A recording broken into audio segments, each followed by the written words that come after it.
WCBS-FM HD2, New York. Todd. Sometimes fraud gives you movement. It sounded like it moved. Hahn. You heard a squish? And Rosenberg. Shake gently to assure complete activation. Hello. This isn't North Dakota. This is New York. This is Don, Hahn, and Rosenberg. The best threesome I've ever heard. On ESPN New York and streaming live on YouTube. Oh, it's 3:01 in the big city. It's Don, it's Hahn, it's Rosenberg, it's Monday. And a lot of times we would be off celebrating the old Christmas holiday, but we're not going to do that. We're not going to do that when we've got an NFL Monday to talk. I mean, we need to reevaluate this next year if these teams are going to continue to play the way they're playing. Because when we agreed to work, which, again, is not a problem. This is not work. This is the toy store, man. This is I wanted to talk to you today anyway, Donnie. Oh, no, absolutely. We could have done this offline. But my dad worked. We don't work. This is the toy store. This is fun. Right. But, when we agreed to do it, it's like, well, wait a minute. It's week 16, the conclusion of week 16. There could be some big games in the NFL. There's plenty of big games in the NFL, tons of them. None of them have anything to do with the Jets or Giants as they continue to just fall into the abyss. Jets with still 3 wins, the Giants with 2. Tell you, that's going to be a hell of a game next week in Vegas. I'll tell you. Giants and the Raiders. Are you watching? Both of them almost won this week. I mean, the Giants lost by 3. The Raiders lost by 2. Yeah. But it's just going to be, as the great Herb Brooks says, 2 monkeys blanking a football. That's what it's going to look like on Sunday when the Raiders play the Giants. That's such a great line. It is such a great, and he used it because, like Danico talks about it. He used it when he was with the Devils. He used it when he was with the Rangers. He used it when the Team USA.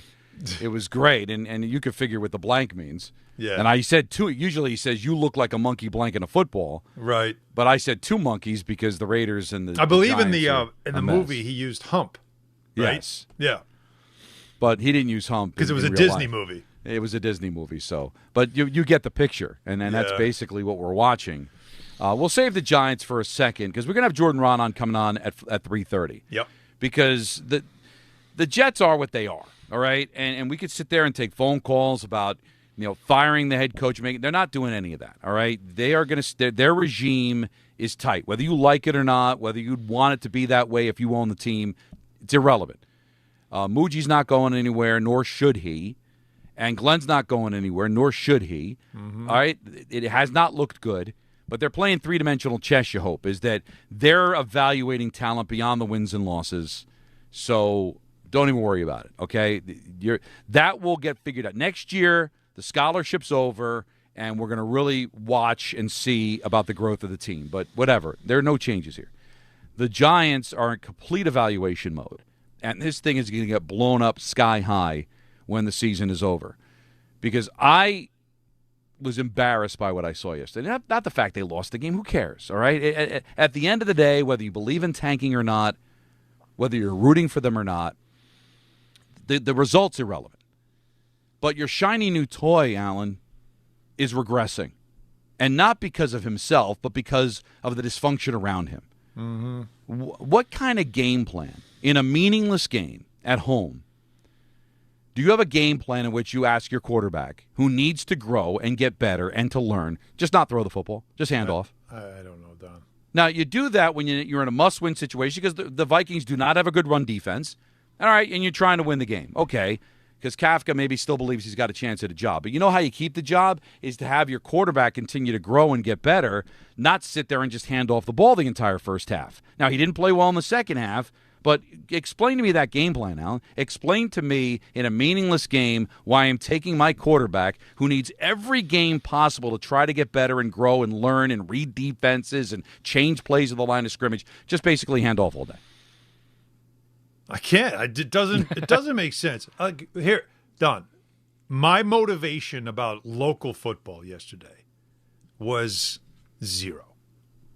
Like, I had zero interest in either game. I feel like it's a fait accompli with the Giants at this point, and I was the one fighting it.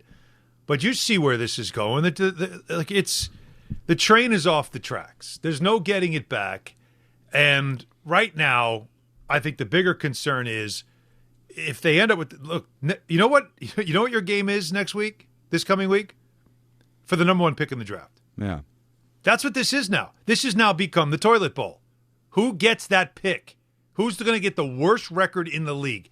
That's what you're playing for. And if you get it, what do you do with it?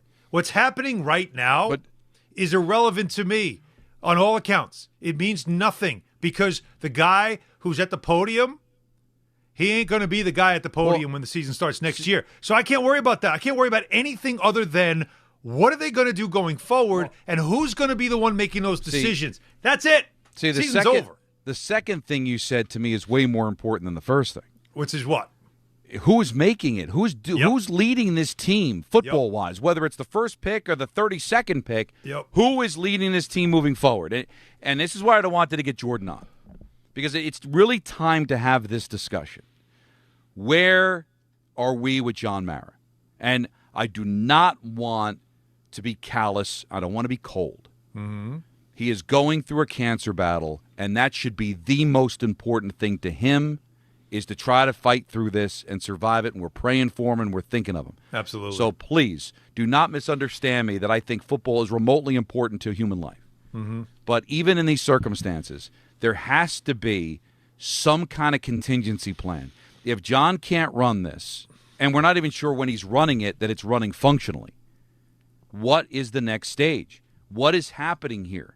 Because, again, we talked to Carl Banks. I know Carl. Carl's a friend of mine. I do not pick him for information because I want to have a friendship with him and not have him feel like the only reason I talk to him is to try to get information out of him. But when we have him on, that's my job. So when we had him on, didn't we say we came away with that interview after they fired Dable that Kafka was going to be given a chance to win this job? Yep.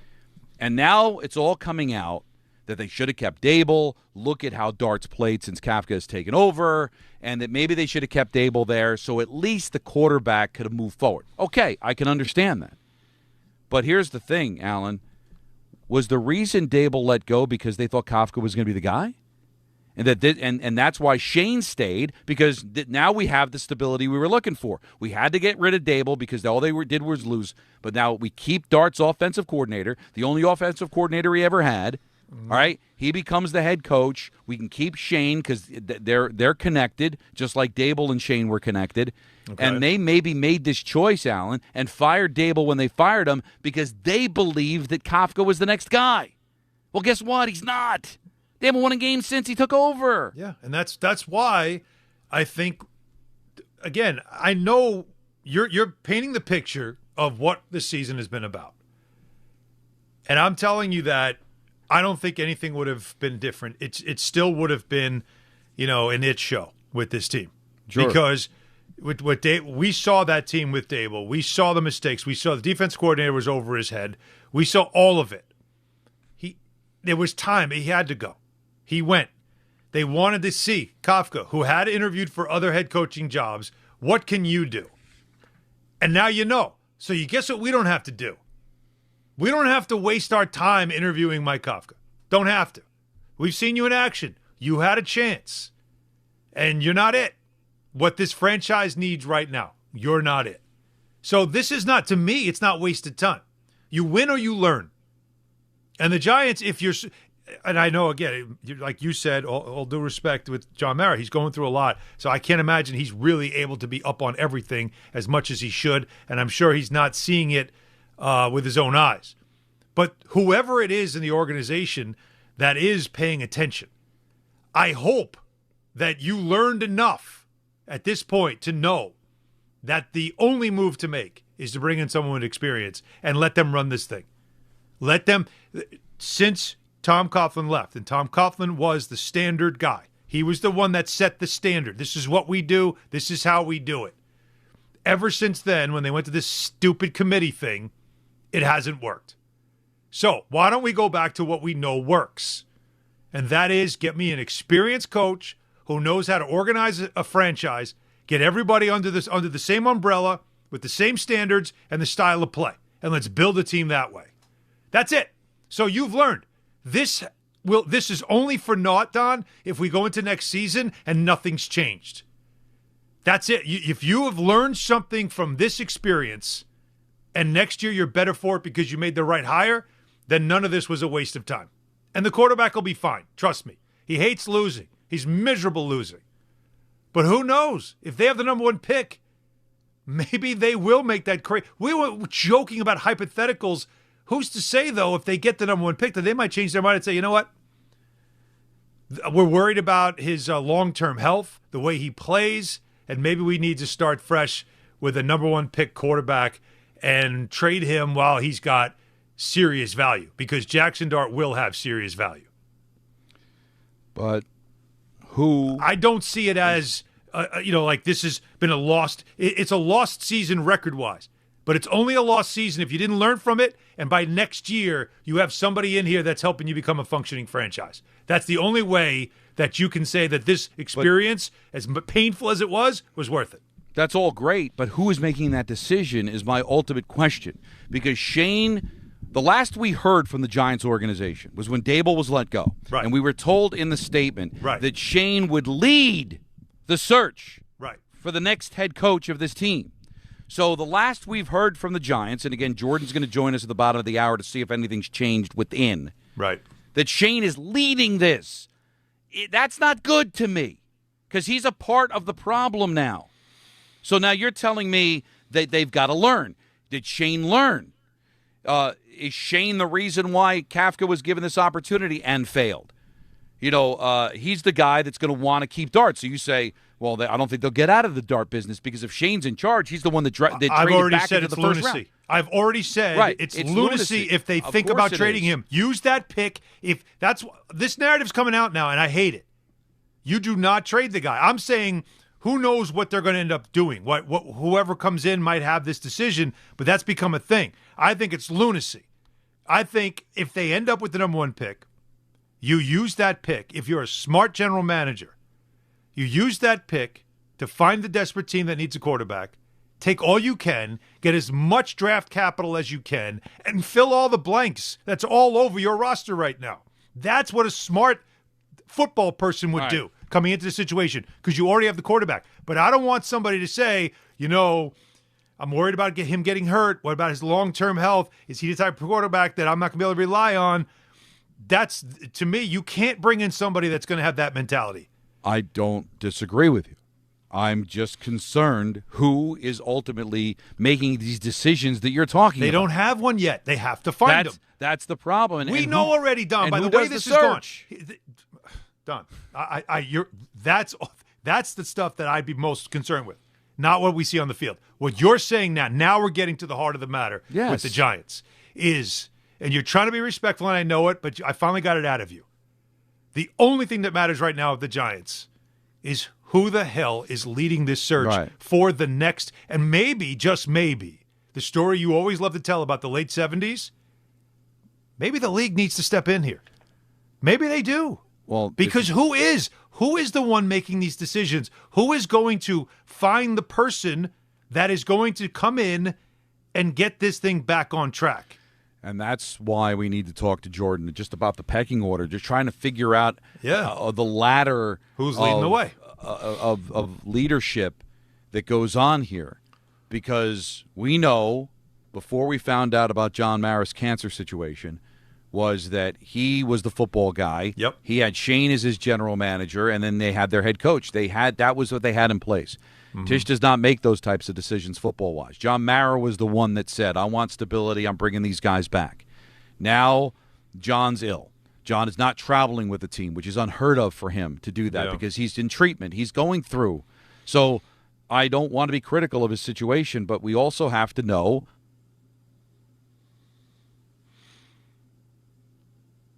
is the guy. By default, that's not a good thing.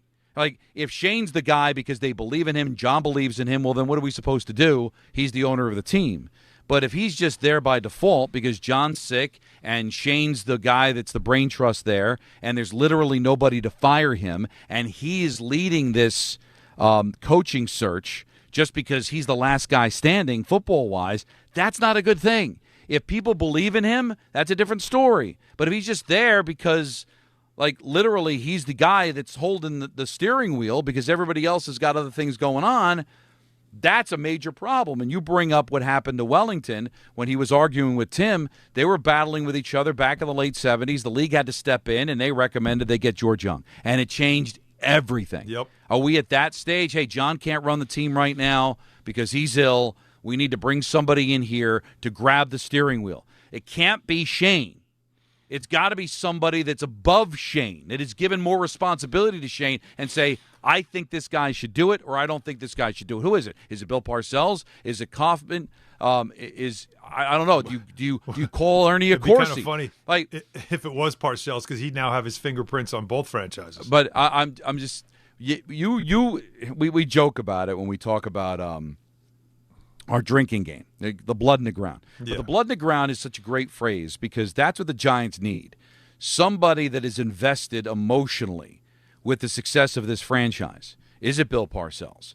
Is it Ernie Accorsi? Is it Tom Coughlin? Is it somebody that we're not thinking of that they can bring in here? I don't want what the Jets did a few years ago when they brought in Wolf and Childress to decide what to do because they didn't have blood in the ground. Yeah. Right? Yeah. You bring in guys that you saw that 30 for 30 with the two Bills and how Parcells talked glowingly about growing up a Giant fan, that it was in his blood, like literally in his blood, pumping through his veins. Personal. Is it that? Just to come in, don't even give him a title.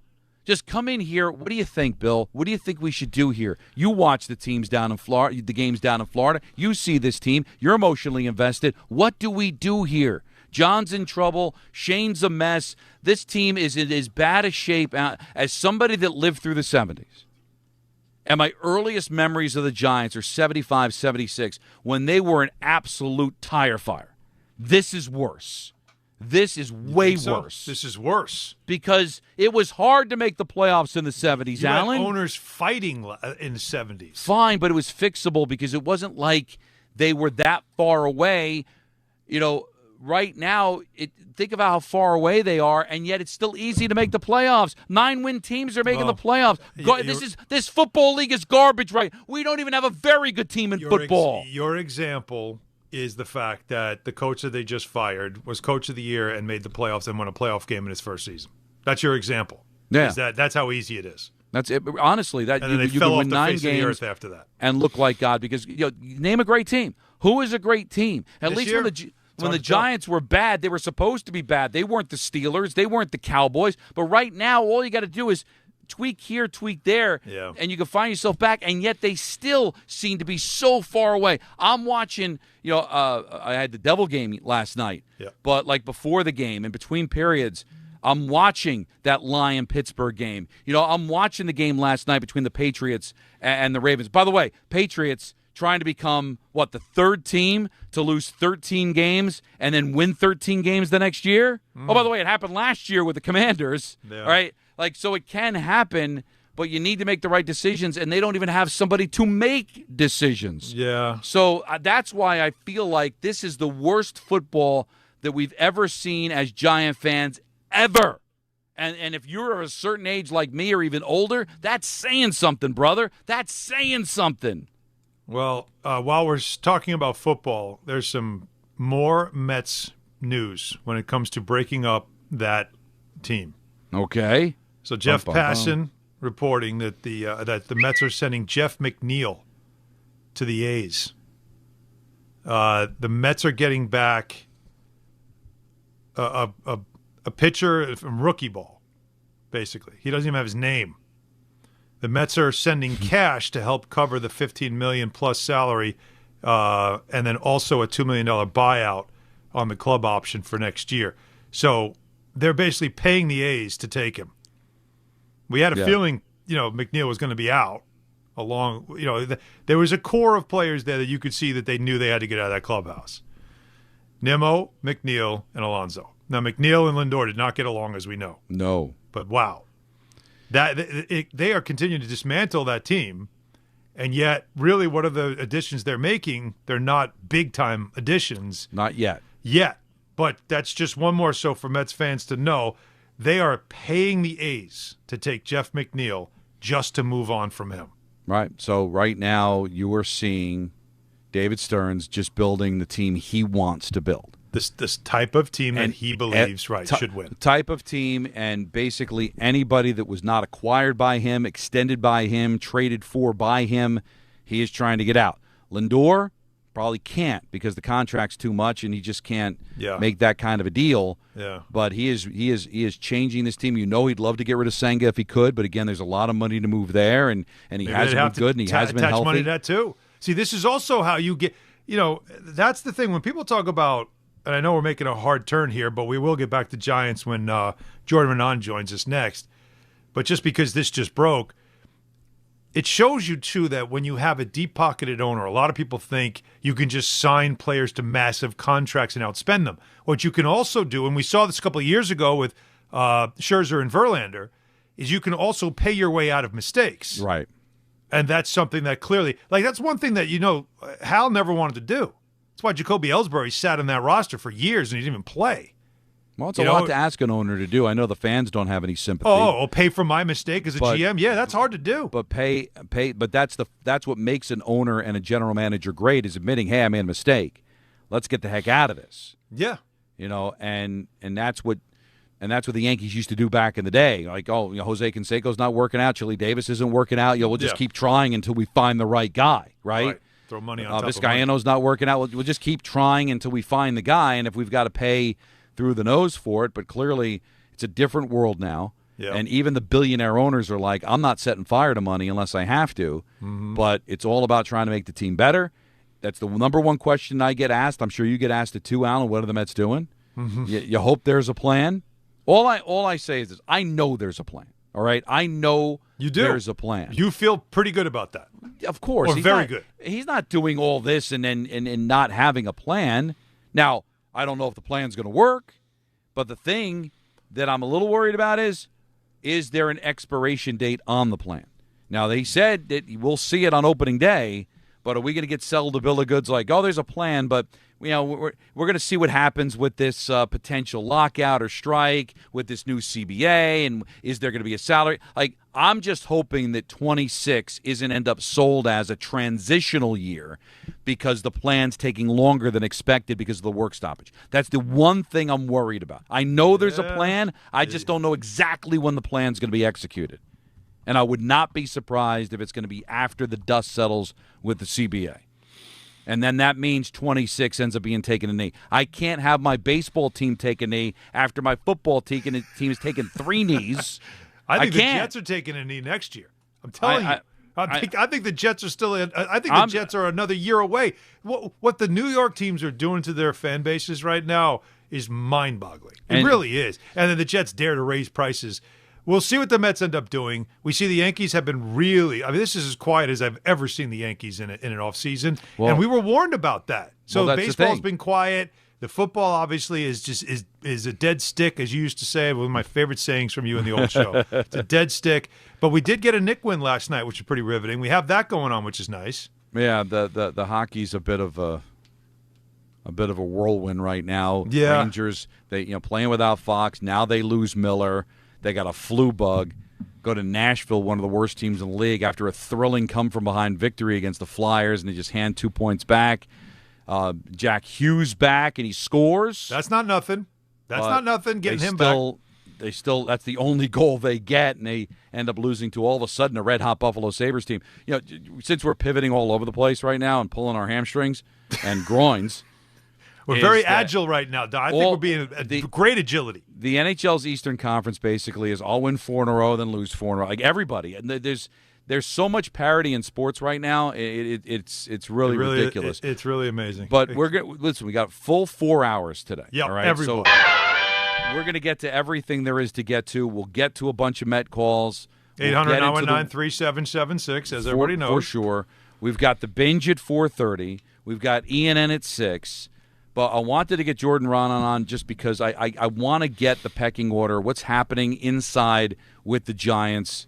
And before we start making these grandiose predictions or hot takes, I want to talk to somebody who's in the know and find out exactly what is going on there in Giant Land. It is Don, Hahn, and Rosenberg. We're having a ball, taking you up until 7 o'clock right here on ESPN New York. D'Agostino, law, bite back.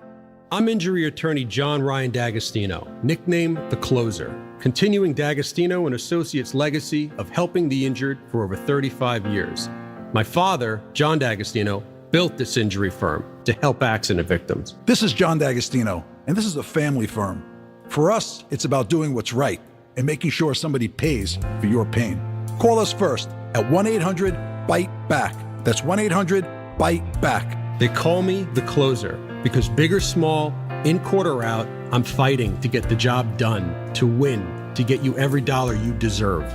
D'Agostino and Associates has offices throughout New York and New Jersey and will come to you. I've been there and I'll be there for you. Call us first at 1-800-BITE-BACK. 1-800-BITE-BACK. That's 1-800-248-3222.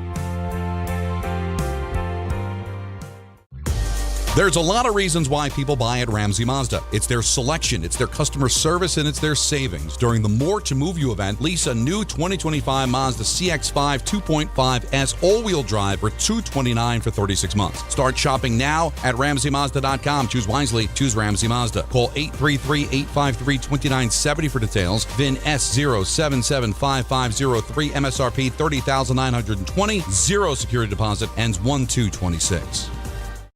New York Lottery's holiday scratch-off games are the perfect gift for everyone on your list. Like me, your Aunt Jules. I told you I didn't need a gift this year, but I secretly really want one. Or me, your neighbor Frank. I hope you didn't forget I'm coming to your holiday party tonight. Or me. Why does no one ever think of the voiceover guy? Anyway, New York Lottery's holiday scratch-off games have more winners and top prizes up to $5,000. Please play responsibly. Must be 18 plus. Gambling problem? Call 1-877-HOPE-NY or text HOPE-NY. Some stages celebrate. This one tests everything. Every drive, every approach, every putt. Pressure builds. Resilience matters. And history waits for the bold. In June, the 2026 U.S. Open Championship returns to the Hamptons at the iconic Shinnecock Hills Golf Club. Experience the world's best golfers competing on one of the sport's most storied stages. Don't just watch greatness, experience it live at the 126th U.S. Open. Daily tickets are available now on SeatGeek. Everyone needs to take care of their mental health, even running back Bijan Robinson. When I'm on the field and feeling the pressure, I usually just take a deep breath. When I'm just breathing and seeing what's in front of me, everything just slows down. It just makes me feel great before I run the play. Just like Bijan, we all need a strong mental game on and off the field. Make a game plan for your mental health at loveyourmindplaybook.org. Love your mind. Brought to you by the Huntsman Mental Health Foundation, the Arthur M. Blank Family Foundation, and the Ad Council. Now let's take a look at the traffic with Brandy Scott. Thanks a million, guys. Good afternoon. Already a busy ride out there on the roads. Lots of people heading out for the holidays and a couple of issues out there slowing you down. Rough ride at the Goethals Bridge getting into Jersey. A crash on the ramp to the southbound turnpike. Traffic is at a standstill there from the Staten Island side. Slow crawl on the BQE eastbound in Queens right before Queens Boulevard. Emergency roadwork has you down to one lane. You're jammed there from the Williamsburg Bridge in Brooklyn. All of your approaches the outbound George pretty heavy aside from the Henry Hudson and West Side Highway. Cross Bronx westbound slam from the Bruckner through to underneath the apartments. Inbound George looking good for both the upper and lower decks. Outbound Lincoln about a 30-minute ride. Outbound Helena run you 45. This report is sponsored by the New York City Department of Transportation. Speeding ruins lives. Drivers, watch out for pedestrians and cyclists and slow your turns to less than 5 miles an hour. I'm Brandy Scott on 880 ESPN New York. Listen up,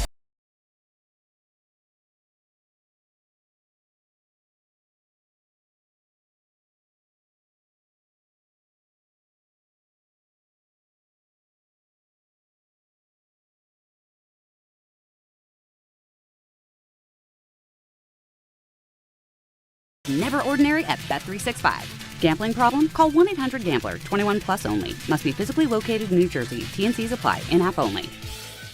Actual price will depend on product and subscription plan. Featured products are compounded drug products, which the FDA does not approve or verify for safety, effectiveness, or quality. Prescription products require an online consultation with a healthcare provider who will determine if appropriate. See website for details, restrictions, and important safety information. Want a boost in and out of the bedroom? Hims has you covered. Introducing a new 2-in-1 approach to level up your game. Tadalafil for better bedroom performance and zinc for testosterone support. Put it all together and you've got what you need to turn things all the way up. Getting started is simple. Just go to hims.com/joy to start your free online visit. Through Hims, you can access ED treatments including pills, chews, and more. 100% online. No office visits, no pharmacy lines. Just fill out a simple intake form and a licensed medical provider will determine if treatment's right for you. If prescribed, it ships free and discreetly to your door. Find affordable treatment options at up to 95% less than brand names at hims.com/joy. That's hims.com/joy, HIMS.com/JOY.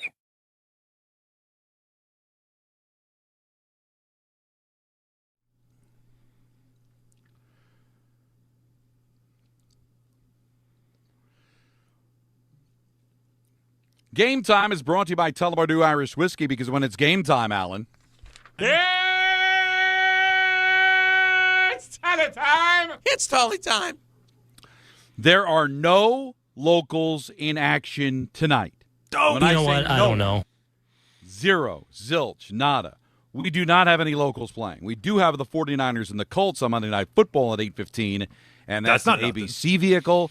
That's an ESPN vehicle. That is a Disney Plus vehicle. Wow. It's all over. When I say all over, like all over the map, not all over like it's done. It's not over. Was Until it over we when the say Germans it's over. bombed Pearl Harbor? Germans? Let him go. He's on a roll. Tullamore Dew, the original triple distilled, triple blended, and triple cast matured Irish whiskey. Be sure to grab a Tullamore Dew or try the new Tullamore Dew Honey during today's action. Glasses up to enjoying Tullamore Dew responsibly. I love when you call me honey. You want to do some phone calls because we're waiting on Jordan. We are. That's what I was told. Yes. So why don't we do that then? Yeah, let's do it, and let's talk to another great line from Animal House. Let's do it. Let's go to Al in it says Bergen. I don't know if it's Bergen Field, Bergen County, Bergen something. Bergen County. Maybe Kansas Bergen. He doesn't want us to know his exact Bergen location. What's going Catholic. What do we got? All right. Definitely not Bergen Catholic. Bergen County. All right. Okay. So listen, I heard you guys saying Parcells. That's when I got into the Giants. I was in high school then, and the banner flying over the stadium, Sizzling team, the whole thing. And I love the idea of the Parcells thing. But at this point, don't you think we need to do what we did then, but with guys like Parcells now? So I just throw out a name, and you guys threw Bergen Catholic out there. So the Campanelli family, I don't know if you know what Anthony Campanelli is doing in Jacksonville. The dad is like a Mickey Corcoran to who our Parcells was back then.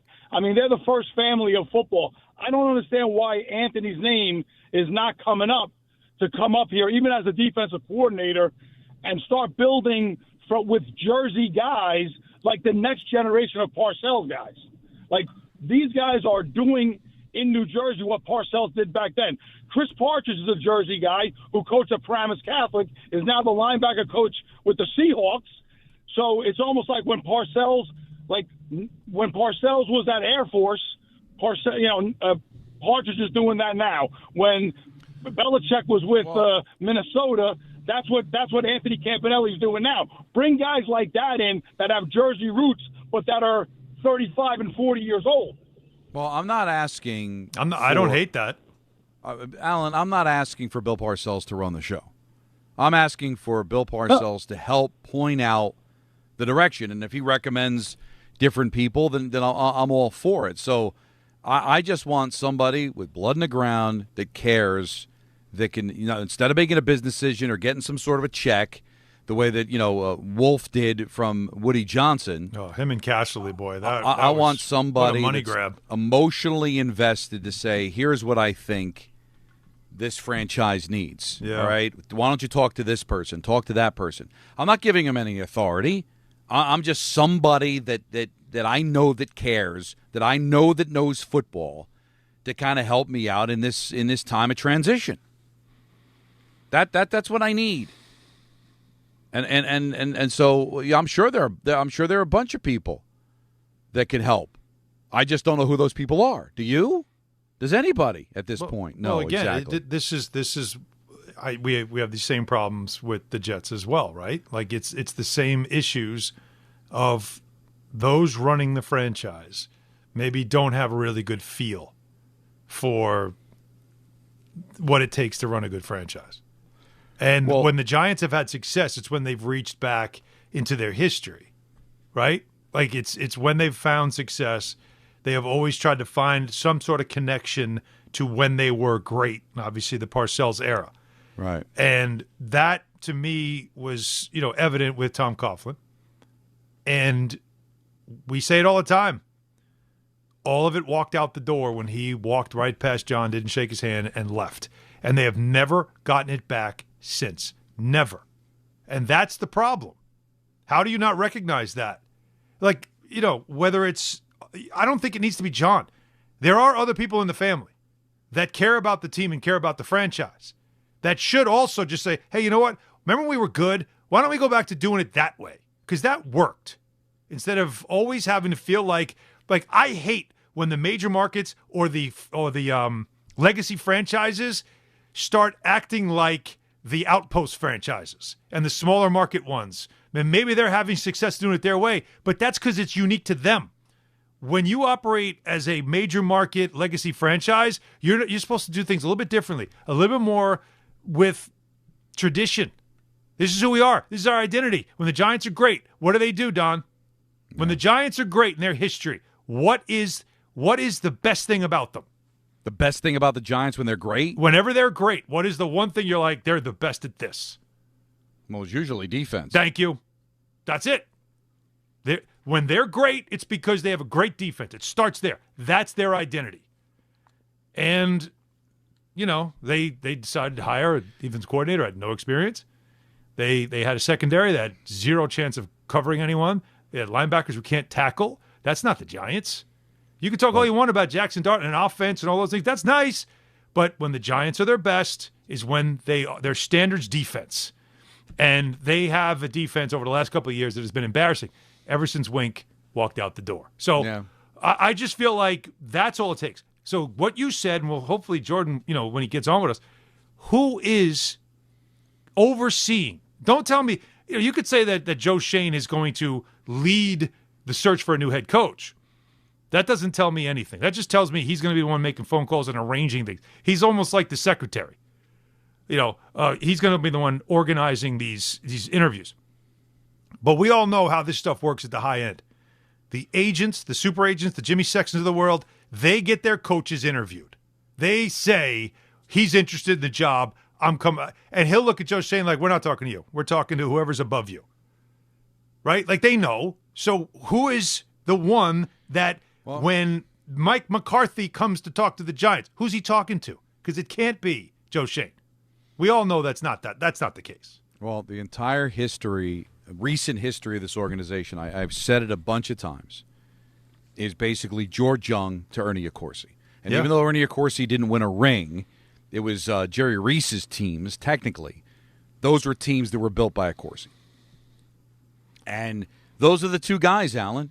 So it's really not about the ownership. It's about hiring the right guys that can make the decisions for what's good with this franchise. And they have not been able to find anybody since Ernie Accorsi to make the football decisions to get this team back on track. And even before George Young, the dysfunction, they're flying planes over the building. They're burning tickets. Why? Because they couldn't find the guy. They've got to find the guy. That's it.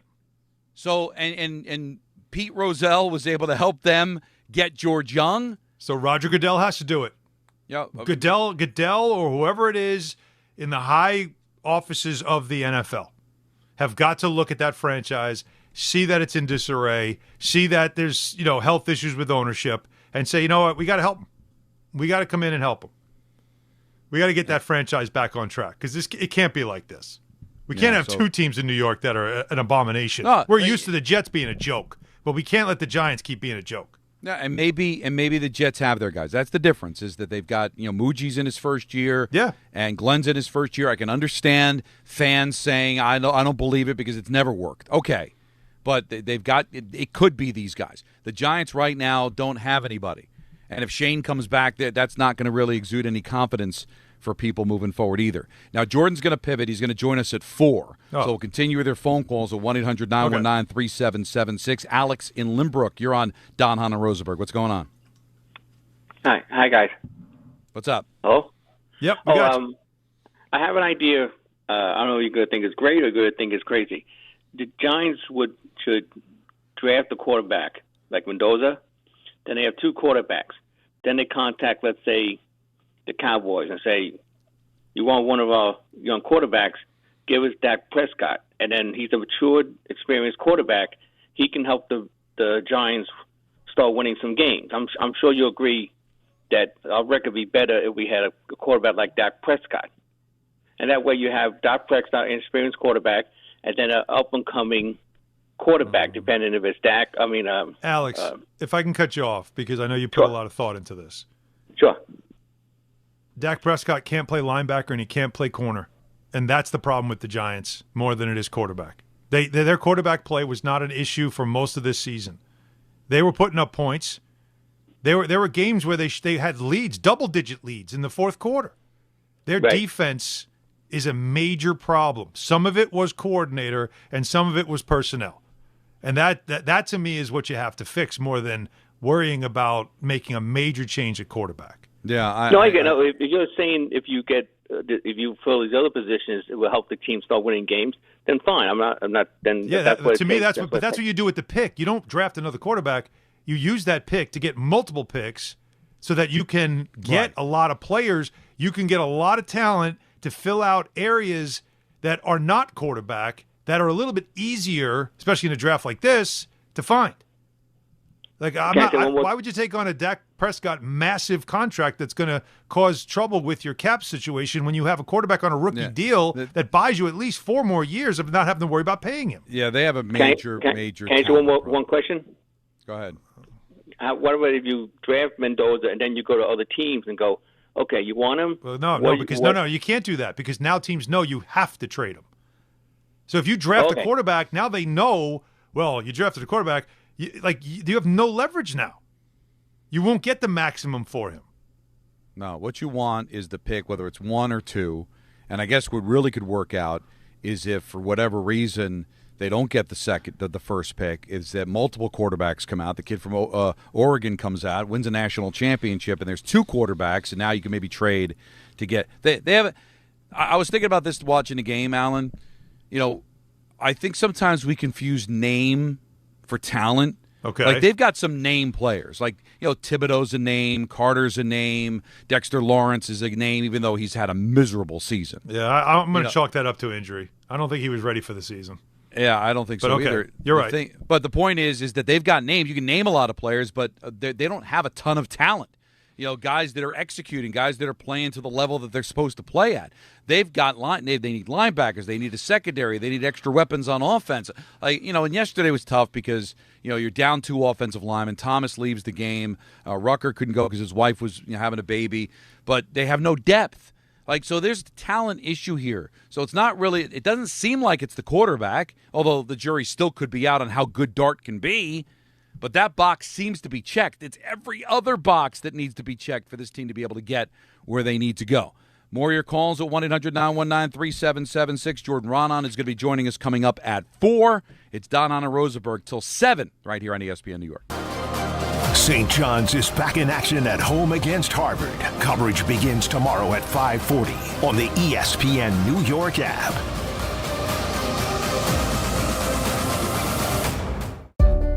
Ox Spine at New York Presbyterian is always in pursuit of a better way to heal the spine.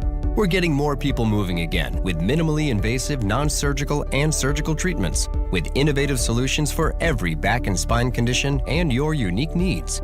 Expert spine care is available now across New York City and Westchester. Find a doctor at nyp.org/oxspine. Stay amazing. New York Presbyterian.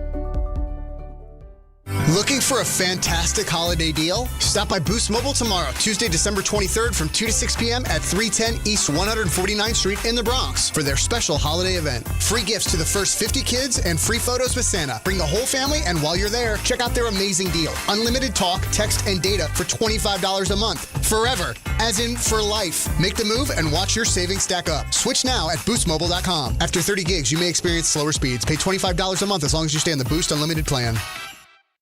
If you've been injured on a construction site, then you need a lawyer who knows New York's unique labor laws. At the Parisman Firm, they have decades of experience handling construction accident cases and a proven track record of delivering huge results. Their team has already recovered nearly $1 billion for hardworking New Yorkers. From scaffold accidents to slip and falls and equipment failures, they've got your back. Call the Parisman Firm now at 718-WORKERS. That's right, 718-WORKERS, because your case is their cause. Get the justice you deserve today. Discover a driving experience crafted to inspire. At Garden City Mazda, exceptional design and sophisticated performance come together. During the Mazda More to Move You sales event, lease the 2025 Mazda CX-5 for $229 a month for 33 months. Or the 2025 Mazda CX-50 for $239 a month for 33 months. Both with $49.95 to its signing. It's the Mazda More to Move You sales event at Garden City Mazda. At Garden City Mazda, expect the exceptional. Out here, it's football season, where nothing beats backyard grilling, gathering around the fire pit, and cheering on your favorite team with friends. The yard is mowed, the lights are strung, and the grill is warming up. Whether you need to fill up your propane, get a new grill, or even a generator, out here, it's game day. And we're ready for it. Tractor Supply, for life out here. This college football moment is brought to you by ServPro. College football teams have moments they recovered from and made it like it never even happened. Like on October 2nd, 1993, when the University of California faced a 30-0 halftime deficit to Oregon. Cal went on a remarkable 42-11 run in the second half to capture a 42-41 victory, one of the largest comebacks in college football history. ServPro, like it never even happened. Getting more as a MyLowe's Pro Rewards member is easier than ever with the Lowe's app. Download it today and earn 500 points the first time you log in. Plus, your digital wallet helps you scan, save, earn, and access what you need to manage it all in one place. Download the Lowe's app and take advantage of your Pro benefits today. Lowe's, we help, you save. Valid 12/1/25 through 1/7/26. Offer valid for first login per organization only. Loyalty program subject to terms and conditions. Additional restrictions apply. Visit Lowe's.com/terms for more details. Subject to change.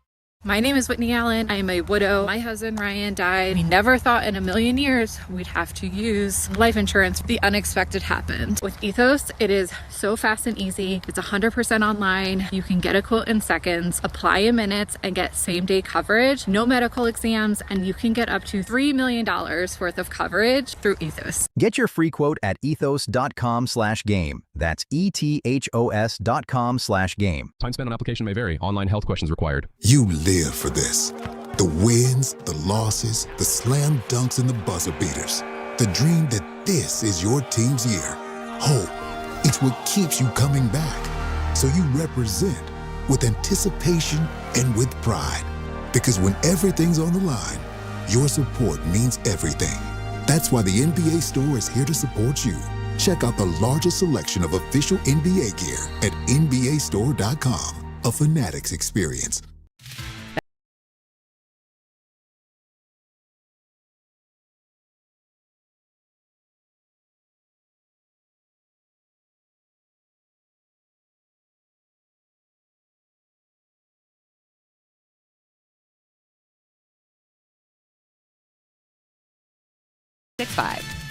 Gambling problem? Call 1-800-GAMBLER. 21 plus only. Must be physically located in New Jersey. T&Cs apply.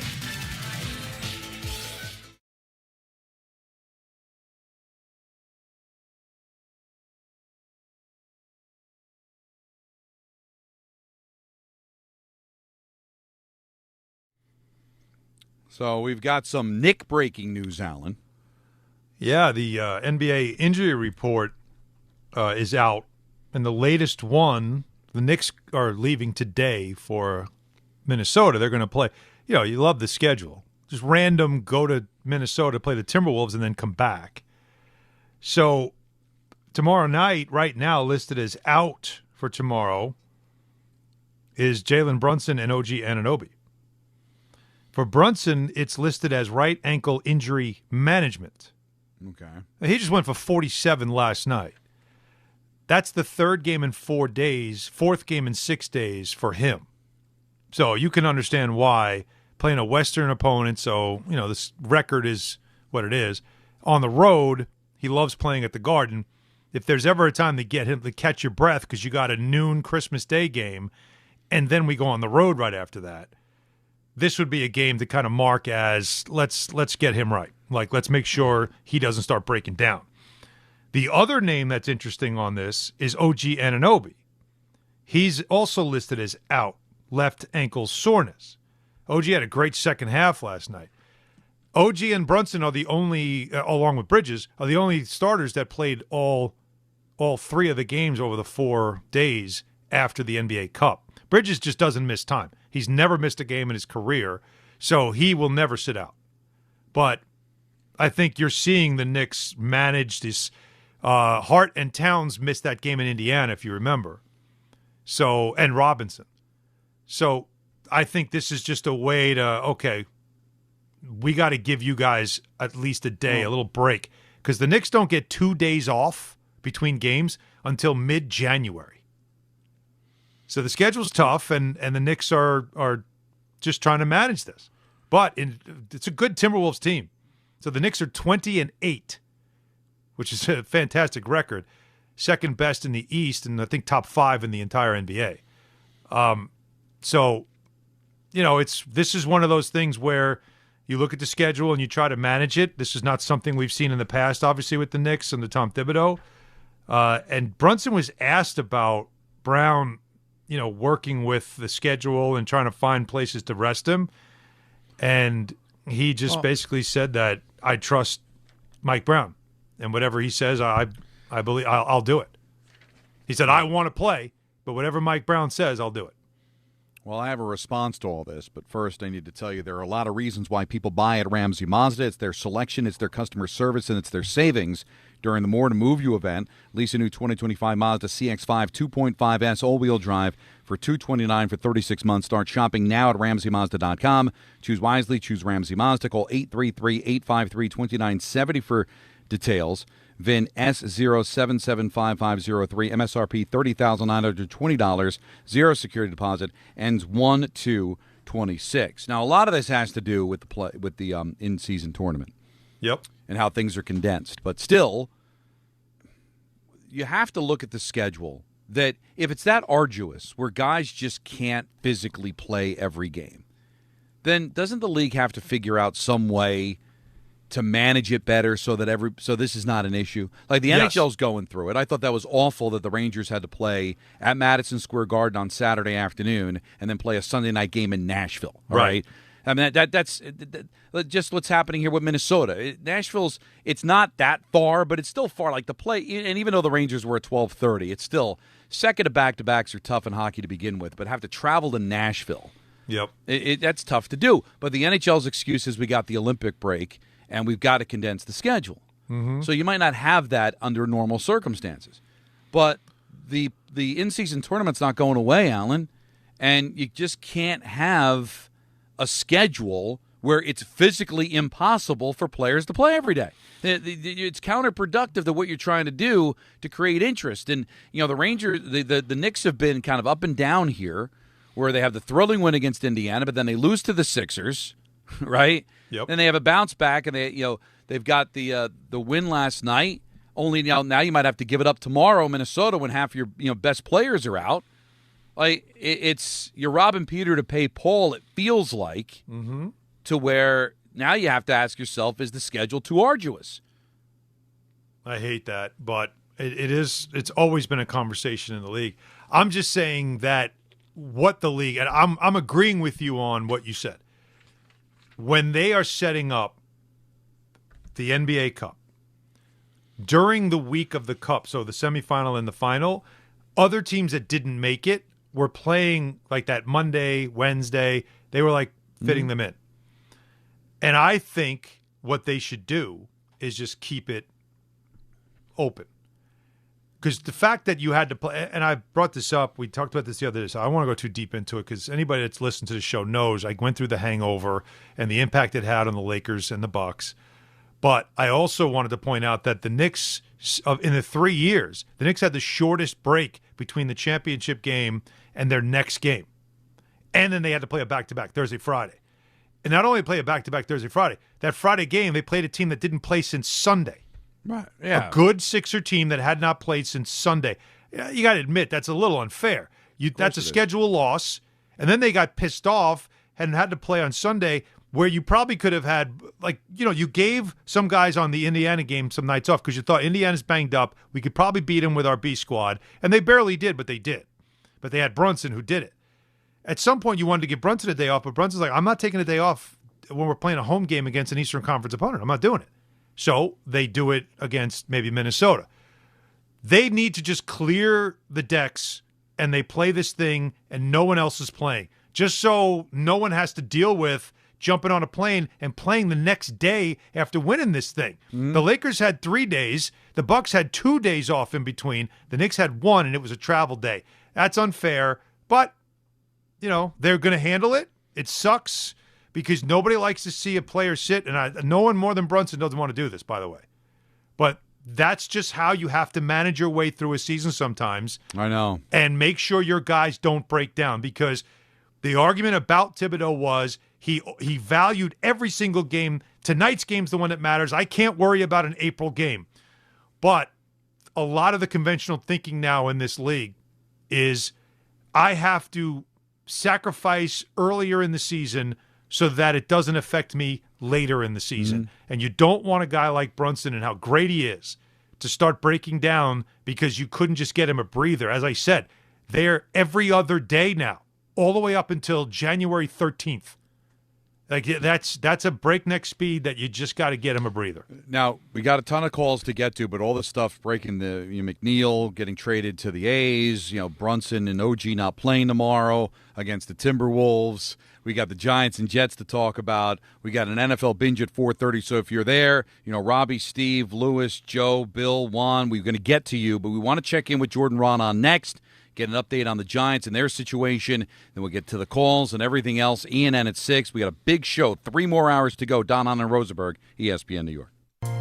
D'Agostino & Associates is a legacy firm, and I'm proud to be a part of that legacy. I'm Jenna D'Agostino, and like my father, I fight to get justice for the injured. The hustle and grit of these streets shaped me. I'm John D'Agostino, and from the concrete to the courtroom, I built this injury firm 35 years ago to get accident victims justice. So call my team first, 1-800-BITE-BACK. That's 1-800-248-3222. You want justice? Think Jenna D'Agostino. Think D'Agostino & Associates. Justice isn't just a word. For us, it's a way of life. It's having compassion for your struggle and getting you paid for your pain. Now that's justice. D'Agostino & Associates means being there for the injured. Seriously injured? Call my team first at 1-800-BITE-BACK. That's 1-800-248-3222. D'Agostino & Associates has offices throughout New York and New Jersey and will come to you. I've been there, and I'll be there for you. D'Agostino Law Bite Back. The holidays are here, and Amazon Pickup is your MVP of package pickup. Need that perfect gift like a brand new jersey for the big game? With Amazon Pickup, you can grab your order from secure Amazon lockers or counters near you on your schedule at no extra cost. It's fast, it's easy, and it keeps your holiday surprises tucked safely away. So whether you're running from work or heading to the holiday party, Amazon Pickup makes holiday shopping worry-free. Find your nearest Amazon Pickup location at amazon.com/pickupmvp. That's amazon.com/pickupmvp. This is Rick Brunson, the assistant coach from the New York Knicks. I'll be driving to our games this season in style in my new Jeep Gladiator from Princeton Jeep. My friends at Princeton Jeep gave me all-star treatment, and you can expect the same thing. Just mention I sent you, and they'll treat you like family. Princeton Jeep has tons of inventory and great deals on new vehicles. Visit Princeton Jeep at 1045 State Road in Princeton, New Jersey, or online at PrincetonJeeps.com and tell them Rick Brunson sent you. Your ambition just met its match with Robinhood. Trade stocks and ETFs, options, futures, and crypto all on one platform. Get started today at Robinhood.com/yourmoney. Your money, your move. All investments involve risk, including loss of principal. Options, futures, and crypto trading carry significant risk and may not suit all investors. Securities offered through Robinhood Financial LLC, member SIPC. Futures trading is offered by Robinhood Derivatives LLC, not FDIC or SIPC protected. Crypto offered through Robinhood Crypto LLC, NMLS ID 1702840, not FDIC or SIPC protected. Portfolio management offered by Robinhood Strategies, an SEC registered advisor. Getting more as a MyLowe's Pro Rewards member is easier than ever with the Lowe's app. Download it today and earn 500 points the first time you log in. Plus, your digital wallet helps you scan, save, earn, and access what you need to manage it all in one place. Download the Lowe's app and take advantage of your Pro benefits today. Lowe's, we help, you save. Valid 12/1/25 through 1/7/26. Offer valid for first login per organization only. Loyalty program subject to terms and conditions. Additional restrictions apply. Visit Lowe's.com/terms for more details. Subject to change. 880 ESPN, WHSQ, and WCBS-FM HD2, New York. A Good Karma Brands radio station.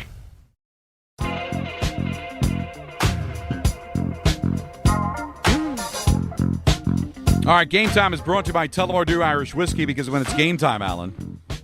It's Tully time. It's Tully time. No locals in action. When I say no, none, zero, zip, nil. None locals. None locals. But the Niners are playing the Colts on Monday Night Football on ABC, ESPN, Disney Plus, Hulu, In Your Mind's Eye, Susan. And that's, again, 8:15 tonight, Monday Night Football. Tullamore Dew, the original triple distilled, triple blended, and triple cast matured Irish whiskey. Be sure to grab a Tullamore Dew or try the new Tullamore Dew Honey during today's action. Glasses up to enjoying Tullamore Dew responsibly. I mean, it's Christmas week. This is our last Christmas show before Christmas. I can have a Tully on the air, can't I? I don't know. Ask John, our pinhead suit, because I thought so, but I don't know. I mean, it's your. I got the cabinet right behind me, brother. So I know you do, but No. All right, we're being told no. I am not going to partake. But while we're waiting for Jordan, he's got a lot going on, but we're going to get Jordan Raanan on in just a second. But as we wait, let's go back to the busy phones and let's talk to Bill in Florida. You're on ESPN New York. What's up, Bill? Happy holidays. I was the Ford Friday guy with the Indiana-Penn State conflict on Friday. Okay. I think I ruled in your favor. No, actually, you called me a fraud, but Alan was saying that he was non-committal about it. But in any event, I have a question. I think the problem is, first of all, I agree that Joe Schoen should go. But one of the big problems that I see is the scouting department of the Giants. It's not just that there's misses on players. Some of the players that they draft, they have horrible attitudes. I mean, you can go back to Eli Apple. You can then go to Kadarius Toney. And obviously, we're talking about different general managers. Yeah. And under Schoen, but ultimately, Bill, the scouts can only scout and hand it off to the general manager. The general manager is the one that makes the selection. And you just mentioned three players that were literally drafted by three different general managers. Mm-hmm. So we can blame the scouts, but the general manager's got to do diligence as well. And we'll see if any changes are made there. But we wanted to get Jordan on. Mm-hmm. Of course, the book, which I read cover to cover, which was tremendous, the curated history of the New York Giants. Jordan Raanan joins us here on Don Hahn Rosenberg. It sounds like you got your hands full, so we do appreciate you giving us a couple of minutes, buddy. Yeah, no worries. I mean, I didn't think that they actually wanted me to go in with my daughter to this doctor's appointment. She's a teenager. She clearly did not want me in there, and they forced me to go in for a quick little back check. Check on her back, her spine. Gotcha. Yeah, so nothing like serious, just like a real, checkup stuff. Sorry about that mix-up. All right. And well, if she, everything's good. Like most teenage daughters, I'm sure there's a lot of things she doesn't want you involved in as a dad, right? Absolutely. She's like, why do you have? She asked me. She literally said, "Why did you have to come?" Well, this is when you need her to really just use the teenage rage and say, "Take it out on the doctor." No, tell him. Why does he need to be here? Everybody will just back off. Like, all right, never mind, forget it. Anyway, Jordan, I'm apoplectic about the Giants. Well, I shouldn't say that. I was apoplectic. Now I'm just dead. I mean, I think that my fan there's no pulse. I don't even know how to react to what's happening anymore. And I think a lot of Giant fans are the same way. But I wanted you to be able to cross some T's and dot some I's, if you don't mind. Okay. Joe Schoen's future is it pretty much locked in because John's sick? Like, I know there's not a lot of information about John's condition and all that, but the statement made after Dable was fired was that Schoen was going to lead the pursuit of a new head coach. Is that because he's the man, or is it he's the last man standing?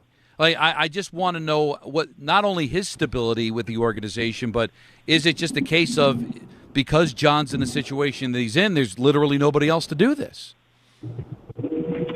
Yeah, well, I wouldn't say there's nobody else to do it. Okay. I mean, I think look, John is dealing with an illness, right? He's can't come out. He said he's dealing with a battle for cancer. I believe it's he's going through some serious stuff and has things that are, I'm sure, greater than football. Yes. Let's be honest. Like, in the grand scheme of things, that is way more important than the New York Giants or football to him and his family and everybody. So, but he has been in the office over the past few months. He still comes in. Now, maybe not on an everyday basis like he used to. Chris Mara, I know he's the one who you can say, well, who could take over for John? Who could do some things and pick up the slack? Well, Chris Mara is the one family member, or at least his sibling, I should say, who's in the building on a fairly regular basis. Like, you see Chris Mara's car there when you walk into the Giants media room most days, okay? So that's John's brother. And then the nephew, Tim McDonald, is a part of the front office. I think that's pretty well documented. He's one of Joe Schoen's basically top lieutenants. So he's there on a regular basis. He is a everyday employee of the Giants. So there are people that can step in and pick up the slack. Now, in regards to Joe Schoen and his future, yes, I think that was part of it. Also, like, what use does it really do to get rid of the general manager during the season? I don't think there was a rush to do that. They think, I don't know how much that still exists. I mean, they do think there's a good young core. That's what it said in that statement. They think that Joe Schoen has developed a good young core. But part of the thing was, okay, well, yeah, you know what? The organization, the program is sour. We need to make some changes. We think with better coaching, it'll produce better results. Now, obviously, the results have not improved. They are 0-5 with Mike Kafka as the head coach now. In the meantime, Abdul Carter was benched twice during that time. I don't think that reflects well on Joe Schoen. Neither does getting blown out on a Monday night game. So, speaking to people close to ownership, it sounds like Joe Schoen's seat is very, very hot, and it's going to be hard for him to survive this as well at this point. I think they would have preferred it, but seeing where everything's gone, even since Brian Daboll was fired, I think it's going to be hard to justify. They're 5-27 in the past 2 years. Jordan, that's what makes this so delicate, what you said, obviously, about John and his situation and why we all have to be, respectful to it. But there still is business to run, and somebody needs to run it, and, having Chris and Tim take over, that doesn't really generate a lot of confidence, right? So with that in mind, shouldn't there be some type of league or somebody that can step in and help? Because the first thing you have to do if you're going to clean house is clean house before you hire anybody. So and then it becomes who's going to then do the interview process and hire whoever it is you're going to hire to take over and get this thing back on track. We all agree it needs to be somebody with experience. So that's sort of, I think, where we're at right now. I don't think you're going to see the league step in, Alan. I really don't think you're going to see the league step in. It doesn't make sense. And I know Roger Goodell was there at some of the games recently, and people are, coming up with theories. I think Roger Goodell was at the game yesterday because some of his family members happen to maybe be Viking fans, and so he was in the game. He knows a lot of people there. That's kind of what I had heard on that. So I wouldn't expect that part of it from the situation. And then you also have to remember, think back to the last coaching search, okay? Chris Mara, that was part of the interview process and some of the candidates. So he was in there. Tim McDonald was obviously part of the interview process too. Not that he sat in on the interviews, but remember the lawsuit that came out with Brian Flores and all the texting with Bill Belichick. Whoops, sorry, wrong Brian. Yeah. Tim McDonald was the one that was reaching out to some of the candidates at that point. And that's documented. So that's tough. These guys have already been involved to some degree. Well, I find it interesting, Jordan, that Tim has been Shane's right-hand man, like you mentioned, right? He's been around for 12 years. He's worked his way up. To his credit, it's not like he was just handed a job. He's had to work his way to get to here. But 4 years as the right-hand man of a GM who could be out, who's to say he's not like, you know what? I've learned enough. Let me be that guy. I don't think that's something that they want to do. Remember if you go years back, Chris Mara wanted to be the general manager, and John said you can't hire family member in that job because then that you can't fire that person. Right. Yeah. So I don't think that's something that they would want to do. Okay. I don't think that's where this is headed. Yeah, I think the future, and this is just me guesstimating. I think the future, I'm talking years down the line, is that Tim McDonald is basically running the team in basically John's role. But that would just be a guess for me. I don't think anybody really knows how it would pan out if they had to make a change at the top of the ownership ladder. So, although I do believe you have to have a plan filed with the league. Yeah, and again, I don't know the extent of John's battle, but we are talking about a man in his early 70s. So I would think there has to be some sort of a plan in place. And I keep going back to the statement, Jordan, when they released Dable of his duties, that Joe Schoen was going to lead the pursuit of a new head coach.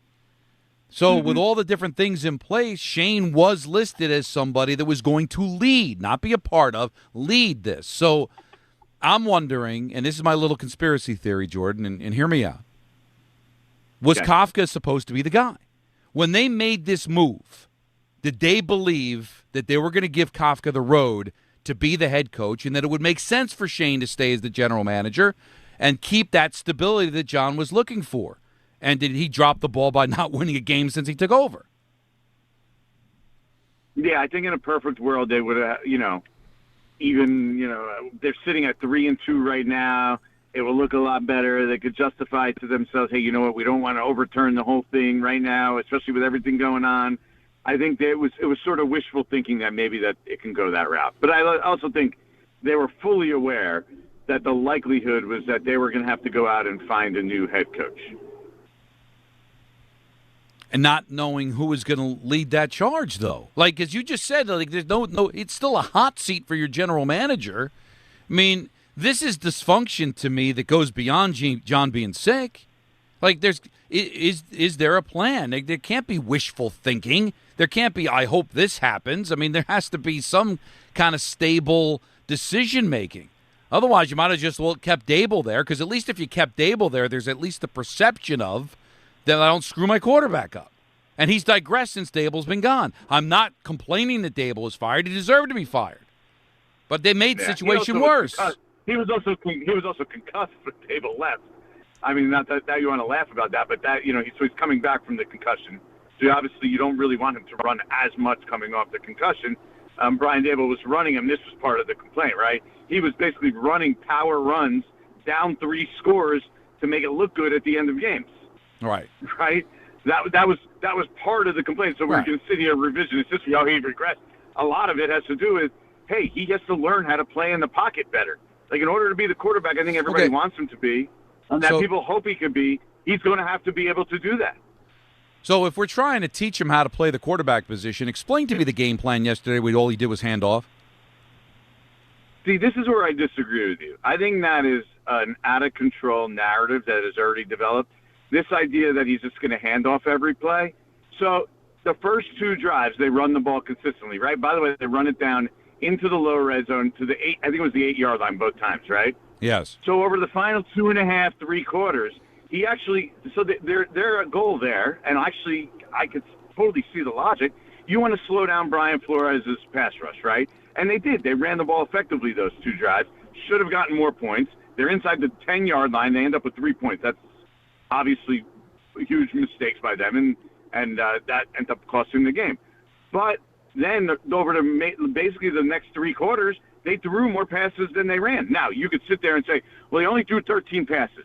Okay, yeah, I understand. but that's because, A, they committed 5 penalties when they went to pass the ball, right? A couple of those are pass interference, so it's not all Giants, right? And then 5 times he ended up getting sacked. So there's 10 other pass plays that they called. So they basically called, 20-plus pass plays over the final 3 quarters of the game. I know. So I really don't think this idea that they didn't let him pass the ball. No, they just weren't effective. They threw 20-something times and ended up with 33 yards passing. That's I the get it, problem. They were willfully ineffective and they couldn't catch the ball. I understand that, but how many passes did he throw in the first half? And it wasn't like they were scoring a ton of points. I understand that it was effective running the football, but they still didn't score. It seemed a little over the top, the amount of runs early in that game, especially, and again, I'm not for tanking, but obviously in a game that doesn't mean anything, developing your quarterback to me is more important than, gaining a bunch of yards and trying to win a football game at the expense of your quarterback's growth. I think they were very concerned coming into this game about Brian Flores' defense with a beat-up, banged-up offensive line, which by the middle of the game was playing with 3 backups, and having him basically just sit back there and get pummeled.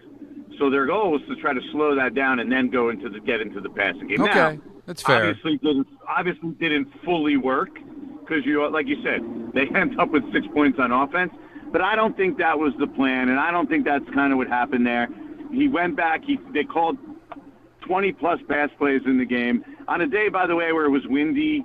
Like, that's also the other thing. The numbers, like, the later we get in the season, the windier it gets, the harder it becomes to pass the ball. And you saw that with both sides. I mean, J.J. McCarthy was struggling with his accuracy in that first half tremendously. Jackson Dart threw a pass. He's got to learn to drive the ball through he loves to throw that, touch pass. And he basically got Wan'Dale Robinson, pummeled on one of those because he kind of hung one up in the air. Should have been a deep completion. Should have been a big completion to Darius Slayton in the second half, which he dropped. So there were plays there to be made. While I don't think Mike Kafka called this great game, and I agree with you, he hasn't exactly represented himself great. He's 0-5 as the head coach. I don't think it was as egregious as it's become because you look at the final numbers and you see 33 yards and 13 passes.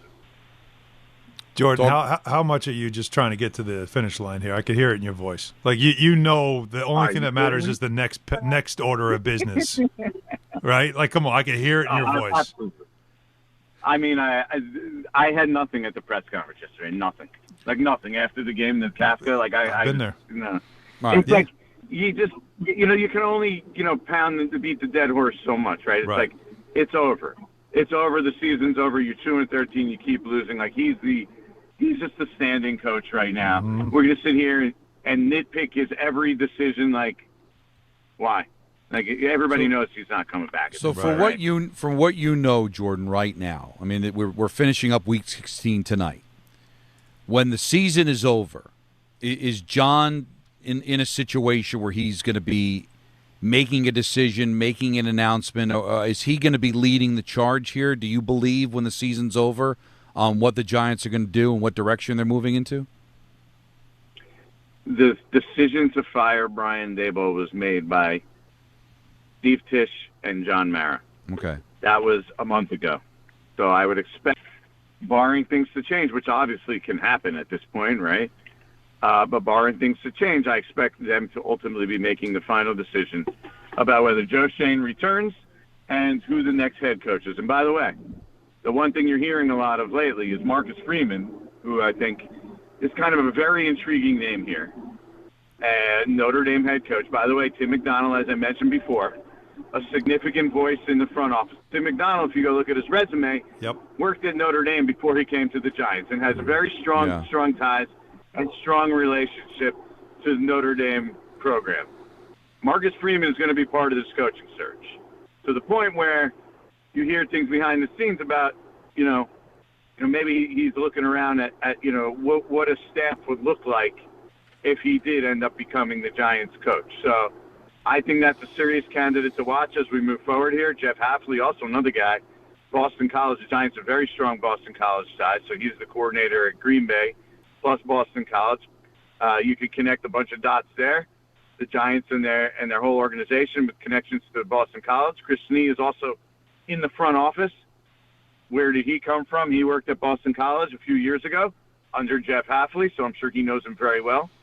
And, I'm pretty sure he had a very strong relationship with Jeff Hafley. So these are just some connecting the dots and names that I would very closely monitor as we move forward here. So Jordan, this week's game could decide the number one pick in the draft, right?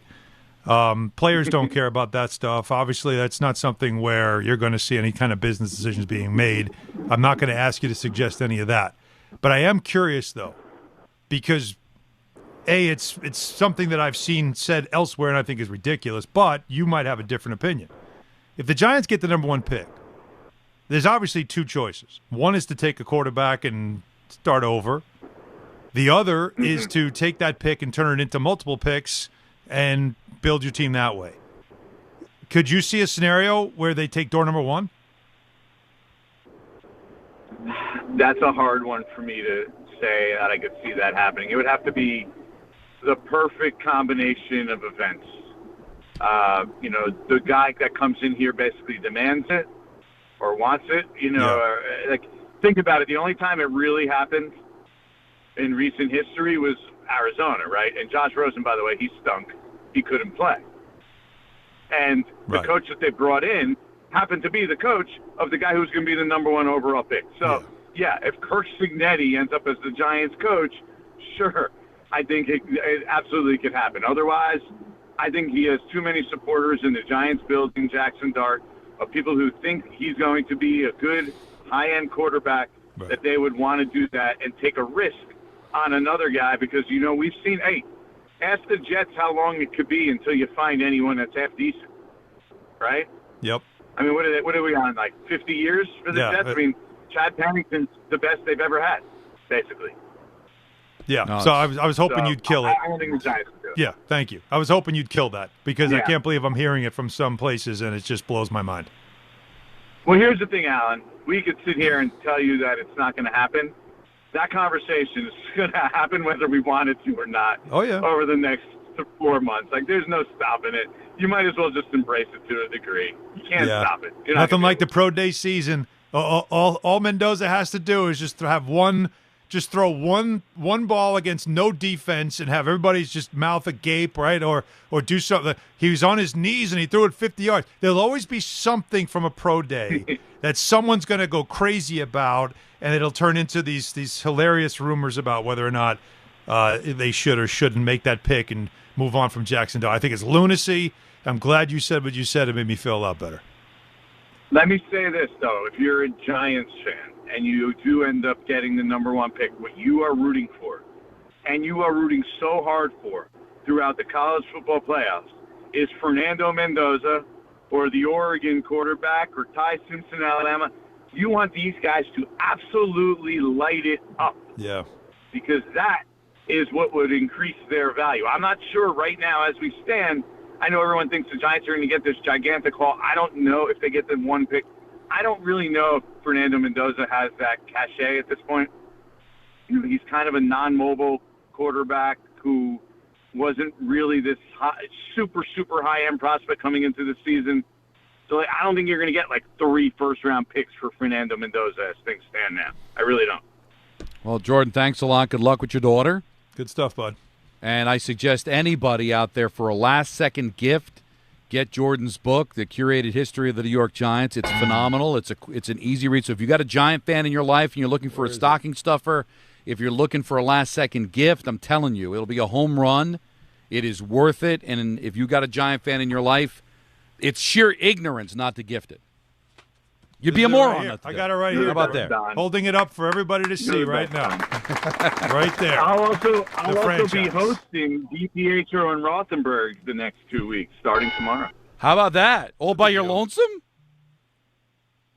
Tomorrow, Dan Grassa and then Jake Assman, I think, for the rest of the, Wow. Gotta get this. Jet Giant misery coming together. Nothing like it. Riveting. For real. Great job, buddy. Exactly what that is. All right. That's Jordan. Happy holidays to you, buddy, and we'll talk to you in the new year. Excellent. I don't know if I feel any better. I mean, there are adults in the room, McDonald, Snee, Chris Mara, but he said there's no real plan. You got to get it to the league. We wish nothing but the best for John, but when you're fighting cancer in your early 70s, it's not great. But at least there are adults in the room. But I just go by the statement they made that Shane was leading. Yeah, I don't. And now he's a guy that basically his seat's on fire if he's going to come back. And that's why you asked the question about the league. And it's not, again, you're not taking over the franchise, but you're providing assistance. If an owner is as sick as John is or battling with, if there's something going on there and it's like there's really no one at the helm, it does behoove a league to do something to support the franchise. This is not saying they take over the franchise, but we have seen this in past years. We have, but in extenuating situations, that's all I'm saying. It's not about taking over. It's more or less just providing whatever guidance is necessary to just make sure you go through the process the right way. I think when Pete Rozelle got involved in 1979, the world was a different place. The NFL was in a different place. Yes. It hurt the league that one of the flagship franchises, the New York Giants, had the dysfunction they had. I don't think the NFL cares anymore about big market, small market. They're doing just fine with the Jets and Giants being a dumpster fire for a decade. So I don't think there's any motivation there. I don't know if Roger Goodell has the kind of relationship with the owners the way that Rozelle did. I think there's a different headspace. There's a different pecking order as far as things are going. If there's legal trouble, that's one thing. But I think all of these commissioners kind of want the owners to figure it out themselves and not get involved unless finances are going sideways, like what happened with the Arizona Coyotes in the NHL, or with the racial situation with the LA Clippers a decade ago, where sometimes they have to step in. But right now, because you can't get your ducks in a row, I don't know if the league feels like they've got to do anything about that. The NFL Binge is coming up next. Good football. Hahn Rosenberg, right here on ESPN New York. St. John's is back in action at home against Harvard. Coverage begins tomorrow at 5:40 on the ESPN New York app.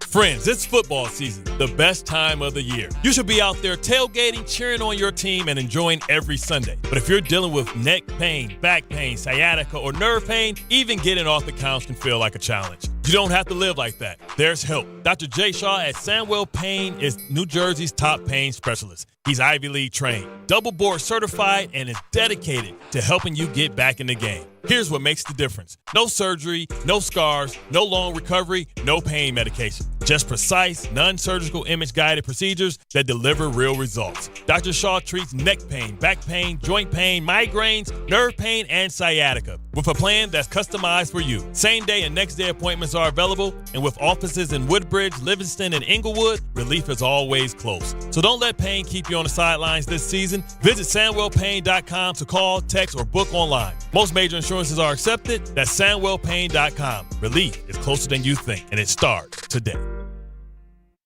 This college football moment is brought to you by ServPro. College football teams have moments they recovered from and made it like it never even happened. Like on September 24, 2016, when Tulsa found themselves down 31-0 to Fresno State. With 10 minutes left in the second quarter, Tulsa fought back to tie the game at 41. And then won 48-41 in double overtime. ServPro, like it never even happened. Fellas, it's the season to shine, and not just from the holiday lights. Manscaped is here to keep you looking sharp for every holiday party, family photo, and mistletoe moment. The Lawnmower 5, groin and body trimmer, and the Chairman Plus face shaver deliver precision, comfort, and control worthy of Santa's nice list. I've been good and nice. Whether you're tidying up before a big night out or preparing for New Year's Eve, Manscaped has your back. And your face too, to be exact. So gift yourself with some grooming greatness this season, because looking good is the best gift of all. And now you can find Manscaped products at your local Walmart. And now let's take a look at the traffic with Brandy Scott. Thanks so much, guys. Just a bad ride on the BQE eastbound in Queens, right before Queens Boulevard. Still have this emergency roadwork. You're down to one lane. Traffic is crawling the entire length, getting through Brooklyn from the inbound Gowanus, outbound Gowanus. A tough ride heading over to the Verrazano.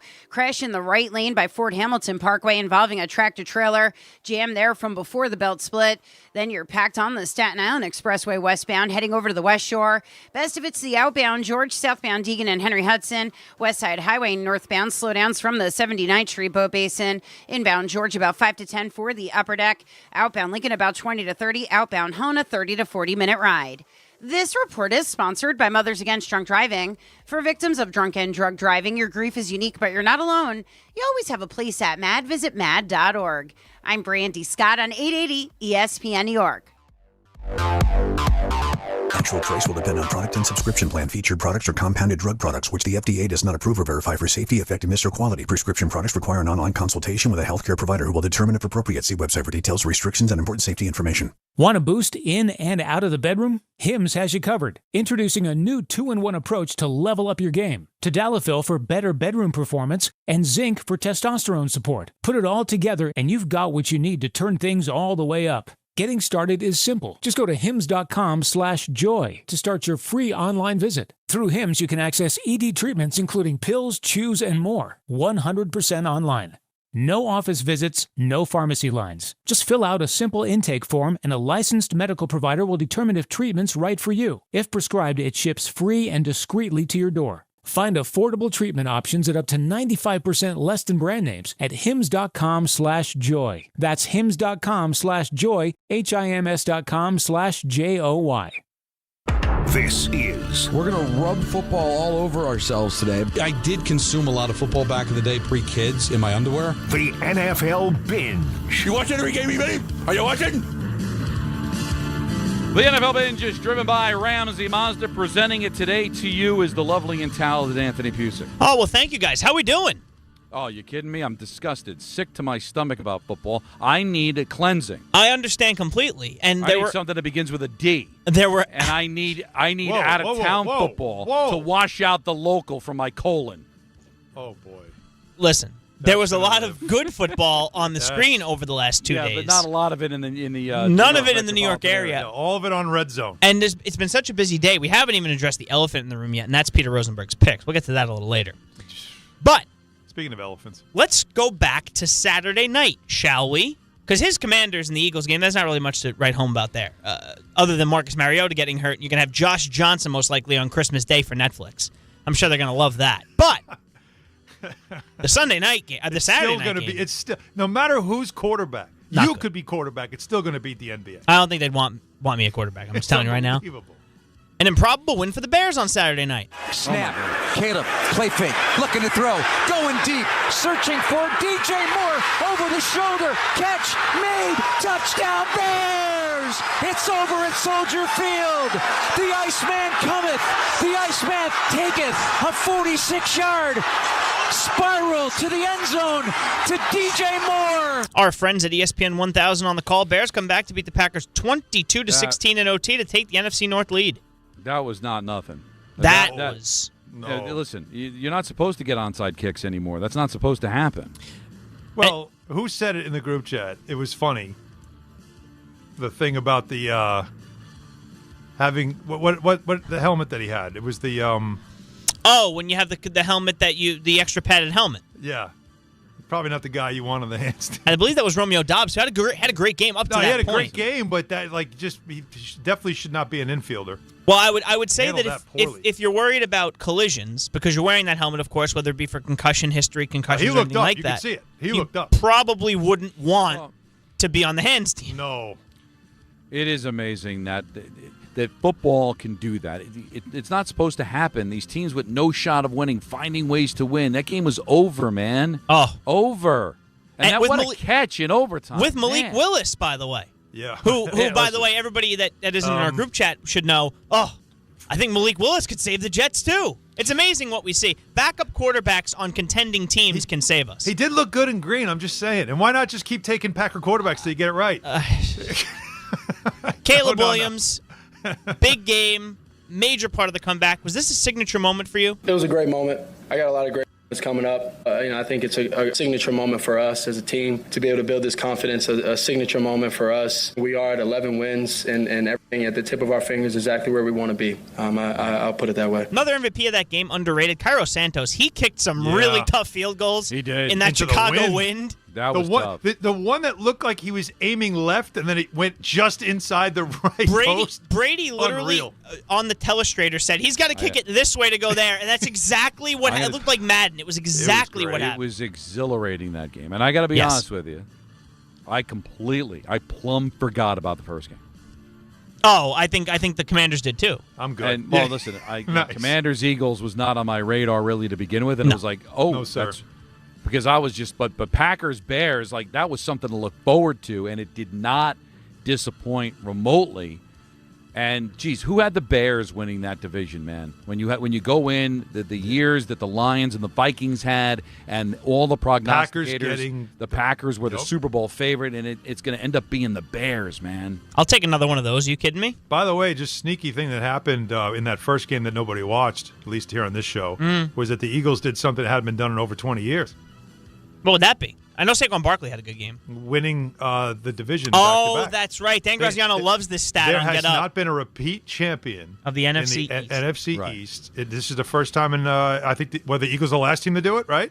Right. What, those early 2000s teams? Yeah. The 03, 04s, that area? The McNabb. McNabb, the flying McNabb. The team that made it to the Super Bowl, probably, I would imagine. But it helps when, like, two of the franchises in the division, like, just basically evacuated everything during the course. A lot of colonoscopy-themed. Yeah.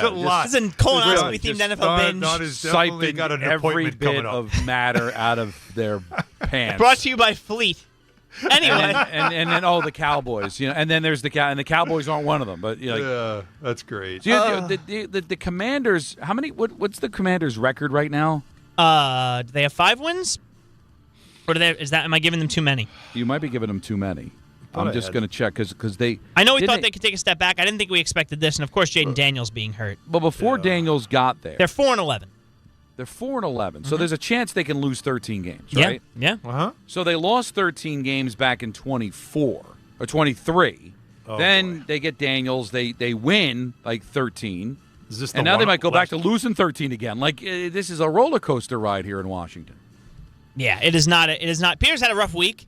That didn't help. Listen, losing the quarterback was a good portion of the problem. Yes. To say it's the complete problem. No, there's something going on there. Yeah. Definitely something going on there. By the way, everybody, don't look now. But there might be a new best team in the AFC. Oh. 2 receivers left, 1 to the right. ETN, the running back, shotgun for Trevor. Dropping, looking, throws it out of the back for that's ETN. Tries to make him miss, does to the 5. Johnson to the goal line, touchdown! Touchdown! Touchdown! A 10-yard touchdown pass to Travis Etienne. The Jags have extended the lead. How good is that? On 1010XL and 92.5 FM, the Jacksonville Jaguars. We mentioned this game saying who's going to be the team that we believe is for real. Well, the Jaguars made a statement. 34-20, absolutely dominating the Broncos.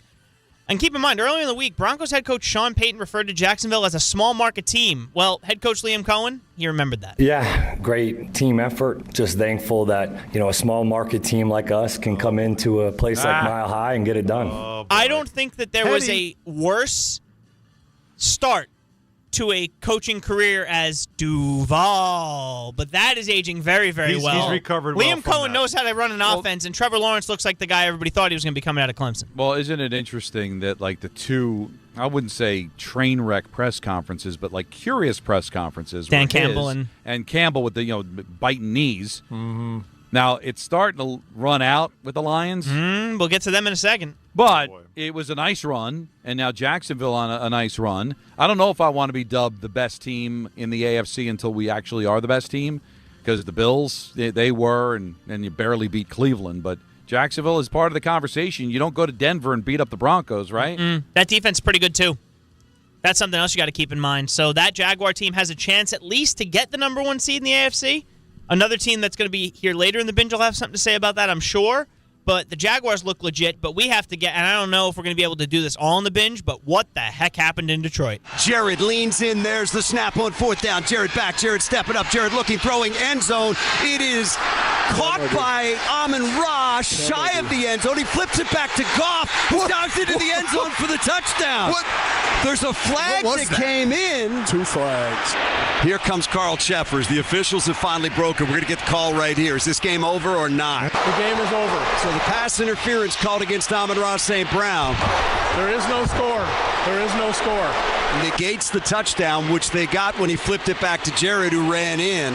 And an offensive pass interference is how this game is going to end. Now, that call was 37 seconds, but the real time of that was probably a whole half hour. You probably could have watched a small mini-series of a show on how long that took. Because I'm doing the double game, but I think at that point it was before the double game started, right? So I'm watching it you on the texted red us. zone.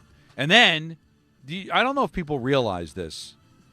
If there's one game left on red zone, and that game is nationally televised, red zone will shut down and not air it. They send you to that they send you to that game, right? Which you should be able to have. But unfortunately, the only option for me at the Rock was red zone. Okay. So luckily, I found somebody with a phone, and we're watching the game. You and I I'm both like, picked that game. What is taking so long? Go to the individual who threw the flag. Yeah. Why did you throw the flag? Oh, offensive pass interference, game over. I don't know. It should take 15 seconds, not 3 minutes, however long it took. Like what? So I'm thinking, all right, it must be on the call must be on the defense, and now they're trying to sort out whether they're going to allow the touchdown because forward progress looked like it might have been stopped, and I thought they were having a debate about that. And then to just say the game is over, Alan, explain to me what took so damn long. Yeah, I think they were trying to figure out timing, like whether or not did it cross before, penalty, all that stuff. But he clearly pushed off, so there's your penalty, and there was nothing else to decide. Was there time on the clock? Did they have to do that? I have no idea. All I know is that wasn't the egregious bad call. No. It was the play before where they claimed there was a pick set that really look, we all know that they do those rub routes, right? Like they do that all the time. They just happened to call that one, and there was contact both ways. So to me, that's the one you don't throw a flag on. Why are you looking for that in that moment when you never? It's like calling it's like calling traveling or calling a cheap touch foul in the last 30 seconds or the last possession of an NBA game when you know you don't call it all game. Don't call it now. So that's the one. You and I both had this game. So I was locked on it. The Knicks are playing, and I'm still like locked on this because I would have been 3-0. By the way, if they would have scored that touchdown, and it was like that. I was losing it. Like what the? How do you call that? Yeah. And then that next play happens, and I was checked out on football. And you guys know what my response was? Yeah, I was watching the Rangers flu game. Yeah, you really are a broken man. That was Anthony is broken. And you know what's funny? He sends the text message. I didn't realize I was watching the Rangers flu game. So when I go to check the score of the Ranger game, I'm thinking they're winning because I think a flu game, I think of Jordan. No, right? Literally everybody's sick. Flu game means overcoming like something like terrible. So when I'm seeing this, it's 1-0. I'm like, all right, that sounds like it's a literal flu game. Yeah, not literal. Like what happened with Jordan. Everybody was sick. Anyway, that was a somber 97 won the ticket, by the way. That's why you didn't hear the excitement from the Pittsburgh crowd. That was since they chanted Tomlin's job, they've lost the game. Lost in all that. Another over 500 season. You're probably looking at the possibility of the Steelers winning that division. What a horrible coach. Yeah. Yeah, I'm not sure Mike Tomlin's going anywhere. I don't know how these Steeler fans can stomach these winning seasons. We've got one more, fellas. Okay. And it was a good one last night. Sunday Night Football. Sure was. Looked like even without Lamar Jackson and Tyler Scoop Huntley, would he look good in green? I thought we were losing this game, Alan. But no. Yes. You didn't lose it because Drake May and the Patriots, they found a way to come back. And now with Huntley in the gun before a 2nd and 15 from the 27. Baltimore trying to keep its playoff hopes alive. The snap is back. Huntley looks to the right. Nowhere to go there. Throws it over the middle. Catch by Flowers. He runs to the 30-yard line. Slips by Patrick. Back to go behind.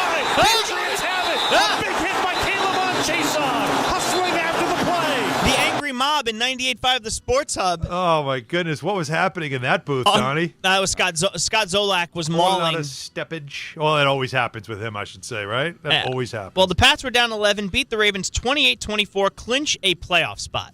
What did I tell you about Drake May, boys? I said this in August. Who does he love more, Don? Drake May or Shedeur Sanders? Oh, you know what? The Drake May thing, you think it's Shedeur? It's Shedeur because you have a chance to get him? Well, he's wearing the wrong uniform. But I am disgusted with myself about how much I really do appreciate what's happening in New England. I hate it, but I can't deny that I don't respect it. Vrabel goes there. They get this kid. They have gotten him right. Josh McDaniels knows what he's doing. Again, it's not that hard. You look at New England, you're like, see, that's it. That's all you got to do. Well, it gives you some hope, at least if you're a Giants fan. Does it? That you have a quarterback. Drake May did not look like this last year. Well, he looked better than Jackson Dart did. Yeah, but if you think you have a quarterback that shows signs and you think that the coaching is the problem, now the Giants have way more problems than just the coaching, but can you get a coach in there? And I'm not saying that they're going to win the NFC East, but at least be a serviceable / possible playoff team with the right coach for the Giants. That is what you have to strive for, in my opinion, and that Your lips to God's ears. is the NFL Binge. Well, that's the NFL Binge. Wow. And it's all brought to you by and driven by Ramsey Mazda. It's the experience of driving a new Mazda and buying a new Mazda from Ramsey Mazda. Choose wisely. Choose Ramsey Mazda. Got a lot of calls to get to. Talk about Week 16, the wild games, and how it doesn't feel like there are no great teams. That's a fact. Yep. But, how many very good teams are there? Kind of crazy. And do you think it's cool, or does it frustrate you like it does Alan and I? 1-800-919-3776. People have opinions on McNeil being gone from the Mets as he was traded to the A's. The Knicks are not going to be at full strength tomorrow when they take on the T-Wolves. Lots to get into, and let's do it coming up next here on Hahn Rosenberg on ESPN New York. There are a lot of reasons why people buy at Ramsey Mazda. It's their selection, it's their customer service, and it's their savings during the More to Move You event. Lease a new Mazda 2025 CX-50 2.5S Select with all-wheel drive for $199 for 36 months. Start shopping now at RamseyMazda.com. Choose wisely. Choose Ramsey Mazda. Call 833-853-2970 for lease details. VIN S 912 MSRP $32,795. John Ryan. Yeah, Dad. I think I came up with a killer slogan for our law firm. D'Agostino and Associates, bite back. Bite back? Yeah. When someone hurts you, you bite back. We'll be the law firm that bites back. Dad, that's brilliant. Accident victims, call D'Agostino and Associates and bite back. Hey, we could even put a big vicious dog on billboards everywhere. Yeah, and Rottweilers on buses. Hey, how about a toll-free number? What are you thinking? You know, like 1-800-BITE-BACK. 1-800-BITE-BACK. That's brilliant. But what if people hear fight back? Easy. I'll spell it out for them, like 1-800-BITE, back. 1-800-BITE-BACK. That's 1-800-248-3222. Love it. Hey, Dad. Yeah? All this talk about biting back got me hungry. Me too. Want to grab lunch? Sure. Hey, how about a jingle? You mean like, D'Agostino, law, bite back? There are a lot of reasons why people buy at Ramsey Mazda. It's their selection, it's their customer service, and it's their savings during the More to Move You event. Lease a new Mazda 2025 CX-50 2.5S Select with all-wheel drive for $199 for 36 months. Start shopping now at RamseyMazda.com. Choose wisely. Choose Ramsey Mazda. Call 833-853-2970 for lease details. VIN SN 385912. MSRP $32,795. Zero security deposit. Ends 1/2/26. Boxing is back at Madison Square Garden on Saturday, January 31st for the Ring 6. Teofimo Lopez versus Shakur Stevenson. Power meets precision on boxing's biggest stage. This is one fight you won't want to miss. Get tickets now at Ticketmaster.com and watch every round live exclusively on DAZN. New York Presbyterian treats more heart patients than any other hospital in New York. From common to complex conditions, our cardiologists and heart surgeons are pioneers in advanced heart care, leading the way in minimally invasive treatments for faster recovery times. Find a doctor at nyp.org/heart. Stay amazing. New York Presbyterian. New York Presbyterian Hospital based on U.S. News and World Report 2025 to 2026 Cardiology, Heart, and Vascular Surgery Rankings. A SoFi personal loan is here to help you achieve something once thought impossible: overcoming high-interest credit card debt. Walk the tightrope of your finances with one low, fixed-rate monthly payment, no fees required, and as soon as the same-day funding. That's right. Pull off your own debt-defying stunt with a SoFi personal loan. Visit SoFi.com/trick to learn more. Loans originated by SoFi Bank, N.A., member FDIC. Terms and conditions apply. NMLS 696891. Getting more as a MyLowe's Pro Rewards member is easier than ever with the Lowe's app. Download it today and earn 500 points the first time you log in. Plus, your digital wallet helps you scan, save, earn, and access what you need to manage it all in one place. Download the Lowe's app and take advantage of your Pro benefits today. Lowe's, we help, you save. Valid 12/1/25 through 1/7/26. Offer valid for first login per organization only. Loyalty program subject to terms and conditions. Additional restrictions apply. Visit Lowe's.com/terms for more details. Subject to change. In the city that never sleeps and never stops talking sports, ESPN New York is always on. Now you can live and breathe everything New York sports wherever you are. On your radio dial, on the ESPN New York app, and streaming live on YouTube. However you watch or listen, ESPN New York is always on for you. Hear us, stream us, watch us. This is ESPN New York.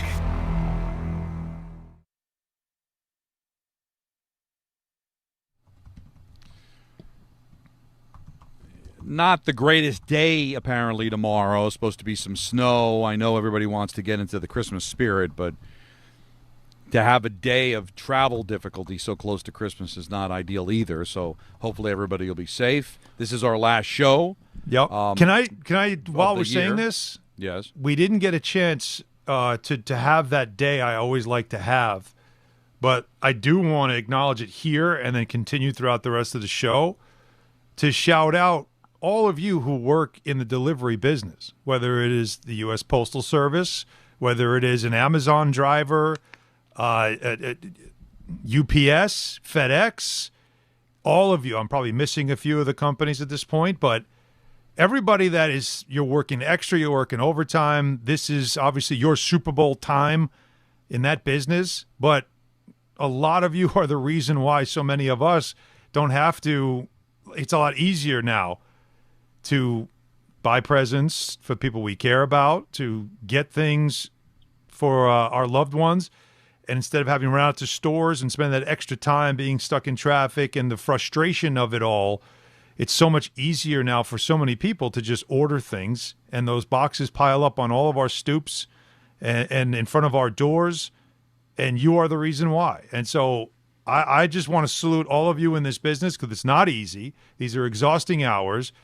And I love the fact that so many of you used to call in my old show with Bart and tell stories about how if you saw the UPS driver and you were a FedEx guy, you cut him off or you would park in front of him so he couldn't get out, so you'd stay ahead of him on the route. Like, the competition was so much fun.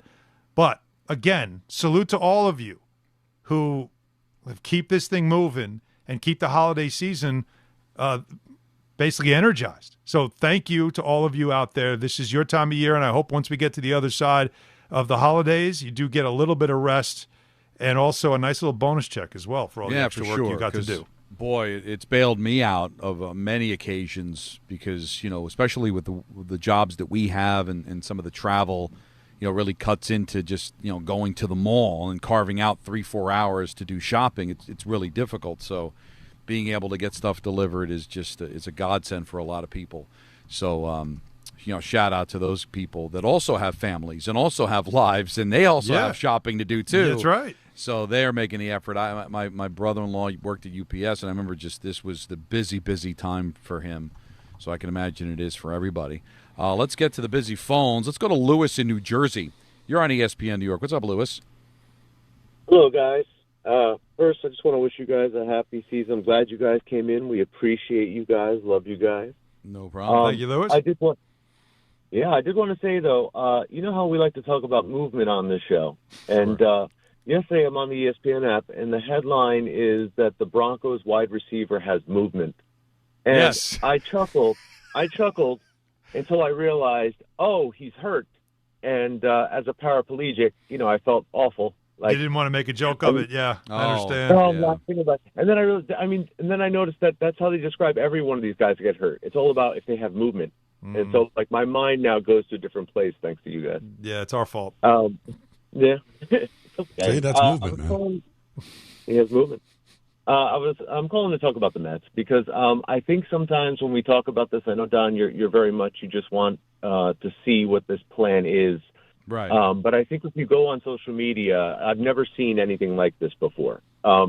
the Mets have been posting like a gift. It's like their 10-day gift guide. Every day they post another thing, a suggestion for what you can get your Met fan, for Christmas.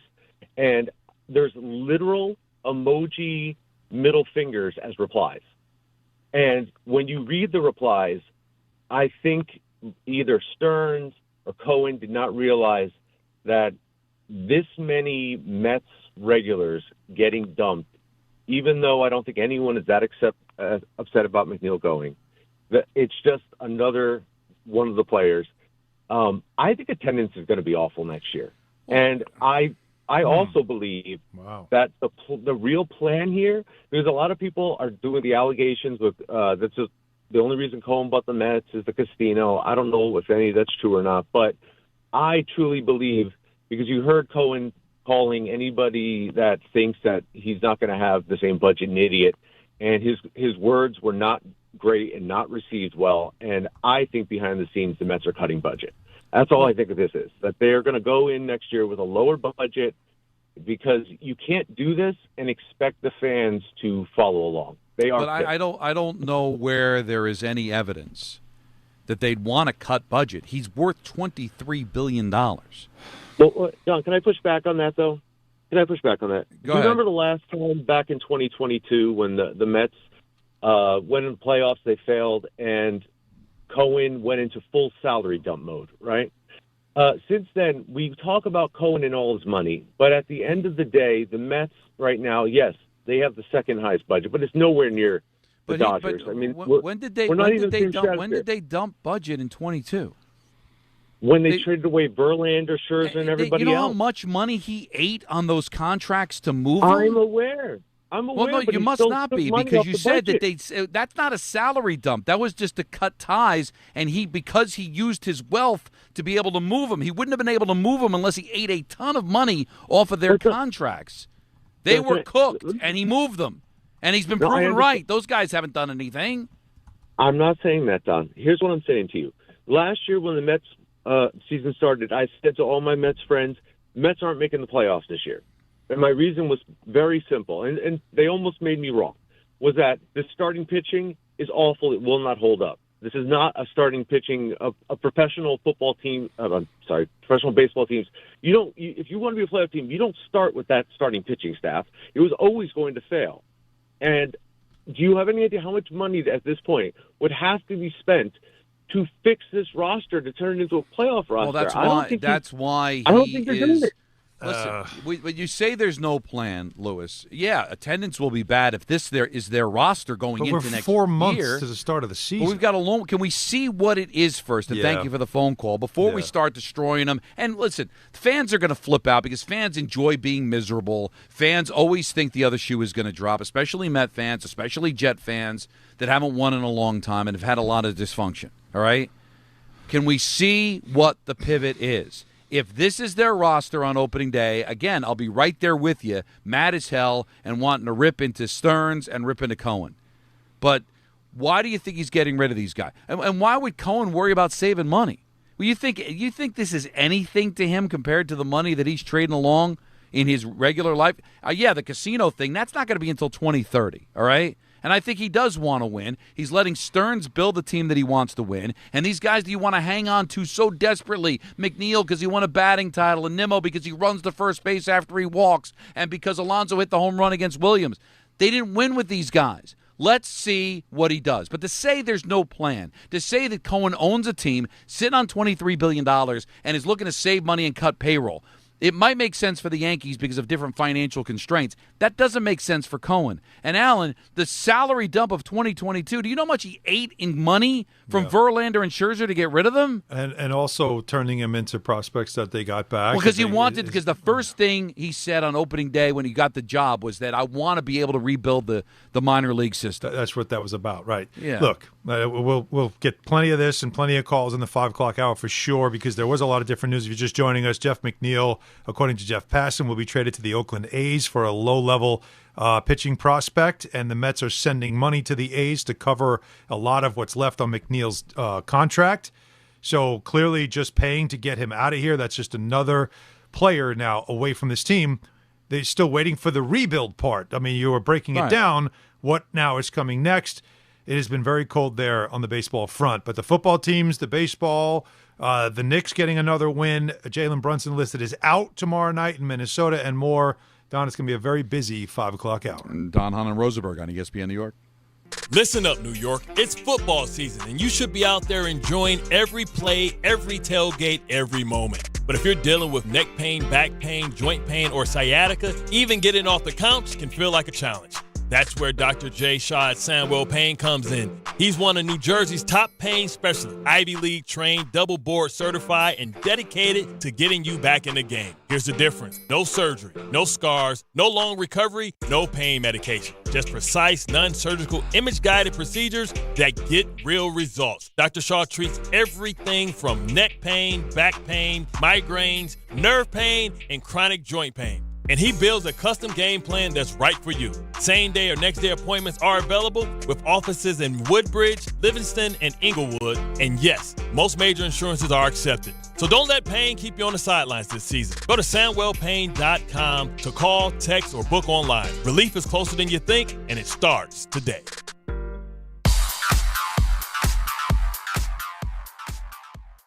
Now let's take a look at the traffic with Brandy Scott. Thanks, guys. Delays are building over at the outbound George. All of your approaches are jammed. Not even the Henry Hudson going to help you out. Worst of it, Cross Bronx westbound. First, a crash over by 3rd Avenue involving an Amazon tractor trailer and a couple of cars. Right lane is out. You're not moving much there from Castle Avenue. After that, stick with the lower deck if you can. We've got an accident on the upper level in the center lane closer to the Jersey side. Inbound George, about 10 to 15 for the upper deck. Outbound Lincoln, your best ride at 20 to 30. Outbound Hahn, already about 45 minutes. No relief on the outbound Gowanus Brooklyn heading over to the Verrazano. Crash over by Fort Hamilton Parkway. Delays are backing up onto the westbound BQE. This report is sponsored by the Positive Coaching Alliance. Questions about youth or high school sports? Well, the PCA can help. It's a national nonprofit developing better athletes and better people through youth and high school sports. More info at positivecoach.org. I'm Brandy Scott on 880 ESPN New York. Hey, this is Mika Binge. Hey, this is Adam Fox. Catch every Rangers game right here on 880 ESPN. WHSQ and WCBS-FM HD2, New York. Looking for a fantastic holiday deal? Stop by Boost Mobile tomorrow, Tuesday, December 23rd from 2 to 6 p.m. at 8206 Roosevelt Avenue in Jackson Heights for their special holiday event. Free gifts to the first 50 kids and free photos with Santa. Bring the whole family, and while you're there, check out their amazing deal. Unlimited talk, text, and data for $25 a month. Forever, as in for life. Make the move and watch your savings stack up. Switch now at boostmobile.com. After 30 gigs, you may experience slower speeds. Pay $25 a month as long as you stay on the Boost Unlimited plan. This is Rick Brunson, the assistant coach from the New York Knicks. I'll be driving to our games this season in style in my new Jeep Gladiator from Princeton Jeep. My friends at Princeton Jeep gave me all-star treatment, and you can expect the same thing. Just mention I sent you, and they'll treat you like family. Princeton Jeep has tons of inventory and great deals on new vehicles. Visit Princeton Jeep at 1045 State Road in Princeton, New Jersey, or online at PrincetonJeeps.com and tell them Rick Brunson sent you. Out here, pets are always by your side, watching the herd, running fence lines, or asleep at your feet. Pets are some of our favorite customers. When you bring them along to Tractor Supply, we'll always have a treat waiting.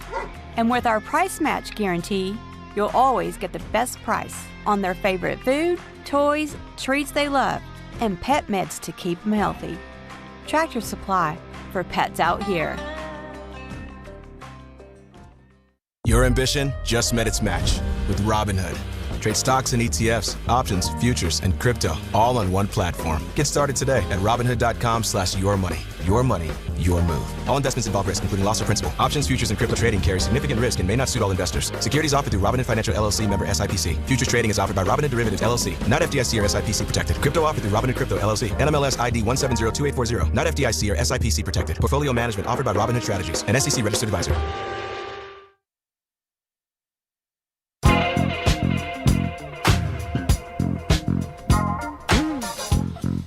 5:04 in the big city. Don, Hahn, and Rosenberg with you till 7 o'clock. Pleasure hanging out with you guys today. And we're going to be off for the rest of the calendar year, as we normally do. We'll be back with you guys coming up on January 2nd. So enjoy your holidays, but we still have a couple of hours of sports talk with you. 1-800-919-3776. Most of it bad. Giants lose. And again, I think Giant fans want them to lose and try to get that first overall pick. But it still doesn't look great to see your team. And then see Jackson Dart feel like he's taken a step back. We had Jordan Raanan earlier, and he said he did miss a couple of games because of the concussion. It's probably that. Does feel like that they're playing a little bit more conservative because of the injuries on the offensive line. He doesn't have any weapons. Slayton had another drop that could have been a touchdown. It's just so miserable to watch, honestly. If you're somebody that wants them to lose, all right, I get it. But then don't watch. Because I know Jordan really explained it well about, hey, it wasn't as bad just running the football. There just wasn't a lot of passes. The offensive line was banged up. But I think it was like 1 for 5 in the first half, and they were just running the ball. And it's like, I thought part of the reason I want to watch the Giants is be entertained by Dart, and now they're not even doing that. Jets, I don't know what to tell you. Like, I understand your frustration if you're a Jet fan, Alan. They're dead. You're dead inside with them. I am. But everybody's coming back, and you hope that this offseason and this pick, whatever they have, they can find a quarterback. But I can't tell you that what you're watching is entertaining. You're getting zero quarterback play. The defense was getting shredded at times. Really, the only thing to watch with the Jets in recent vintage has been their special teams. Yeah. And that's been it. So the state of football is as bad as it's ever been. It's not going to get any better. So you're just going to have to, if you're a Jet fan, hope that they got the right pieces in place. Go find a quarterback in the offseason. And if you're the Giants, hopefully they'll get it right with the next general manager and the head coach. But now you're just kind of going through the motions these final couple of weeks. I'm glad I'm off because what's there even to discuss? You heard and Jordan talk about? Like you heard Jordan. That's exactly it, Don. I feel the same as you do. It's what the hell else did I talk about? I've been in Jordan's shoes. I have been through that where you're covering a team in a lost season, and it almost feels like Groundhog Day, where it's just the same thing. You wake up and I Got You Babe is playing on the alarm clock. Yeah. And you're just like, here we go again. You get tired of it. Not that like you're invested in the team winning or losing. You're invested in just give me something fresher to write about. I've written this story already. And then you have the coach at the podium. He's going through the motions. What am I asking this guy? Like, why am I asking him? Does anybody really give a rip what he's got to say about the Giants right now? He's not even going to be here in a month. That's the problem that I think you're seeing over and over again, which is why, by the way, let's take a moment to just pour one out for Rich Cimini. The guy's been covering the team for like 35 years. Yeah. Think about how many losing seasons he's been through. Wow. How many seasons like this with a new coach that isn't going anywhere and a team that isn't going anywhere, and the whole thing of the idea of the hope of something happening that's going to turn things around, and it doesn't. Like, that's just unfortunately what happens. So we are in that place that we all agree. We all need to, I hate to use it, but it's really the acronym of JETS. Just end the season. Yeah, can we just get to the off-season because it's the only time there's anything really to talk about with the team where you feel like you're looking ahead? Man, when was the last time we could actually analyze the game? Like I was on the text thread yesterday. Just I was upset. I can't repeat any things that I text you guys. I will. When they went for it on 4th and 5. Oh, yeah. And that was really. I like the second one. That was vintage Don. Because I still get emotional about the team. Because as much as this business kind of changes stuff. Can I read the second one at least? Go ahead. What the hell? It's Christmas. No, I can't read the second. You can't. No. But it's my favorite. I can read the first one, though. Look at me. I say blank and go for it on 4th down. I have a huge blank. Yeah, with no job, clown. It's 4th and 5. What are they at, like the 10? I'm like, what do you go? Just kick the damn field goal, tie the game. Why? What is? And again, these coaches. It's so frustrating with these coaches because I'm gonna play a little pop psychologist. Okay, okay. I stayed in a Holiday Inn Express last night. Is that they think they're being tough guys. I'm going to go for it on 4th and 5. I'm not going to just tie the game. We win with touchdowns, not field goals. Listen, you're lucky you score a point. You suck. So it's 3-0. Kick the damn field goal, tie the game. 4th and 5, just get your quarterback sacked because everybody and their mother knows that you're passing because you can't run on 4th and 5. What are you going for? Kick the damn field goal. That's the one thing that bothers me. Even because I was in transit having to go to the Devil game. When Carl Banks even said it. Oh, go for it on 4th down. Why not? So we're at the state. What does it matter? Why punt? Go for it at your own goal line. What does it matter? There's got to be some structure. You're still playing a game. You're still game planning. You're still preparing. And for these stupid coaches to go, I'm oh man, and I go for it on 4th down. You know what? You're compensating for something else. Okay, when the middle-aged guy buys the Camaro, is because he's lacking in other areas of his body. Okay, It's not going to grow. It is what it is. It's what God gave you. So whether you go for 4th or not, it's not going to matter. It's not going to get any bigger. Just coach the damn game. What if it's a Firebird? Coach it. I say F words. I go on television. Because I'm really – no, you're going to be out of a job, and rightly so. And you know what? Weird. Either don't wear the hat or have the hat actually on your head. Oh, no. All right? You can't go there. Go ahead. Because you look like – you know what you look like? You look like what I was just talking about. Yep. What you're compensating for, you're now looking like on the top of your head. I went from really thinking this guy had a chance to get this job to where I can't wait for him to get the hell out. Anthony Pusick said it right. Now, Anthony doesn't get credit because Anthony's negative about everything. All right? So when you're negative about everything, there's going to be some things you're going to get right. But he was right. I mean, they just got to wipe this clean. Like, really. They got to Brillo it down to the nub. Power wash. Everybody's got to go. It stinks. Yeah, it needs dude wipes. It just stinks, guys. Just dude wipes all over the franchise. And I know it doesn't matter. I guess the reason why I'm so against tanking is because it's an easy out for fans, right? So they don't have the moment that I had yesterday because they don't care anymore. They're still watching, tank, lose, get the pick. The positive byproduct of that is then you don't have to care anymore. You don't have to get upset at the poor play and the missed tackles and the bad decisions because you've already tapped out. But you don't want to admit you tapped out, so you're saying, well, I want them to tank so I get the better pick. What does it matter when the team's an absolute mess? Mm-hmm. You could have handed this team Joe Montana in their prime. They'll screw it up because they're a mess. So we got to fix it by cleaning it out, man. Clean it the hell out. Shane, Kafka, they all got to go. It just stinks. The Jets deserve another shot because it's only year one. And again, I didn't think the expectations were that much to begin with. But this Giant thing, man, a year ago, almost to the day, I thought they were going to clean it out, and they brought everybody back. And that was one of the worst mistakes John Mara ever made. And now it was all because he watched the documentary. Right? All because of the documentary. He felt he just had emotion in that moment. I propose we do a Don LaGreca Mad Libs, where we take texts of his that you can't read verbatim, take out the words, and see if people can figure out the words.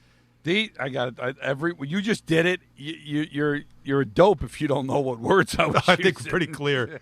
It's pretty clear. But it's still like that. That's definitely a fun game. I'm glad I'm able to share all that with the thread. The text thread sometimes can be very cathartic.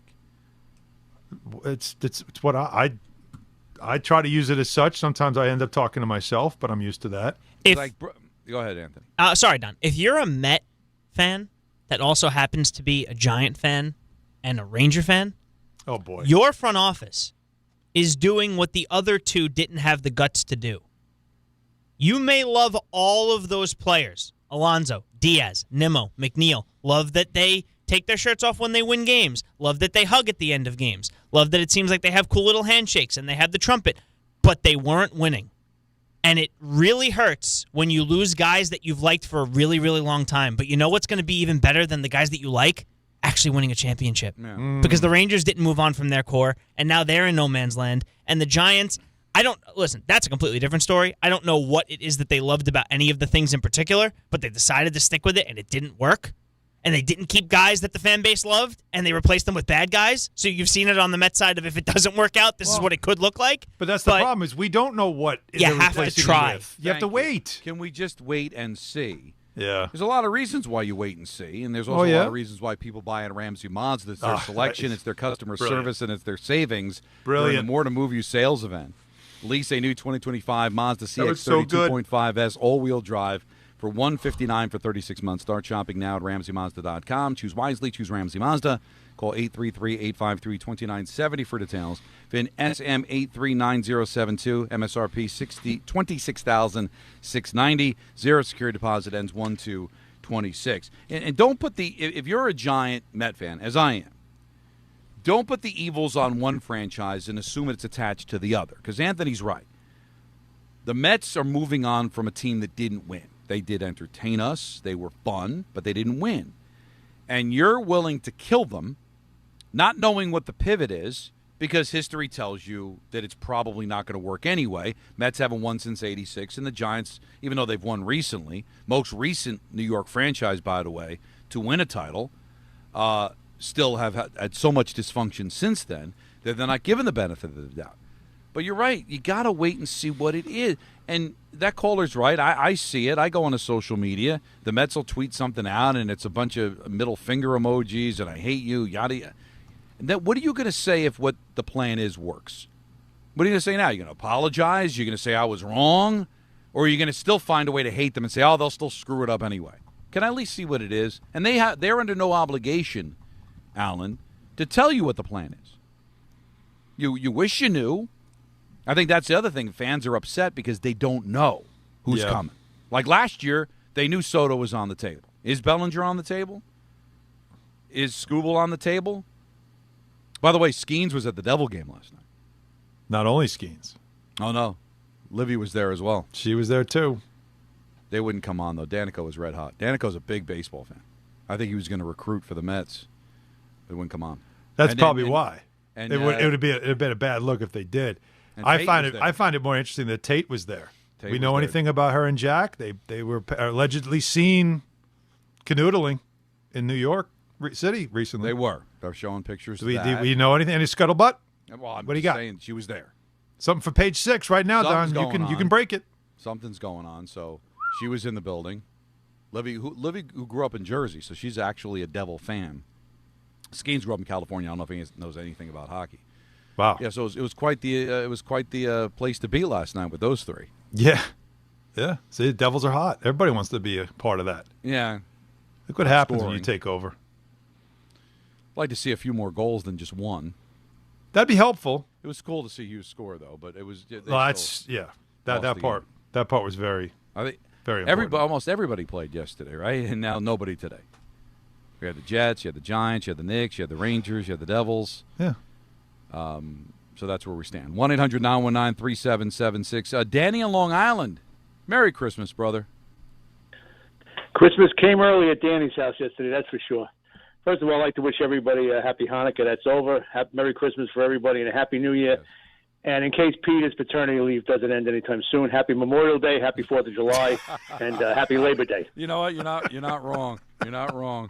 But, Don, we just got a word that in Drop Madness, your number one category is now, it's not going to grow. It's what nature gave you. just a line of biblical proportions. Let me talk to you. Can we, before we get to obviously what I want to talk about, can I give you the last list of 2025? A little lighthearted. We all have kids. We watch the same movies over and over again till our eyes bled. And the kids watched them every time like it was the first time. Okay. I can give you either my 5 favorite Christmas cartoons or my favorite 5 Christmas cartoon characters. Okay. Which would you like? Characters. Okay. Character number 1. The characters one. Who do you got? The Winter Warlock. Love the character. Evil, but turned out to be a good guy. Yes. Meisterburger. Mean all around, but a great character. Very mean. Yukon Cornelius from Rudolph the Red-Nosed Reindeer. Silver and gold. He was dead. Great He guy. came back. They couldn't kill him. Couldn't kill him. Bumbles Bounce. Bumbles Bounce. Yes. How about Jaime? Special merit for Jaime from Rudolph the Red-Nosed Reindeer. That was a good guy. And let's not forget Heat Miser, Cold Miser from the Year Without a Santa Claus. That was an underrated Christmas special, if I may say so. Those were, by the way, when you watch them now as an adult, because I don't know if everybody else does, but when it's on, you stop because it's nostalgic. Then you realize these were horrifyingly scary. Yes. Like, it's amazing how they made these things so scary for a kid. Where anything today now that you watch, it's all like everything's happy and sweet. Those were like, how did you not have nightmares? How did we not have nightmares watching stuff like that? And some of them, like Santa Claus is Coming to Town, which, by the way, as Peter would say, was a Fred Astaire vehicle. That was like claymation, where they had to move the dolls every second to make them appear like they were moving. It took 3 years to film that. Yeah, right. So anyway, listen, obviously I nearly had a nervous breakdown and a heart attack all in one moment yesterday. The longest 3 minutes of my life, waiting for the referees to decide what they wanted for dinner after the game. I mean, I don't know. That was just as a fan, unbelievable. you were invested, so yeah. I invested. I dropped to my knees like it was Christmas morning. I would say one thing. I do agree with you that the first pass interference call was a little questionable, and the second pass interference call obviously was the right call. That was and obvious, you made a statement, right? And you made a statement that if you either call it or you don't. The problem was they called it on the Steelers in the second quarter. The Steelers tight end did the pick, and they called it against the Steelers. They lost the touchdown. Okay. So obviously there was some referee hiding in the end zone who woke up this morning saying, "This is my moment to call this offensive pass interference in the end zone," because you don't see it that often. I always feel bad for the defensive guy, because when you look at the play, the last play, if he runs straight into the Steeler cornerback, they're going to call they're going to call defense. The fact that he put his hands out and pushed him was what made it offense. To me, if a defensive guy has position, whether you're in hockey, basketball, and you run straight into him, you commit a penalty. But only in football can a quarterback have position, and you run straight into him, and you get called with holding or defensive holding or pass interference. And now I always feel bad for the defensive people because they're always on the wrong end of it. Oh, you're always compromised. The only problem I had with the delay was I tried to figure out what they're thinking about, and all I could come up with is, well, wait a second. If they agreed to get into the huddle and that they did blow the whistle on the forward progress, well, that would mean they blew the whistle, the clock stopped, and now there's going to be another play, because if it's a touchdown, the Steelers have to take the penalty, which knocks them back. So basically say, okay, he scored a touchdown, and there's 2 seconds to go. So therefore, the Steelers have to accept the penalty, knock him back 15 yards, and there's going to be one other play. Once they establish that, yes, there was a touchdown, but there was no more time remaining, there wasn't going to be another play, and therefore, by the grace of God, we got out. And then the Ravens lose at night, so I could barely get to bed last night. I was so pumped up. My kids were really fired up about it. It's amazing to me. We have fun with you, Danny. A Merry Christmas and Happy All the New Year. best, Danny. We'll talk to you in 2026. I understand your frustration with Tomlin. I do. But coming from a Giant and Jet fan, respectively, here, we laugh at your complaints because you're going to have another winning season. You're going to win this division. On the year in which everyone chanted, fire Tomlin, they're going to win this division. Now, I don't think they're a great team, but guess what? Who is a great team? It's all about who's hot, who's in the right position. That's who's going to come out of these two respective conferences. Because who are the best teams? We thought it was the Rams. And then the Rams end up losing to the Panthers, and then they lose to the Seahawks.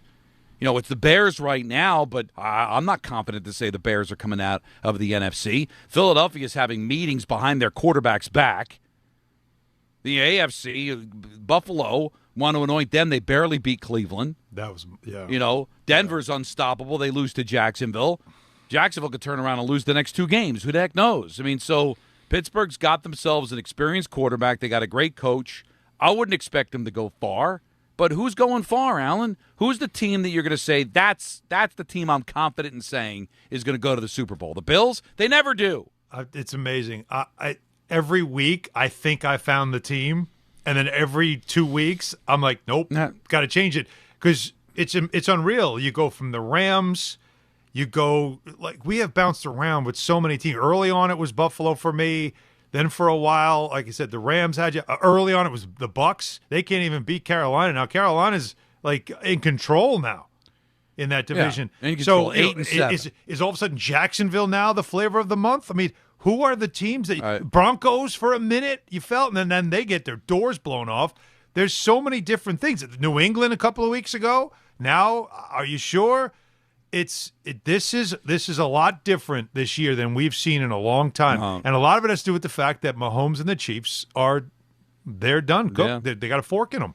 The We're not Lions used are to done. this. The Chiefs are done. Yep. A lot of sexy Ravens. teams. Not that the NFL needs sexy to get ratings and interest, but you're not going to have the Chiefs. You're not going to have the Cowboys. You're not going to have the Lions. Mm-hmm. You're probably not going to have the Ravens. Some like really sexy teams, big-time quarterbacks are not going to be playing in the postseason, but they'll still have enough to get, 1 billion people to watch their games. 1-800-919-3776. We've got an ENN, an Anthony Pusick-led ENN coming up at 6. Take you up until 7 o'clock here on ESPN New York. Mornings with DiPietro and Rothenberg. Got a full fresh batch of Ativan. Yeah. I think it's the only reason he travels, so he can drug himself. Well, it's the only reason I'm able to travel. Otherwise, I have panic attacks. I can't handle them. I can't wait till the Giants win. You're eating those things, and then all of a sudden it's Wolf of Wall Street, and you're crawling around. Come on, stand up. Okay, walking's out. Think, what else is there? Yes, I can crawl. DiPietro and Rothenberg. Morning 6 to 10 on ESPN New York and streaming live on YouTube. The holidays are here, and Amazon Pickup is your MVP of package pickup. Need that perfect gift like a brand new jersey for the big game? With Amazon Pickup, you can grab your order from secure Amazon lockers or counters near you on your schedule at no extra cost. It's fast, it's easy, and it keeps your holiday surprises tucked safely away. So whether you're running from work or heading to the holiday party, Amazon Pickup makes holiday shopping worry-free. Find your nearest Amazon Pickup location at amazon.com/pickupmvp. That's amazon.com/pickupmvp. If you've been injured on a construction site, then you need a lawyer who knows New York's unique labor laws. At the Parisman Firm, they have decades of experience handling construction accident cases and a proven track record of delivering huge results. Their team has already recovered nearly $1 billion for hardworking New Yorkers. From scaffold accidents to slip and falls and equipment failures, they've got your back. Call the Parisman Firm now at 718-WORKERS. That's right, 718-WORKERS, because your case is their cause. Get the justice you deserve today. This is Bart and Carlin on ESPN New York. You guys are so locked in on Dart, and you think he's the guy. Fine, good for you. I'm not there yet. You know why? Because I need proof. I need to see it for more than a few weeks to believe in it. Here's what I know. I see a guy that is nowhere near somebody that I would call a lock to be my quarterback of the future. This is the question, right? Because do you really, truly have to consider Mendoza? Bart Scott, Chris Carlin, weekdays at 10 a.m. on ESPN New York and streaming live on YouTube. That 3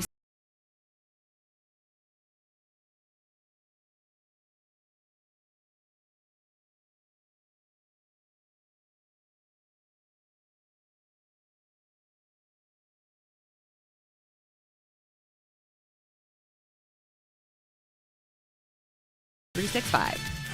Gambling problem? Call 1-800-GAMBLER. 21 plus only. Must be physically located in New Jersey. T&Cs apply.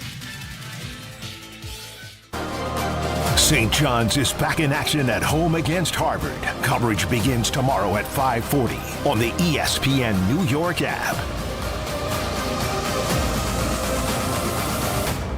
Discover a driving experience crafted to inspire. At Garden City Mazda, exceptional design and sophisticated performance come together. During the Mazda More to Move You sales event, lease the 2025 Mazda CX-5 for $229 a month for 33 months. Or the 2025 Mazda CX-50 for $239 a month for 33 months. Both with $49.95 due at signing. It's the Mazda More to Move You sales event at Garden City Mazda. At Garden City Mazda, expect the exceptional.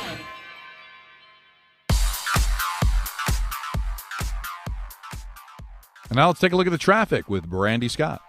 Thanks, guys. We're going to start off in Jersey. Not so great on Route 3 westbound, heading over to 21 in Clifton. Crash on the ramp to the southbound side. Add that to the volume. You're hitting the brakes from the Turnpike Eastern Spur on through. Inbound, George, stick with the lower deck if you can. Upper level, about a 15 to 20-minute ride. All of your approaches the outbound side are jammed. Aside from the Henry Hudson, Cross Bronx westbound, still have this crash in the right lane involving an Amazon tractor trailer over by 3rd Avenue. Not moving much there from the Bruckner on through. Deegan southbound picking up some heavy slowdowns heading over to the Cross Bronx. You're solid there from the Mosholu on down. Outbound Lincoln, your best ride at 20 to 30. Outbound Helena run you 45 plus. This report is sponsored by Mothers Against Drunk Driving. For victims of drunk and drug driving, your grief is unique, but you're not alone. You always have a place at MAD. Visit mad.org. I'm Brandy Scott on 880 ESPN New York. We expect our information in real time. US Med carries continuous glucose monitors, which provide real-time readings of blood glucose levels. US Med is an approved provider for Medicare and over 500 private insurers. So call 888-665-0696 today for a free insurance and Medicare benefits check as easy as... That's 888-665-0696. This college football season, show your school spirit every time you pay. Introducing college-branded Venmo debit cards. Rep your team on and off the field with custom school designs that let everyone know who you root for. Whether you're tailgating, grabbing snacks for the watch party, or celebrating a win, you can unlock 15% cash back at ESPN, 1 free year of Perplexity Pro, and more. This college football season, score more with the Venmo debit card. Get yours now in the Venmo app. Learn more at venmo.com/collegecard. Max cashback varies. Terms apply. The Venmo MasterCard is issued by the Bancorp Bank, N.A.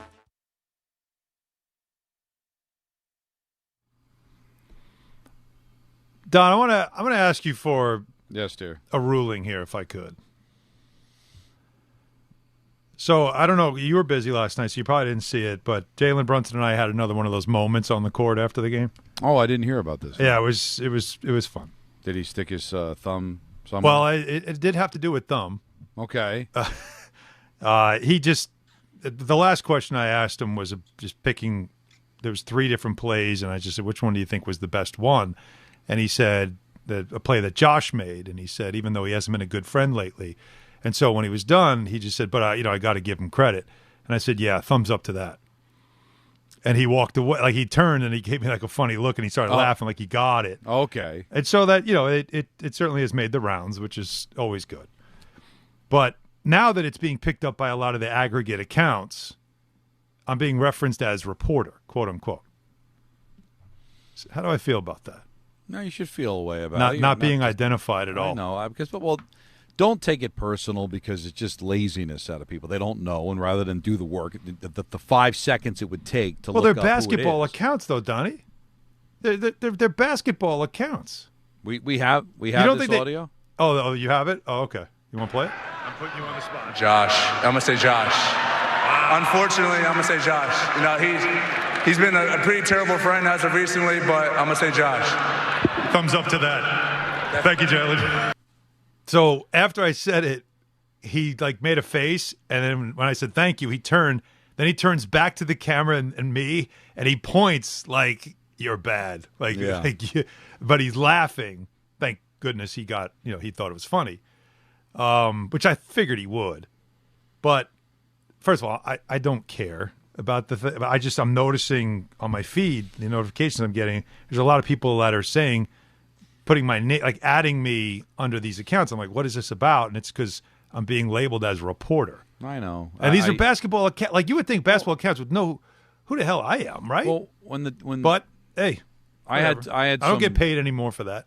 I had some moments early on with the Devils when they had won 8 in a row, and the Brat breakaway in overtime against the Canadians.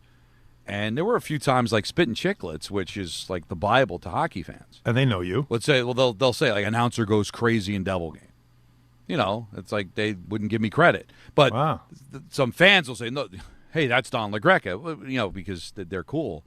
But that's what they do. They figure we don't care about the announcer, we care about the moment kind of thing. So they don't want to do the 2 seconds to just double check who called the game or who interviewed the player.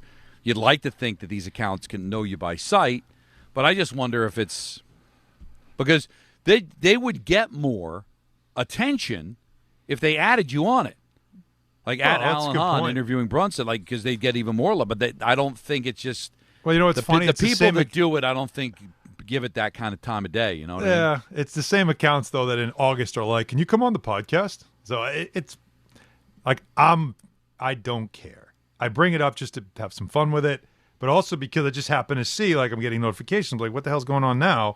Because last night it was fun. It went all over the place. It was really funny. And this morning a little more. I got some texts from friends, but seeing it now and people are mad, put some respect on his name, and I love it. Knick fans dragging these accounts because they didn't name me, which God bless the Knick fans. That's why I love them.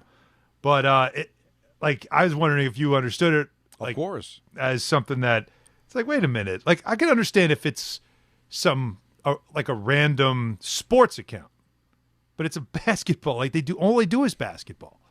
But that's fine. I don't need that kind of. Like I said, if I got paid for it, then I'd be mad. I'm not paid for it, so I don't care. It's interesting, but again, the people know who you are, so they came to your defense, and that's a good thing. Yeah, let's do. By the way, just to shout out the chat on YouTube, because we have a huge audience today, which is great to see in Christmas week that people are still with us, which is awesome. So we thank them, we appreciate them. But I know that Juan in White Plains has been waiting forever to talk a little Yanks. Okay, sorry, Juan. Why don't we bring him? The show got away from us. It's all good. Don, Alan, thank you so much for taking my call today, okay? I've been meaning to make this call sooner, but for whatever reason, I'm making it today, and it's appropriate because it's the beginning of Christmas week. Don, Alan, as people are writing their letters to Santa, I'm writing mine to Brian Cashman. Oh, boy. Brian, I know you're listening, so turn the volume up. Last year, dear Brian, I'm sorry. Last year, around this time, the Mets went out and got Juan Soto. This year, the Dodgers landed Edwin Diaz. 2 weeks ago, the Orioles grabbed Pete Alonso. You know, everyone else gets to open their Christmas presents early, but for the second straight year, the Yankees have absolutely nothing under my tree. Okay? And, furthermore, last year at the trade deadline, I didn't get anything either, and fine, it's fine, inflation, right? Times are tough. I get it. But, what makes this even more frustrating is that I look at the Orioles and Blue Jays offenses, and they look significantly better than the Yankees right now. I mean, I'm just going to name a few real quick. The Orioles are rolling out Pete Alonso, Jordan Westburg, Gunnar Henderson, Adley Rutschman. The Blue Jays, Vladdy, Barger, George Springer, the guy Ernie Clement. I'm sure you heard of him. These are good young hitters. Guys who hit for average. They run the bases. They put pressure. Yeah, they put pressure on defenses. So, what does this tell you? Yeah, well, before we ask you why you feel the way you feel, can I just do a little bit of fact checking? Last trade deadline last year was Jazz Chisholm.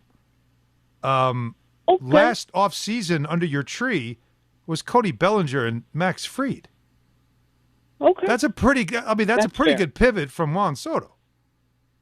Right? Yeah, so fair. I want you to understand, like your cupboard wasn't bare at all. But so let's just go there. All right, good, Don. Now I just want to fact check. Don, take it over. You've been told. Thank you. Thank you very much. Cody Bellinger was leased.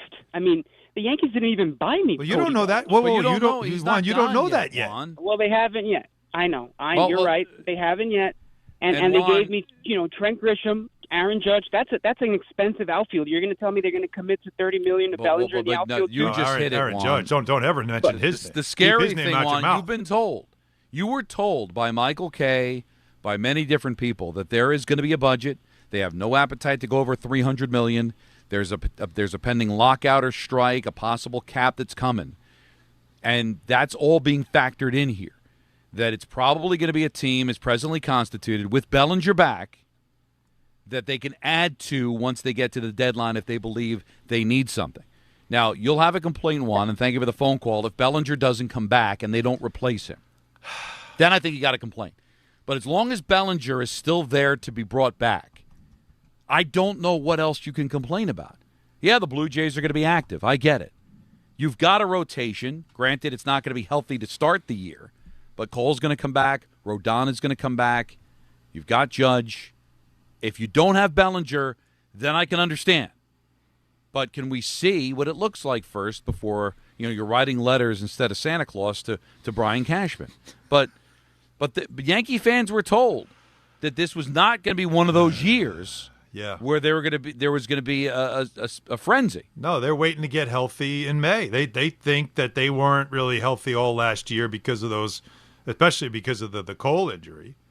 They lost a lot of pitchers last year, and they feel like I do think the Bellinger thing though is definitely that to me is a pivot move though. That's a pivot point, I should say, right, Don? If he does not come back, that does change a lot with your lineup and your defense and your options. Yes, yes, at least that. But the rest of it, pitching, no, they have tons of pitching. They have to get it healthy, and in May they hope to have everybody healthy. But the Bellinger thing, I do feel like is a pivot point for this offseason. Well, if they don't bring him back, if he signs somewhere else because they couldn't sign him, they didn't want to pay him, whatever it was, that to me would be alarming. Well, and I can't ask Juan because we already disconnected him, but who did you want that they didn't get? Like, did you want Diaz? Did you want Alonso? No. You saw some big names, but were any of the ones that you wanted to get? Or are you just upset they haven't done anything to entertain your hot stove? That's not their job. Their job is not to entertain you in December. Like, I feel bad for those baseball-only fans that, like, live for the offseason. I got to be honest with you. It's like repeats of I Love Lucy. There's nothing there. You got nothing. I agree with you. But the Yankees aren't in the business of entertaining you during the wintertime. Yeah. They're going to try to do their best but so I don't know what they missed out on yet. Maybe they did. I don't know. Do you feel like they missed out on anybody? Was anybody acquired during the offseason? You said, boy, I wanted the Yankees. There's no name that really had me like, oh man, like that. Bellinger. Yeah. You knew bring back Bellinger. That's it. I think that's definitely part of it. Now, if Bellinger comes back, if Bellinger signs with the Mets and the Yankees don't do anything to counter that, then I can understand you being really upset. Listen, that's 2 from the chat, by the way. 2 calls from the chat. You guys in the chat, man. Those are 2 tough calls. Those were 2 tough ones today. On hold for a while, if you wanted to do that, is Robbie in Lenox, Massachusetts. He's been on hold for 152 minutes. I apologize, Robbie, but we got a lot going on. What do you got? And we don't talk hockey around here. Guys, what's going on? I want to talk about a couple of things. Here's the deal. I want to talk about the New York Giants. You know, Don, I'm a couple of years older than you, and I sat behind the post at Yankee Stadium when I first started going with my father in 1972, when Norm Snead, Rocky Thompson, Ron Johnson, and Spider Lockhart, and we had traded when they traded away my first year with Fran Tarkenton. I sort of was into the Vikings, but then I became a Chargers supporter because the Giants were so bad in the 70s. It was unbelievable. But this is the worst I've ever seen. Don, you were mentioning before earlier in the show about the teams in the 70s. At least we had a respectable defense. I can't stand bad defense. Don, I would rather see a game that has a great defense than a bunch of scoring with no defense. I like defensive football, and this is an embarrassing team, the Giants. You not only have to change the personnel on this team and the general manager, you have to bring in a player who wants to change the culture of this team, like Lawrence Taylor and Phil Simms changed the culture of this team. I want to see former Giants come back. John Mara, if you're listening out there, like this guy just talked about a letter, okay? He talked about a letter to Cashman, all right, and I love the Yankees. Trust me, I was born in the Bronx and raised in Westchester all my life, and I've been up here in the Berkshires about 21 years. But, I mean, I am just so disgusted with the fact that I love John Mara and his family. I had a chance to meet Wellington. I was at an NFL dinner many years ago as a 19-year-old kid, and I walked up to him. I was a little nervous. But, I mean, seriously, guys, there's no direction right now. They have some young players. We just need somebody to infuse something. I like your idea. Call Bill Parcells. Call Tom Coughlin. Get a meeting together. Let John Maris talk to these guys.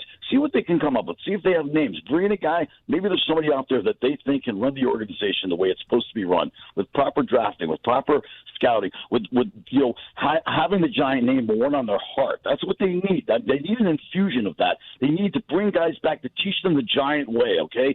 Just like the Rangers need the same thing right now. Now, Chris Drury played for the Rangers, a pretty good player. It's not only Drury, it's the past. It's the past. The Rangers have been a disaster, Don, okay, in the front office, because to me, what they don't do is they don't develop players. Why are they bringing back slow, older players in contracts? Look, J.T. Miller is past his prime. Okay, all these guys are past their prime. They're all in their 30s. What is the plan right now exactly? They couldn't even go and try to get Quinn Hughes. Was that their plan, Don? Anyway, listen to your comments. I'm so disgusted. Last night, I know it's tough on the schedule, but can you give me a better effort? And can Mike Sullivan have a more boring style of hockey? I know they don't have a lot of talent, but can we just bring up the kids, please? Why don't they? I would take 2 years years of missing the playoffs just to bring the There's kids. no kids to bring up. What kids are you going to bring up? They already brought up Perot. They brought up Laba. I know that's the problem. It's like an NHL team.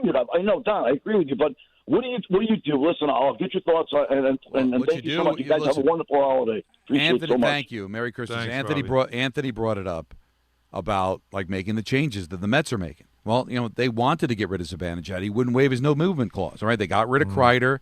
They brought JT Miller in because they thought that they still had enough there, but he's over 30.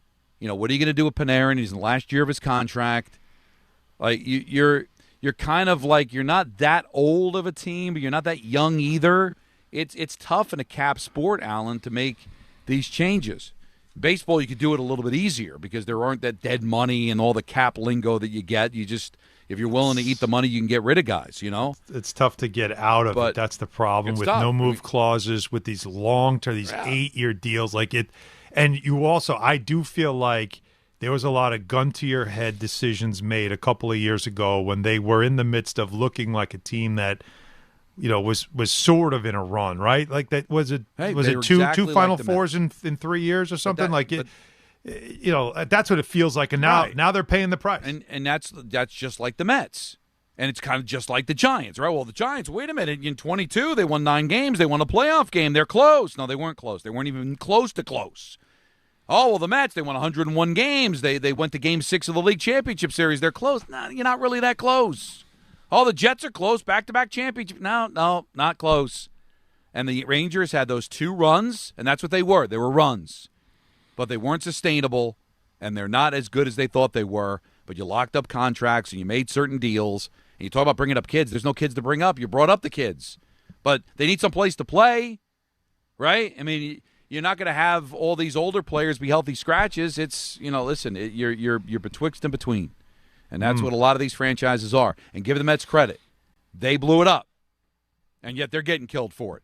Then you got the Giants and the Rangers didn't blow it up, and they're getting killed for it. Like, let's wait and see how it works out. And I feel like the Mets did the right thing. I'll be proven right or wrong, I guess, in a few months. 1-800-919-3776. Don Hahn and Rosenberg on ESPN New York. St. John's is back in action at home against Harvard. Coverage begins tomorrow at 5:40 on the ESPN New York app.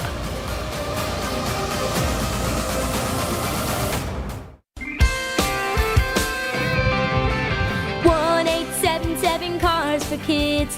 KARS Cars for Kids. Hurry! It's our last chance to donate for 2025. Donate your car today. 1-877 Cars for Kids. Donate your car today. Ready to get rid of that old car? Donate it to Cars for Kids. Call 1-877 Cars for Kids to reach a friendly live agent. Donation's super easy, and your car can be picked up as soon as tomorrow. Call us now, 1-877 Cars for Kids. That's Cars with a K to donate your car today. 1-877 Cars for Kids. KARS Cars for Kids. KARS Cars for Kids. 1-877 Cars for Kids. Donate your car today. Hurry! It's our last chance to donate for 2025. No gift? No problem. With Target's last-minute gifts, the holidays are a breeze. You can score on the hottest toys, beauty must-haves, chocolatey stocking stuffers, and much more. And if you need it now, no worries. Swing by any Target store today and snag all the stocking stuffers and gifts for the most magical season yet. Step into the holidays, check off everything on your list, and save big on your last-minute gifts. Only at Target. Restrictions apply. My name is Whitney Allen. I am a widow. My husband, Ryan, died. We never thought in a million years we'd have to use life insurance. The unexpected happened. With Ethos, it is so fast and easy. It's 100% online. You can get a quote in seconds, apply in minutes, and get same-day coverage. No medical exams, and you can get up to $3 million worth of coverage through Ethos. Get your free quote at ethos.com/game. That's ETHOS.com/game. Time spent on application may vary. Online health questions required. You live for this. The wins, the losses, the slam dunks, and the buzzer beaters. The dream that this is your team's year. Hope. It's what keeps you coming back. So you represent with anticipation and with pride. Because when everything's on the line, your support means everything. That's why the NBA Store is here to support you. Check out the largest selection of official NBA gear at NBAstore.com. A Fanatics experience. There are a lot of reasons why people buy at Ramsey Mazda. It's their selection, it's their customer service, and it's their savings. During the More to Move You event, lease a new 2025 Mazda CX-30 2.5S all-wheel drive for $159 for 36 months. Start shopping now at RamseyMazda.com. Choose wisely, choose Ramsey Mazda. Call 833-853-2970 for details. VIN SM839072. MSRP $26,690. Zero security deposit. Ends 1/2/26. D'Agostino, Law, Bite Back.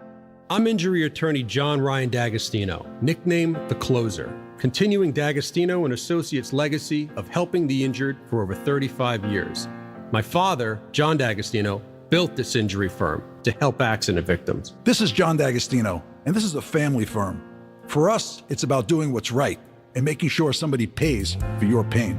Call us first at 1-800-BITE-BACK. That's 1-800-BITE BACK. They call me The Closer because big or small, in court or out, I'm fighting to get the job done, to win, to get you every dollar you deserve. D'Agostino and Associates has offices throughout New York and New Jersey and will come to you. I've been there and I'll be there for you. Call us first at 1-800-BITE-BACK. 1-800-BITE-BACK. That's 1-800-248-3222.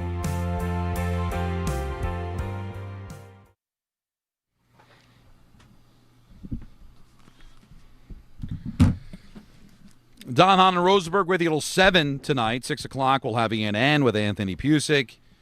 A lot on the table to talk about as we are doing our last show of the year. We will have the likes of Ty Butler and Pat O'Keefe. The likes of? That are going to be filling in. And on the morning, you're going to have some Dan Grassa. You're going to have some Jake Assman. Dan Grassa had to fly to New Orleans as insurance in case Bob Wischusen couldn't make it to the game, but Dan did a good job doing sidelines on the radio yesterday. Caught some got a free trip to New Orleans, and that's not nothing. That's not nothing. Get Right. a little charter meal back and forth. Stay at a nice hotel. So, but little Bourbon Street. Night Bob before. made it. Bob made it for the game Because he's a pro. Boy, he deserves better. Oh, Such a good broadcaster, and you such could a hear bad it. team. Like listening to the broadcast, it's such a quality broadcast. It is, and he just he's just trying real hard. He really I'm giving you all I got. Yeah, it's still NFL. It's still a game, and you got to be on top of it, and you do the best you can with what you got to work with. That's and it. Just has not been a lot to work with.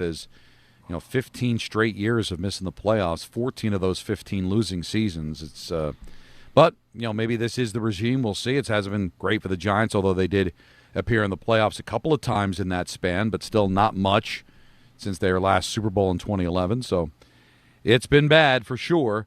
1-800-919-3776. Let's go to Steve. He's in Homeville. You're on ESPN New York. What's up, Steve? Hey, guys. Good talking to you. I think as of yesterday, the Maras and the Tisches probably have put Joe Schoen in charge of the next general manager search. Just the notion that anybody can entertain the idea there's any chance of this guy coming back, it's unfathomable. No fan would ever tolerate this. That ship has sailed. And I just want to bring up one thing Joe Schoen said a few weeks ago at his press conference during the bye week. He said he doesn't make the same mistake twice. That's true. He makes it 3, 4, 5 times at least.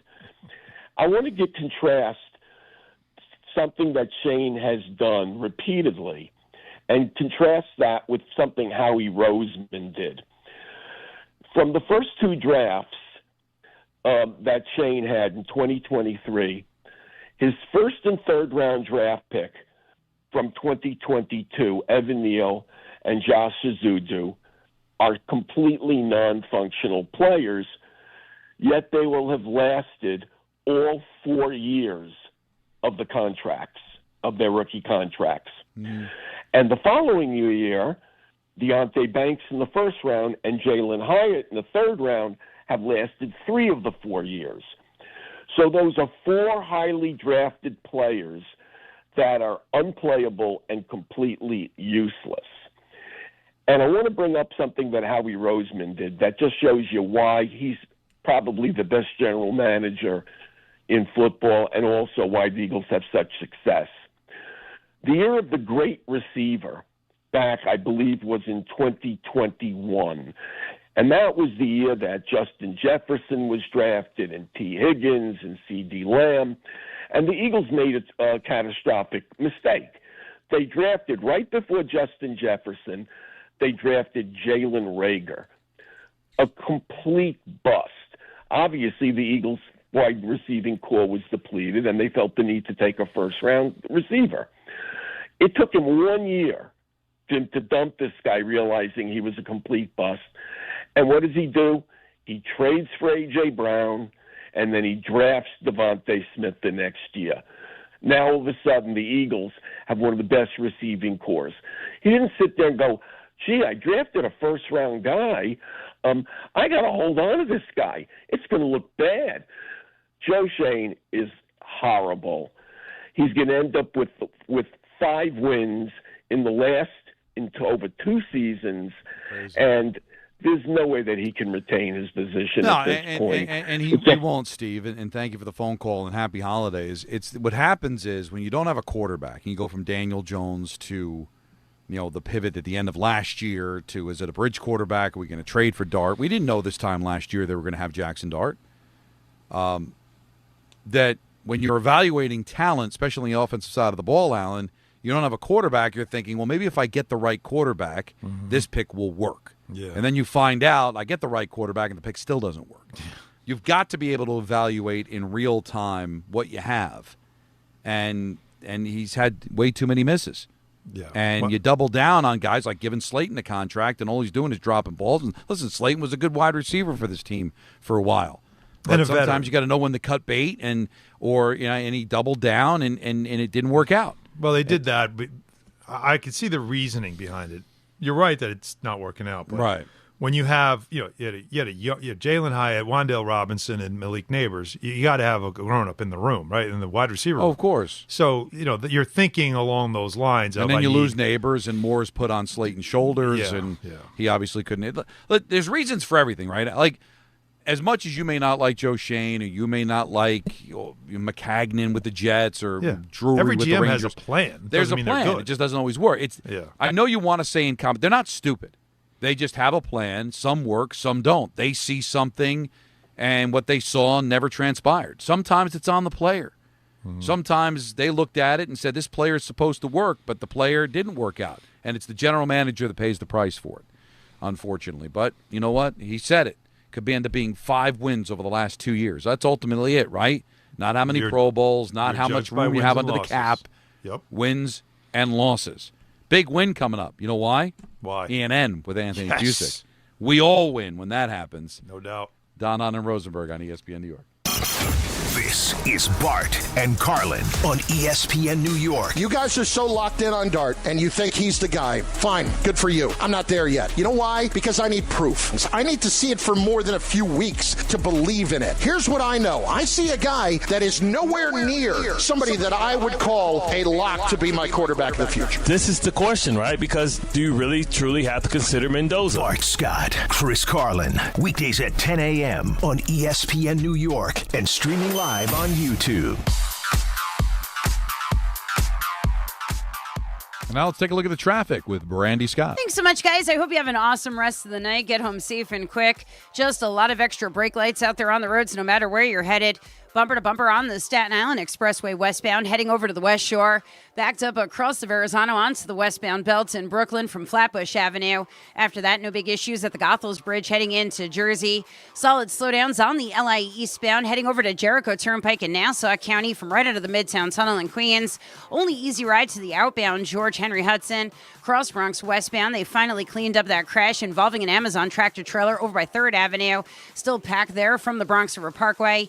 Inbound George, stick with the lower deck, upper level, about a 20 to 30 minute ride. Outbound Lincoln, your best bet at 20 minutes. Outbound Helena, run you 30 to 40.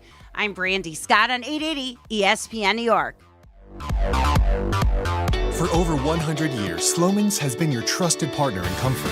When it comes to home heating oil, we deliver more than just quality fuel. We deliver peace of mind. With price protection, automatic deliveries, 24/7 service, and up to 30 days to pay your invoice. Our dedicated team is just a call away, ensuring you stay warm and comfortable all winter long. Slomin's, New York and New Jersey's largest heating oil provider, proudly serving our community for generations. Give us a call today at 866-GET-HEAT or visit oil.slomans.com. Listen up, football fans. You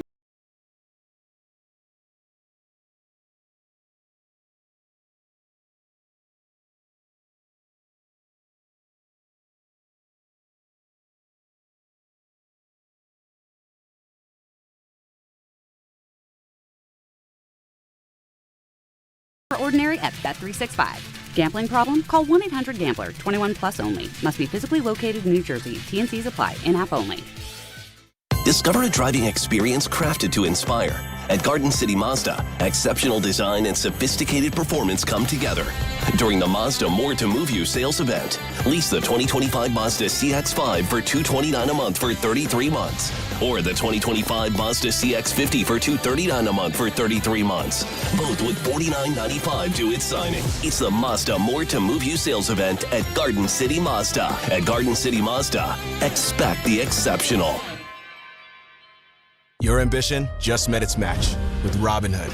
Trade stocks and ETFs, options, futures, and crypto all on one platform. Get started today at Robinhood.com/yourmoney. Your money, your move. All investments involve risk, including loss of principal. Options, futures, and crypto trading carry significant risk and may not suit all investors. Securities offered through Robinhood Financial LLC, member SIPC. Futures trading is offered by Robinhood Derivatives LLC, not FDIC or SIPC protected. Crypto offered through Robinhood Crypto LLC, NMLS ID 1702840, not FDIC or SIPC protected. Portfolio management offered by Robinhood Strategies, an SEC registered advisor.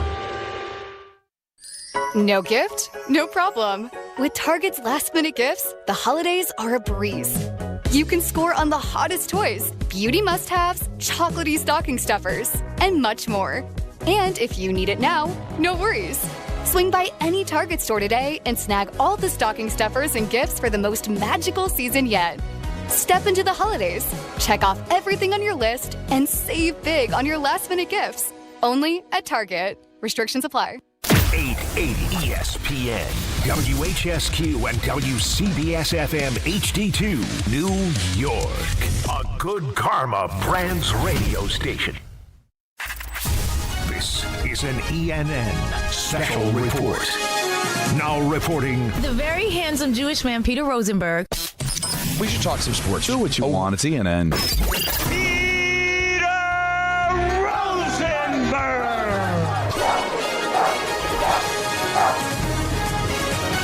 6:01 of the big city. Don, Hahn, and Rosenberg till 7 o'clock, and then it's Ty Butler here on ESPN New York, and Peter is on assignment, so Anthony Pusick is going to be handling ENN again from the control room. Well, this Pusick. Thank you, Peter. Can we get the shot of the darkened studio, Anthony? We absolutely can. Let me just switch this over real quick. There we go. And there. It's not under construction anymore, but it's easier for me to be sitting in here. My good friend Jacob. And, guys, congratulations on 1 year of Don, Hahn, and Rosenberg. It's not the exact 1 year anniversary per se, but this is our first full calendar year doing the show. Oh, this was when we did the soft open for a week? We had a soft open probably, the week before Christmas, right? Yes. Don and Peter and you. Well, December 8th was the holiday party where we said goodbye to Mike. So it was probably the week after. It was probably that Monday. We introduced Alan to our audience. It's probably the 11th. Still introducing me to your audience, apparently. And I believe the soft open was the 11th, and then we worked from those 2 weeks until it was time to take off. But that we don't acknowledge that. January 6th is what we acknowledge. Yes. That was the official first day of the show. Yes, we do. As if the 2 weeks we did in the soft open didn't happen. It's when we stood up. That is what we acknowledge. Yep. What did we storm the airwaves? Is that what we said? Yeah, we're storming the airwaves. Well, at any rate, I'm just going to start by saying good evening to Don. It's not going to get any bigger. That's right. If you missed any of this loveliness, it is all over our social channels. I love that Don did that. Like you just on the last day, you made sure. I made sure to just leave a mark. What you have to understand Alan, is once you hear Drop Madness is back, this is when playoff Jordan comes out. Don knows. Don knows, without even doing it on purpose, because this is all off the top of his head, that things like this. It is what it is. It's what God gave you. It's just going to make me rip up everything I've done so far and have to completely reevaluate where things are going to go in Drop Madness, kind of like this. Oh, man. I go for it on 4th down. Just picture these NFL coaches are like a short, pudgy, bald, 50-year-old man with a Corvette. Listen, you're lucky you score a point. You suck. One more. It's not going to grow. And to Alan. Thumbs up to that. There you go. That was, that's not nothing you did. He figured it out pretty quickly, but it was very good. You need the video. Yes. Because to me, it only works when you see Jalen's double take. He looked at you like... At first he went, oh, really? And then as he walked away, he turned like, oh, okay, you're that guy. Like it was... You were being that guy. It's not funny without Jalen's face. Not like even without his reaction. So, yeah.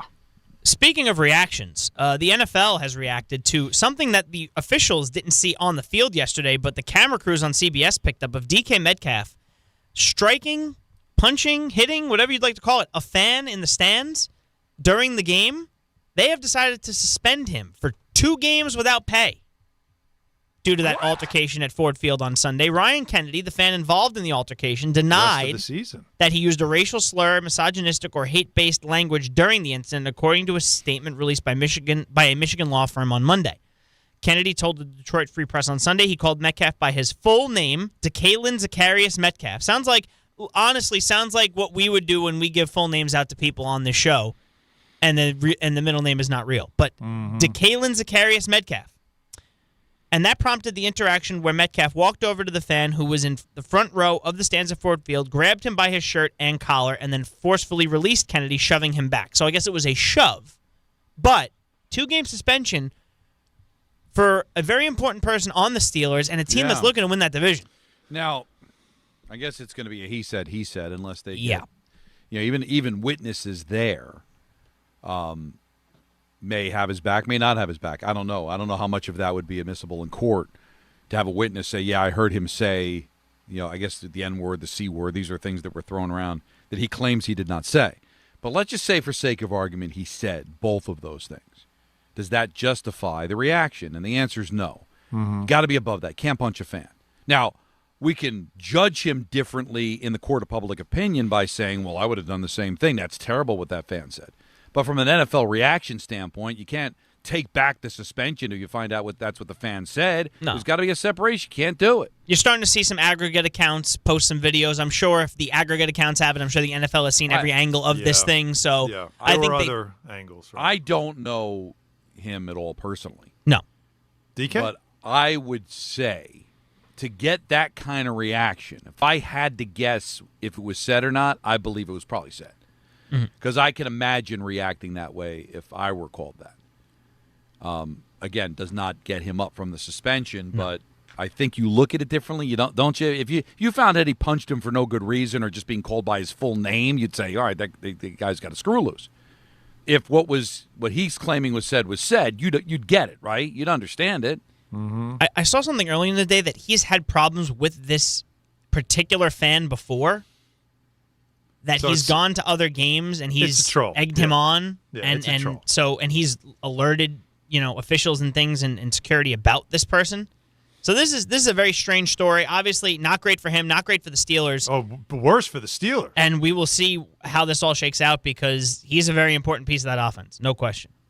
I mean, if you're the Steelers, right? Like it's like, dude, we're trying to win a division here, trying to get a best playoff spot possible here. And an important part of their offense is now not available. No, it's not good.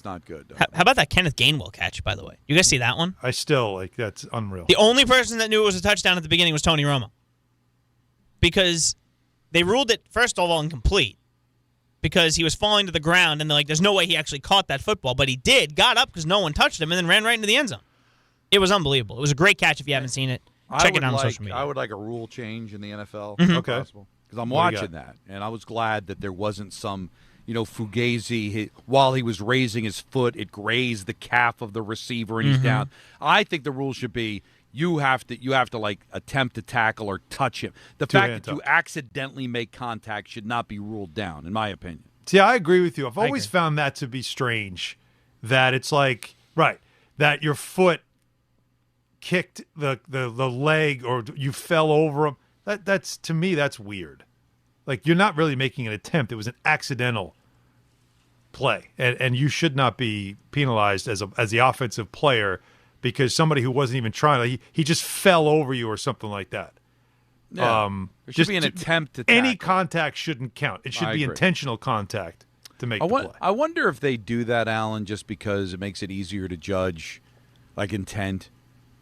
Well, I meant to do that. I meant to take my foot and touch it. Like, that's probably I just wanted to kick why him. They do it. Well, I also say that this does bring us back to that same old thing that I've said is in the old days of standard television, standard definition, how many, like, you wouldn't be able to review whether or not a player was touched or not. How many plays in the past would have been called back? A because bunch. The player was, like you see right there, his shoelace grazed across his forearm. Now he's down. Like, you'd never have that then. Mm-mm. But now because of 4K, we can see the shoelace or whatever it is that makes contact, that now all of a sudden play is dead. So, again, technology's great until it takes away a touchdown. Now, if we had that technology, like, with AI. To go back? To go back. Like the Franco Harris immaculate reception. Right? Yeah. There are many people that believe that ball touched the ground. There is not an angle that shows that. Said he caught it clean. Franco still claimed to his dying day that he caught it clean. But with AI, just by the trajectory of the ball, they were able to reenact that and show that the ball touched the ground. Would you want to see that? Like, or do you want it to be that I can't prove it, but to go back in time and say that the Raiders were wrong? Look, we see it with the Jeffrey Mayer play. It would clearly have been. Well, listen, you know what the Jeffrey Mayer play? You didn't need AI. You needed eyes. Okay? You only needed, I swear to you needed God. You didn't need AI. You needed 2 eyes. That's brilliant, Don. I've worked at the Fan at the time. God love the Yankee Fan. But, like, working the overnight where the weirdos come out sometimes, right? And calling on the overnight show. I watched it a million. He would not have caught that ball. It would have gone. Yeah. Stop it. Yeah. He interfered. All right. Hey. Happens. I'm not taking back the championship. The Yankees went on to win the next, 3 of the next 4 championships. Like, but dude, that was not all. Don, all you right, talk about Carrasco would have caught the ball. Stop it. The reverse is if you're a Brooklyn Nets fan. Oh, Kevin Durant's foot.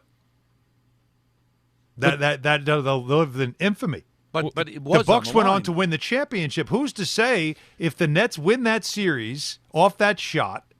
If the Nets don't go on to win a championship, they could have. With the shoe half size too big. Oh my God! But it was the on fact the that line, you though. could, but the fact that you had to zoom in. It's technology 30 years ago, 20 years ago. You wouldn't have been able to see that. They called it a 3. It would have stayed a 3.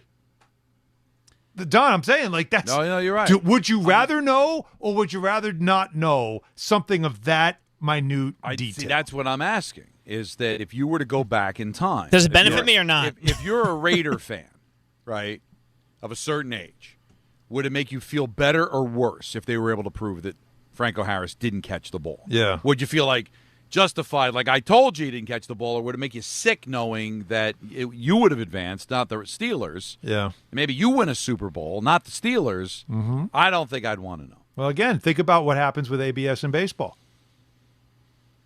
How many in the history of the World Series, a called strike 3, Tino Martinez went through that. A called strike 3 versus a ball. Well, now we'll know for sure. You can't watch it back now and see it. Oh, yeah, that should have been a strike. Well, the umpire got it wrong. Oh, well, got to keep playing. Right? But now it's going to be a definitive. And if you went back in time and framed it, and I don't know, ignorance is bliss. Yeah, I feel like that ignorance is bliss, but they're gonna figure out that technology, and there's going to be a big, documentary on all the things that would have been different. It changes history, though. It changes your view on history. So, guys, we have a ruling that we have to get to that we have not yet done because it has been a busy day today. But Jarv DM'd me, I think, on Saturday. Okay. He had picks from Peter. I also got a text from Peter after the show on Friday saying, hey, really sick, not feeling great, we'll get you the picks. He did not know that right after the show we tweeted out that the picks would not count because we did give him a deadline. He didn't get them. That's right. So I have a question. And Jarvis put out the graphic as unofficial results because at the moment they are unofficial. To recap from this weekend, Allen went 2-1. He got 3 points. He hit with the Bears and the Patriots, lost on the Lions as his 3-point pick. Killer. Don got 4 points. The Ram hook helped him tremendously on Thursday night, as we know. He got a win with the Patriots, just like Allen, and also like Allen lost with the Lions, but he got 4 points. He's now 25-23 on the season with 49 points. Allen, 21-27 with 40 points. Before the Patriots' miraculous comeback last night, it looked like we could have counted Peter's picks and it would have mattered because he wasn't going to win any. He had the Packers who lost, the Dolphins, which you could tell he was sick because I don't know how you pick plus 4.5 on the Dolphins. We'll have to ask him that maybe next year when we figure out what he was thinking there. But he did get the Patriots with his 3-point pick. So, if these count, Peter would get 3 points. Peter would be 1-2 on the week. My question to you guys is, do we count the picks? I think you just have to. We know the picks. What are we going to play reindeer games? It wasn't like there's questions on whether he sent them in after the games were final. No, he did not. That's for sure. Now, I will say this. Congestion doesn't make it hard to text. No. You know, if he was going through other illnesses, you can understand. He just couldn't breathe. Yep. But I'm only one vote, but I say just let him have it. Alan, what do you think? What is your ruling on this? I don't care. You don't care? Okay, so here's what we're going to do. Wait a minute. No, if you had to say something. No. Don't not care. So he's neutral on it. Here's No, it's not neutral. No, it's not neutral. He It's sounds none. like he wants to be that guy and say don't allow it. So that's what you should vote. Well, that's split either way. It doesn't matter, right? Okay. What I'm saying is it doesn't matter. Allen has a 9-point lead. If I want to fight it, it doesn't matter. So Allen's got a 9-point lead on Peter. My thing would be this. If there is a chance that he and someone else are tied at the end of the year, instead of a tiebreaker of most 3-point picks or most wins, Peter loses any automatic tiebreaker at the end of the year. I like that. That would be his punishment. Fair compromise. I like that. It's like winning in a shootout should hurt you. So I think that's what we're going to go with. I like the picks will count. If there is a tie at the end of the year, whether it be first, second, whatever, Peter loses that tiebreaker no matter what. Okay. Okay. Mm-hmm. That is what we're going with. That is our decision. I will tweet that out in a minute here when I get to the next story. The Kansas Chiefs. The Chiefs announced Monday that they have entered into an agreement with the state of Kansas to play their games there beginning in 2031. The announcement comes after Kansas lawmakers approved a proposal Monday to help pay for a new domed stadium for the team. Somebody with sense has decided it's a good idea to make a dome.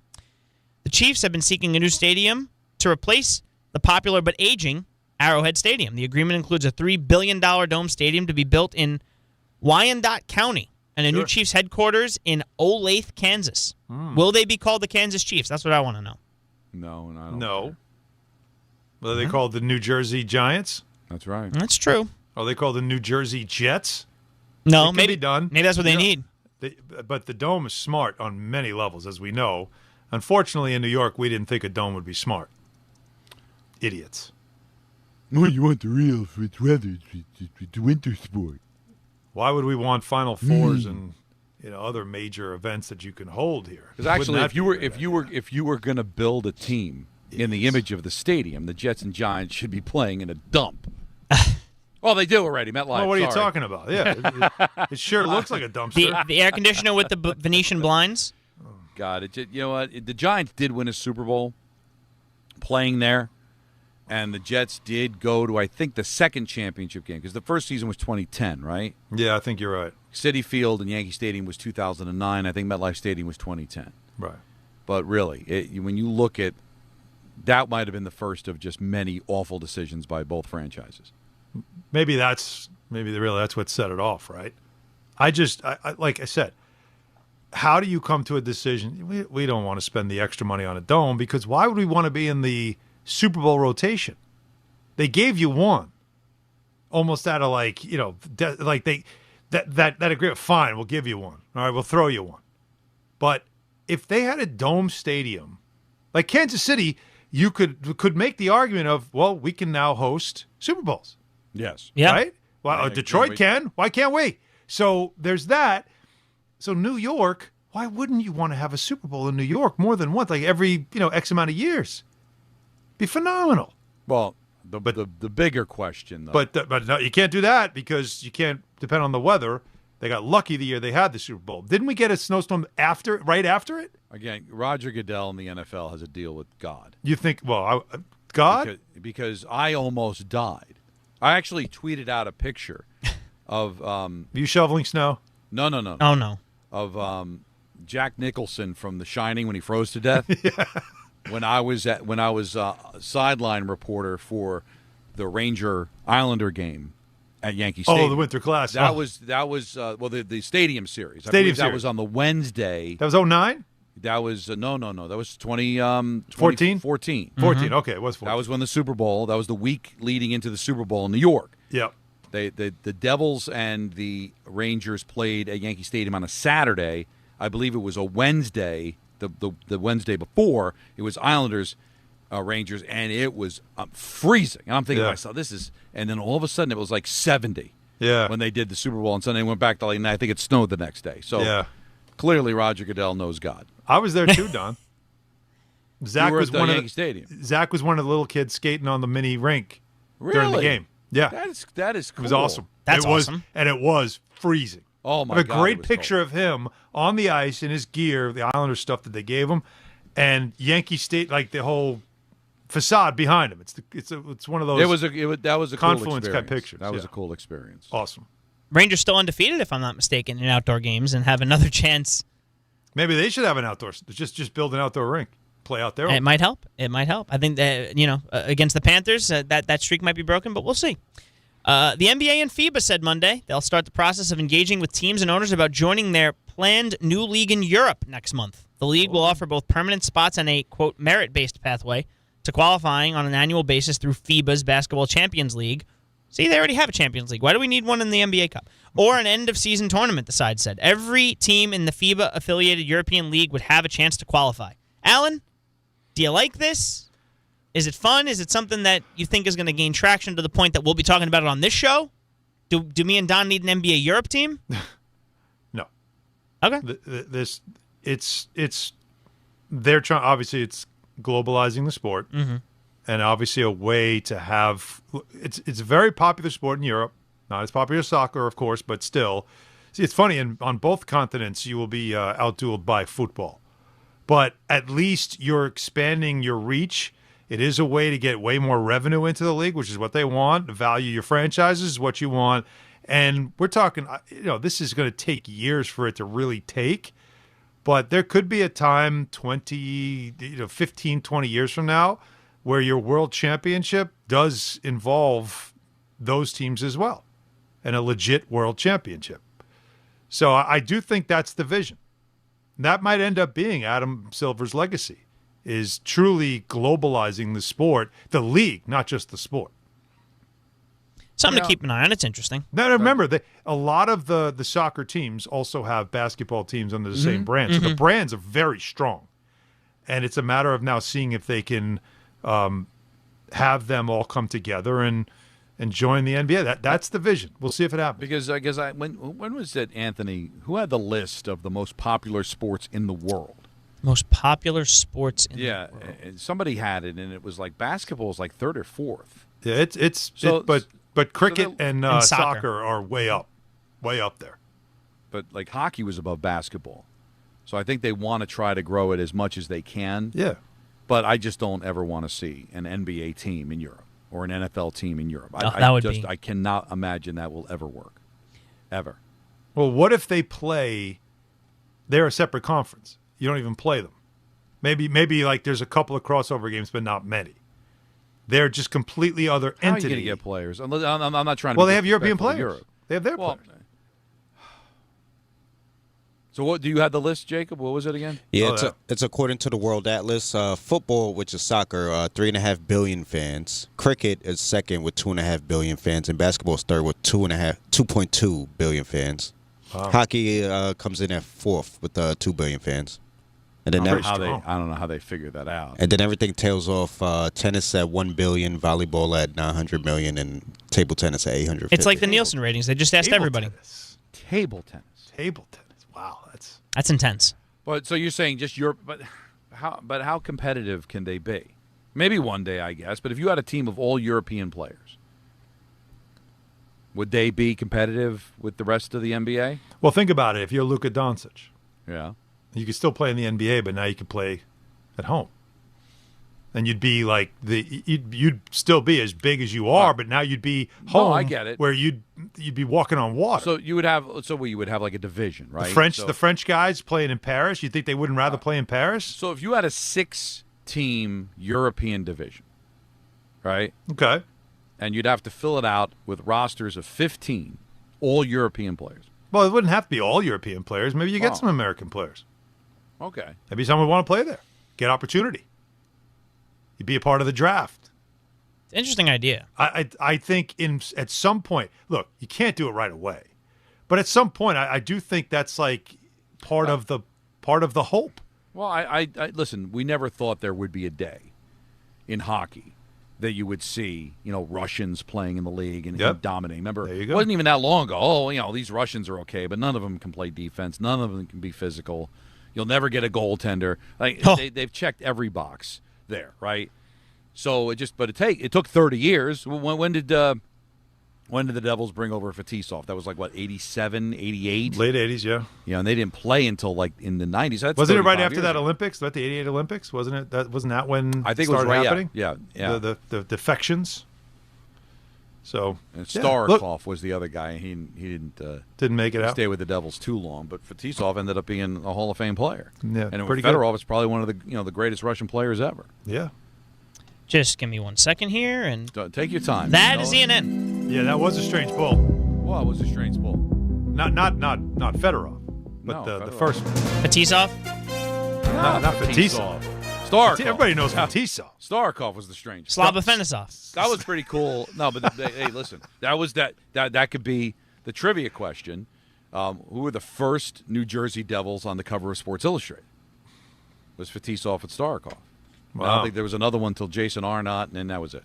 That's all you got. And no more. That was very good. good. By the way, good ENN. Thank you. Very good. Thank you. Last And guys, ENN. have great holidays. It is the last. Well, we'll talk to you. Maybe not on the air, but we'll talk. We still have 34 minutes of the show. Oh, we're not done? No. Jesus. No, I told you there are no locals today. 1-800-919-3776. I'm opening a bottle. This is like literally the last call crew of 2025. So whatever on your mind, tons happening. You're a disgruntled Met fan. That McNeil's now an A. The person that should be upset about that is McNeil, quite frankly. Where's he playing? Sacramento for the foreseeable future. We've got the Jets. We've got the Giants. So much on the table to talk about with you on Hahn Rosenberg, ESPN New York. Hey guys, the holidays are here, and I want to tell you about Amazon Pickup, the ultimate convenience play. We all know Amazon is part of everyday life, but Amazon Pickup takes it to the next level, especially during the holiday rush. If you're on the go like me, you could send your orders to a secure Amazon Pickup location that works best for you. It's a great way to keep gifts a secret until it's time to wrap them. Life doesn't slow down this time of year. Amazon lockers and counters are located near you, so no matter where your day takes you, your package is ready when you are. For me, Amazon Pickup gives me the flexibility to grab gifts and packages on my schedule, whether it's on a quick lunchtime break, during my commute, or while the baby naps. It's simple. Order online, and at checkout, just choose the pickup location that's most convenient. You'll get an email confirmation when it's ready with instructions to pick it up. Quick, secure, and always at no cost. Check it out for yourself. Go to Amazon.com/pickupmvp to learn more. That's Amazon.com/pickupmvp. Knicks fans, it's time to hit the court with BetMGM, an official sports betting partner of the New York Knicks. Download the BetMGM app today and add a boost of excitement to every New York game day with same-day parlays, live betting options, player props, boosted odds specials, and the best daily promotions in the business. With the BetMGM app at your fingertips, you can experience the excitement of betting on your favorite players and get in on all the blue and orange action as your New York Knicks drive the lane. Find out why basketball fans love BetMGM, an official sports betting partner of the New York Knicks. BetMGM. Make it legendary. BetMGM and GameSense remind you to play responsibly. See BetMGM.com for terms. 21 years of age or older to wager and physically present in New York and New Jersey only. Subject to eligibility requirements. Gambling problem in New York? Call 877-8-HOPE-NY or text HOPE-NY 467-369. For New Jersey, call 1-800-GAMBLER. St. John's is back in action at home against Harvard. Coverage begins tomorrow at 5:40 on the ESPN New York app.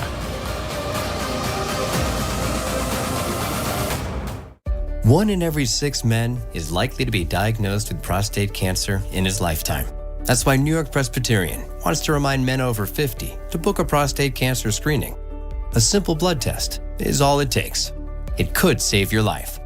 Screenings are available across New York City and Westchester at locations near you.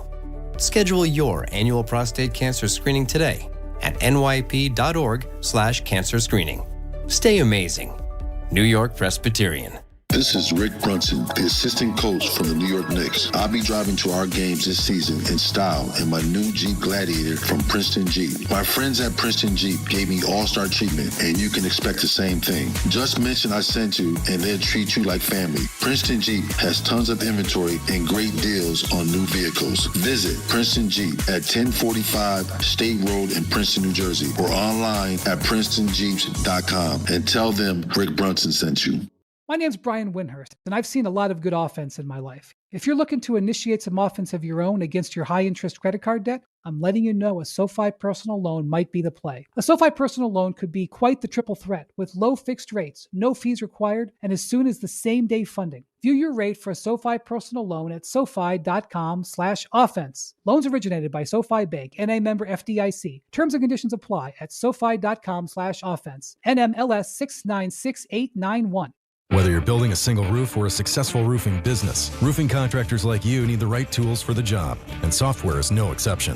Service Titan is on a mission to be the most powerful software platform for the trades, with purpose-built technology proven to maximize revenue, streamline operations, and deliver 5-star customer experiences. We are taking roofing companies like yours to the next level and beyond. Service Titan, we are built for this. See what we can do for roofers at servicetitan.com. Well, it's Christmas time again. There's so much going on. Got a lot of sports. That the NHL will shut down after tomorrow's games. I'll be out on the island for the Islanders and the Devils. Rangers are taking on the Capitals. The NBA will play on Christmas, of course, and good on them. Because it's easy to tap out because the NFL's got their 3 games, 2 on Netflix and 1 on Amazon. But you end up getting a Christmas where like none of those games are really any good, right? Because of injuries and situations. Well, Cowboys and Commanders, both teams are mathematically eliminated. Done. So granted, they've got fans, and I'm sure it'll do a good number, but nothing that it's going to be earth-shattering. And then that'll be followed by the Lions and the Vikings. Vikings are done. Lions are on a respirator at this point. Mm-hmm. And then the late game is Denver and Kansas City, which on the surface would have been an absolute gem, but Kansas City's eliminated. They'll be on their 3rd quarterback, and they're already like a double-digit dog in that game. So, the NBA kind of sticking to their guns, and they've got the promos, and LeBron saying it's our day. Listen, it still stinks that they kind of had their day taken from them by the NFL, but this might be the one year where their numbers could still be very strong because these are not 3 great games. And with them all being on an app, I think the NBA, keeping that is still good for them. That's probably the key, right? It's not on networks. That's got to be the key to this whole thing, no? Yes. I mean, the fact that you're on ABC, right? That you're on ESPN. You're getting that versus having to go to apps and having to bounce around. Again, who knows? They're not. They are very similar audiences, so we'll see. It is also one of those things with Christmas where you're putting it on.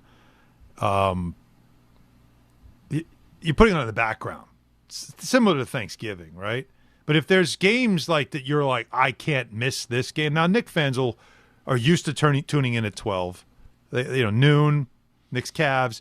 You're probably still going through presents and whatever it is, maybe the second round by then, who knows. Yeah. So, that's on your background.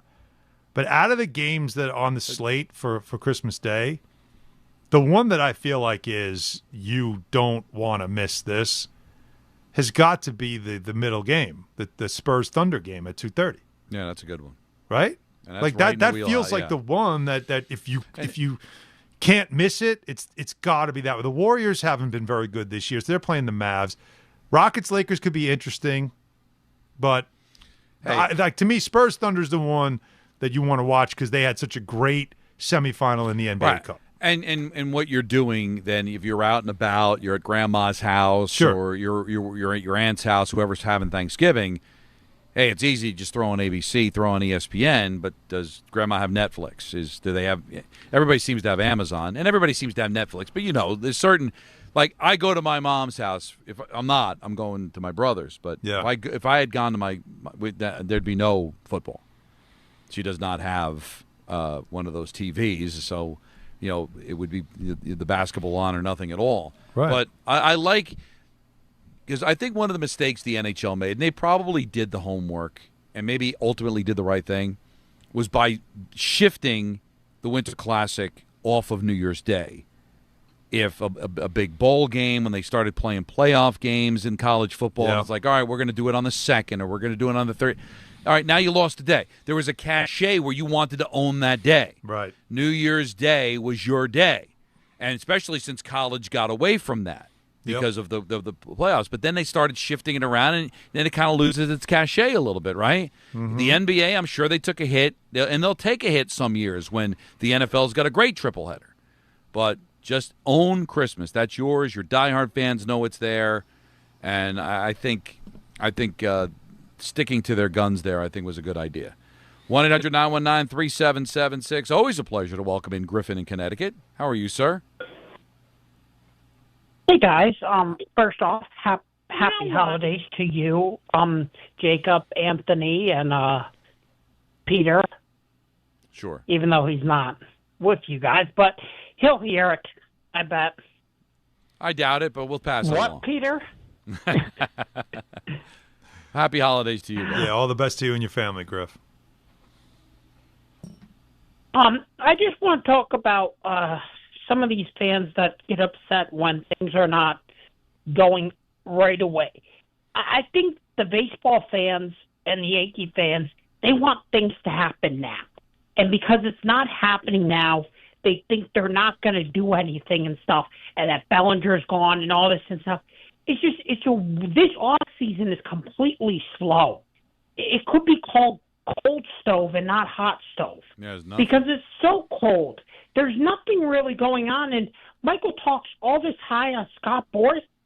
To me, I think Scott Boras, you talk about how he's such a great owner and stuff, great agent for his players. He's asking for too much with a bunch of these guys. And he's trying to look for the best out of all these guys. But I don't think he's getting all these guys. What he wants for Cody Bellinger, he's not getting. And he's looking for so much out of every single person. And it's why his players last so long is because he's asking for a lot when they're not worth it, really. Well, or worth the money he's asking for. He's outlived his usefulness. He used to have all the information. Now he's got the same information everybody else has. And this pending CBA, I'm telling you, is a thing. And Griffin, happy holidays, and thanks for the phone call. It's a thing. Now, do I think they'll lock the players out in 26? No, because all the owners, are making money and they don't want to cut off their nose to spite their face. But they are going to go to the mat, I think, for the salary cap, and they've got plenty of evidence that it could work with the other three sports. With the way that it's gotten out of hand with the Dodgers and their money, that you're going to see some big market owners, including the Yankees, fighting for this thing. And the question is, Alan, how far are they willing to go on the mat? Because these are the players. Their union is as strong as U.S. Steel. So are they willing to sacrifice a season or deep into a season the way the NHL did to get that salary cap? And if there is one, Alan, even if they do grandfather some things in, there are going to be certain teams that are not going to be locked into big contracts that they think can really hurt them in the future. I think they want to see what the landscape looks like, and there's too much unknown right now to start going in long-term with certain players and having it hurt them down the road. Yeah, I also think that we have to remember, too, Scott Boras does this with clients, and a lot of the clients end up waiting a long time to get paid. And, Alonso went through it last offseason, where it ended up where I got to take a 1 year. I got to bet on myself. Boras will wait it out because he'll tell them, have patience, the market will set, teams will get desperate, you'll get as close to what you're asking for. Rather than signing early and just feeling comfortable with it. No, get every last dollar. So teams know this. And we also know, by the way, that 4 teams always involved? Like, there's only like a handful of teams that are involved in the higher-end clients anyway. Right. The rest of the league is paralyzed Yankees, because of it. And the Yankees seem to be out, right? The Yankees are always one of those teams. And now the Yankees, they don't look like they're spending a lot of money. Stearns looks like he's somebody that when he wants somebody, he'll pay, but not. There's no more drunken sailors anymore. Yeah. There's no more owners that are in their 90s who want to win that championship before they die. Yeah. Like we saw that in San Diego. We saw it in Washington. When Huizinga was spending big money and then purging and spending big money and purging. Like a lot of those, it's the Dodgers right now and, maybe the Mets, the Phillies. But it seems like more and more teams are working within a budget, and maybe they spent last year and they're not going to spend this year. And you're right, there have been times spring training comes and 4 or 5 of Boras' clients still haven't landed on a team. And it certainly affects them long term. Let's go to Tim in Stroudsburg. You're on ESPN New York. Hey, happy holidays, Alan and Don. You too, happy man. Holidays. Oh, thank you. I'm 60 years old. Giants fan all my life. My dilemma is, I hear all the callers' frustration with regards to the level of play the Giants, the product they have on the field. We look horrible. Everybody's frustrated. Don blew a vessel earlier, rightfully so. I understand. But I want to. My question is, taking into consideration, we're going to have to get a new coach, offensive coordinator, defensive coordinator, possibly GM. Now here comes a new system. The guys have to learn into the system. They have to buy into the coach's new football ideology. Who's going to step up as captain and galvanize these guys and teach them how to be pros? Who's going to talk to Dart and tell them, kid, you have all the athletic ability in the world. Now you have to get the cerebral part of the game is learn how to go down, learn how to throw the ball out of bounds. Are we looking for a Patriot-like situation with a Vrabel-type coach that can turn this around right away? Yes. Or should we be content with at least getting this team going in the right direction with a 500 season and more frustration? And that's my dilemma. Before I go, Don, I remember last week you said you didn't have a comeback when someone said, hey, what do you say when they say, hey, happy wife, happy life? Well, I got a comeback for that one, Don. What's that? The comeback is happy spouse, happy house. You know what? That's a good one. All right, then at least the husband gets some sort of a say, right? Because nothing rhymes with husband. There you go. One last thing. Guys, I commute 4 hours a day, 2 hours a day, each way, back and forth to work. You don't understand the impact you guys have on us out here in the commute. You relieve all the stress. You make riding home a pleasure. You guys are the best with what you do. Keep doing what you're doing. God bless. Happy holidays to all of you. Thank you for taking my call. Thank you so much, Tim. We appreciate that. All the best to you and your family. These are always fun shows to do and important shows to do because you do want to have that chance to, to say goodbye. And we know how busy you guys are. Many of you are driving home and you got traffic to deal with and heading to the mall or getting this. And you rely on us to be there for you. And we try to be there for you as often as we can. We didn't get to it because we had so much going on today with the Mets news, and thanks to Jordan Raanan for joining us, and the Binge and ENN. But Aaron Glenn, some interesting things said. Oh boy, let's hear from him before we get out of Dodge. Don, Hahn, and Rosenberg take up until 7 o'clock, and then it's Ty Butler on ESPN New York. If you've been injured in an accident that wasn't your fault, then you need a lawyer who knows New York's unique personal injury and workers' compensation laws. At the Parisman Firm, they have decades of experience handling all types of accident cases and a proven track record of delivering huge results. Their team has already recovered nearly $1 billion for injured New Yorkers. From construction to car accidents and slips and falls, they've got you covered. Call the Parisman Firm now at 718-WORKERS, where your case is their cause. Get the justice you deserve today. Knicks fans, it's time to hit the court with BetMGM, an official sports betting partner of the New York Knicks. Download the BetMGM app today and add a boost of excitement to every New York game day with same-day parlays, live betting options, player props, boosted odds specials, and the best daily promotions in the business. With the BetMGM app at your fingertips, you can experience the excitement of betting on your favorite players and get in on all the blue and orange action as your New York Knicks drive the lane. Find out why basketball fans love BetMGM, an official sports betting partner of the New York Knicks. BetMGM. Make it legendary. BetMGM and GameSense remind you to play responsibly. See BetMGM.com for terms. 21 years of age or older to wager and physically present in New York and New Jersey only. Subject to eligibility requirements. Gambling problem in New York? Call 877-8-HOPE-NY or text HOPE-NY 467-369. For New Jersey, call 1-800-GAMBLER. Discover a driving experience crafted to inspire. At Garden City Mazda, exceptional design and sophisticated performance come together.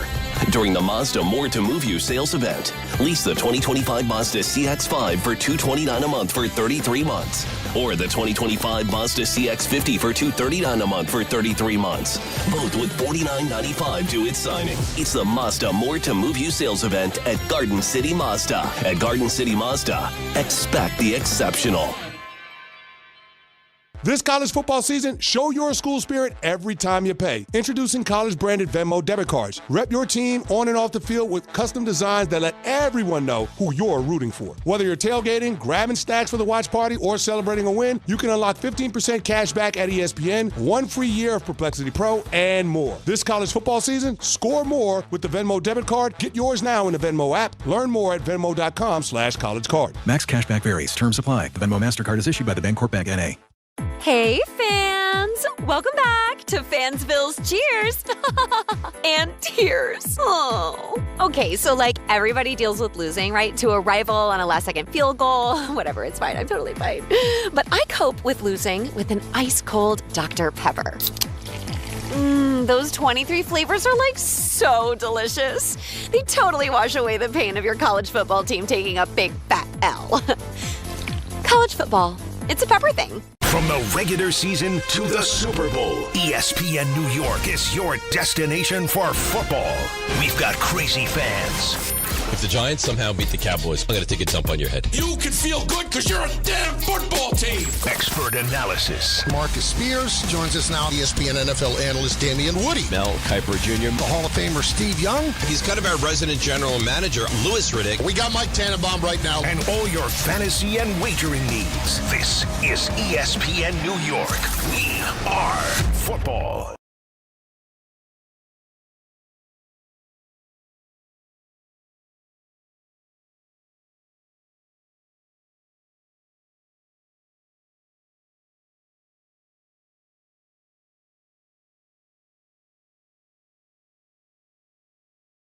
We're going to end this the year. Yeah, I think we have to play this. Come on, we had a 4-hour show. How do we not play it? Aaron Glenn's got a message for the fans. Why? To me, I will continue to say, just don't let go of the rope. Because there is a plan, there is a vision. From day one, we've been trying to set the foundation of what we want this team to be. And a lot of that is from in-house perspective for the most part. You still have a number of things that you have to go through as far as, making sure that everybody understands exactly what you're trying to accomplish when you, what type of team do you want to be. And our guys know that. They do. But listen, we have to continue to work on that. Between me and Moose, we got to continue to, players that we want. That whole deal is something that we continue to look at. Yeah, thank you. We're good. We're good. Wow. Hold on. You got to find another tall analogy, tree and right? a short rope, please. Somebody. But this is. I know he means well, and I know he's trying to inspire fans. This is not the time, Aaron. Aaron, just end the season. Just end the season. That's what the acronym for Jets is. Just end it. Just get to the off season, please. They won 3 out of 5, and suddenly the things were turning. In the last 3 games, you've been outscored 111-36. You have 2 touchdowns, but guess what else? Guess what you haven't done? You haven't intercepted one pass. Nobody's ever done that in the history of football. That's in pretty 15 weeks. Nobody's done that. That's incredible. So just stop telling me about, hang on, it's going to go. No, you know what? Less, just talk less, work more. I hate. Don't tell me, show me. I hate when people say this, but sometimes you have to say it. Is like, what do you want him to say? Because Not again, that. But that. I can listen, rope is not a good analogy. The Bad way these fans take idea, things man. seriously. Bad idea. But what he's telling you is that, hey, I'm not. Hey, guys. Hey, this is what he's saying. Hey, guys, listen. I know it's been a tough season. Don't drop the radio in the bathtub yet. All right, just hang on. Well, because what do you want me to do here? There's no way to say it without aggravating you, because the difference between him and Alan Hahn is that Allen was here the previous 14 years this team missed the playoffs. All right? Glenn and Muji, this is year 1. You're looking at it as year 15. They're looking at it as year 1. So I know it's hard to tell fans that have been waiting since literally 1968 for a championship and are in year 15 of them missing the playoffs. But honestly, that's not Aaron Glenn's fault. This year is Glenn's fault. This year is Muji's fault because they were in charge. But what Glenn's trying to tell you is, hey, listen, I'm not Rex Ryan. I'm not Todd Bowles. I'm not Adam Gase. I'm not Robert Saleh. All right? This year was not what we hoped for, but honestly, what more did you think it was going to be? Hang in there, and listen, if it doesn't work out, you'll get fired like all the other coaches were fired. But he's trying to tell you to hang on, that there is a plan. We don't know, but what else is he going to say? He can't tell you, give up, quit, tune in next year. So this is what he has to say. And he's a former player, so he doesn't understand the concept of what fans go through. Well, then he's being coached poorly, because that I can't those disagree questions with. are coming. Well, what would you say to the fan base right now? What would I say to him? I would tell him, thank you for being here, and we're working like hell to get this right. Hey, but thank you. That's all you say. Don't start to. Don't get. I don't. You know what? I don't need. I don't need like Tony Robbins. I don't need that. Yeah. I just need you to just get to work. But you made a great point, because I don't expect him to know, because he's a player. Players are not fans, all right? So he doesn't get it. I'm telling you, I've dealt, and Allen as well, has dealt with enough players. Most of them don't get the whole fan thing. They don't even care if you show up or not. They got a job to do, all right? He's a former player who's got a job to do. So he's not thinking about trying to empathize with the fans and what they're going through. But PR's got to tell him, listen, don't even go with the analogies. Say, thank you for being there. We're going to try to get it right. I'm not Rex. I'm not Todd Bowles. I'm not any of the other coaches. I'm Aaron Glenn. This year has been bad. I'm sick as much as you are. We're going to get to work in the offseason. And guess what? If we're sitting here next December with the same record, then I'm going to be out. So I'm motivated to get it better. Hang in there. We'll try to get there. But, the analogies, hold on to the rope and all that. You're not talking to some rookie out of Clemson trying to make the team. Right. You're talking to a fan that's disgusted with himself for how many years he's wasted watching your football team. It really is amazing. It's almost like the smartest thing to do in these moments is to acknowledge you have every right to be frustrated. You have every right to doubt us. You have every right to feel like this is the same old, because our record tells you it's the same old. You have every right to feel the way you do, and we're working like hell to change it. But I can't tell you how to feel right now. Yeah. You're the ones that have put in all the time. I just got here. And that's what you say. You cannot give me a motivational speech when you're 3-12. Yeah, the thing that sucks really is that, as bad as it is for the Giants, the cover of the yearbook next year will have Jackson Dart on it, right? Or whoever their new coach is going to be. They'll be able to sell that optimism. But the Jets, what player are you hanging your hat on? Even I guess they would put Aaron Glenn on it, but he'll be coming off of a 3-win season. What are you doing? Get him running down the sideline. That was the highlight of the season. They're so lucky, Alan. They're so lucky that they have the fan base that they have Giants to. Because they're so diehard, and it's so woven into the generations of fans here. Yeah. But God, they're so, and they've lost. I know they've lost fans, and they certainly lost season ticket holders with how poorly they played over the last few years, both teams. But they'll never get fans to completely give up, and they'll come back because it's the Giants and Jets fan bases are tremendous. They've been through so much. All the New York fans, like you could say the same thing. Ranger fans, Knicks fans, right? Well, we went through a whole calendar year, once again, without a championship, right? Yeah. We are through another year. No offense to the Gothams. And, No. And The four major Yeah, sports is what we always reference here, and everybody should know that by now. It's just the way it is. But it's true. Another calendar year, the four major sports have not produced a championship.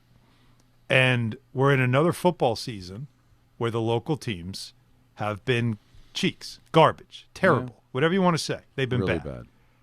And I'm just wondering, Don, as we all hope to be back together a year from now doing our, last show before the holidays like we always do, is will we be in the same place? Will one of them get it right? And we start talking about, hey, at the very least, Don, one of the teams, we're going into week 16 and we're going, they get 2 wins, they can make it. Like they're right there. Like that's what I'm wondering. When you look at the Jets' schedule, they're going to have one of the toughest schedules in the NFL in 2026. And even if they get a bridge quarterback, it's not going to be, Aaron Rodgers from a couple of years ago. Yeah. And the Giants, listen, they're going to have a new coach, a new general manager, and there's going to be a lot of rebuilding to do. So the answer is going to be no. They're not winning. It'll just be a case of, can you play a meaningful game in December? That's all we're asking for. Right. You get to December, after Thanksgiving, whatever the games are after Thanksgiving, are you playing a meaningful game, or is it another one of those hoping to tank for picks and all that? I don't know. I cannot say that in the affirmative. No, Can we you? can't. You can't. There's no way you could. You could try, but you'd be fooling yourself and everybody else. It's only just a matter of now. I have so much curiosity. Who'll be playing quarterback for the Jets? Who'll be coaching the Giants? Will either of these teams get it right in the calendar year of 2026, where you have free agency, a draft, and a whole new season to play? But another year where football, the biggest thing in America, I know, and New York can't get it right. New York can't get out of its own way. It's been an amazing year. To go from the Michael Kay show to this show has been phenomenal. It's always kind of strange when you're so used to something. But we've gotten in the habit of the way that we communicate and have gotten to know each other through the show. We've known each other off the air for so long, but the chemistry has been amazing. It's been. Can't wait to talk to you in 2026 and do this all over again. God bless you, man. I've enjoyed every minute of this, and I'm looking forward to another year of it as we just keep building this thing. And thanks to everybody for listening. Be safe tomorrow. The weather's going to be tough.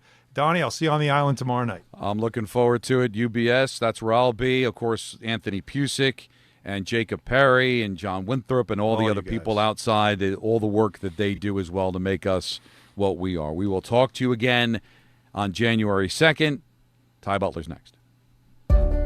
Ox Spine at New York Presbyterian is always in pursuit of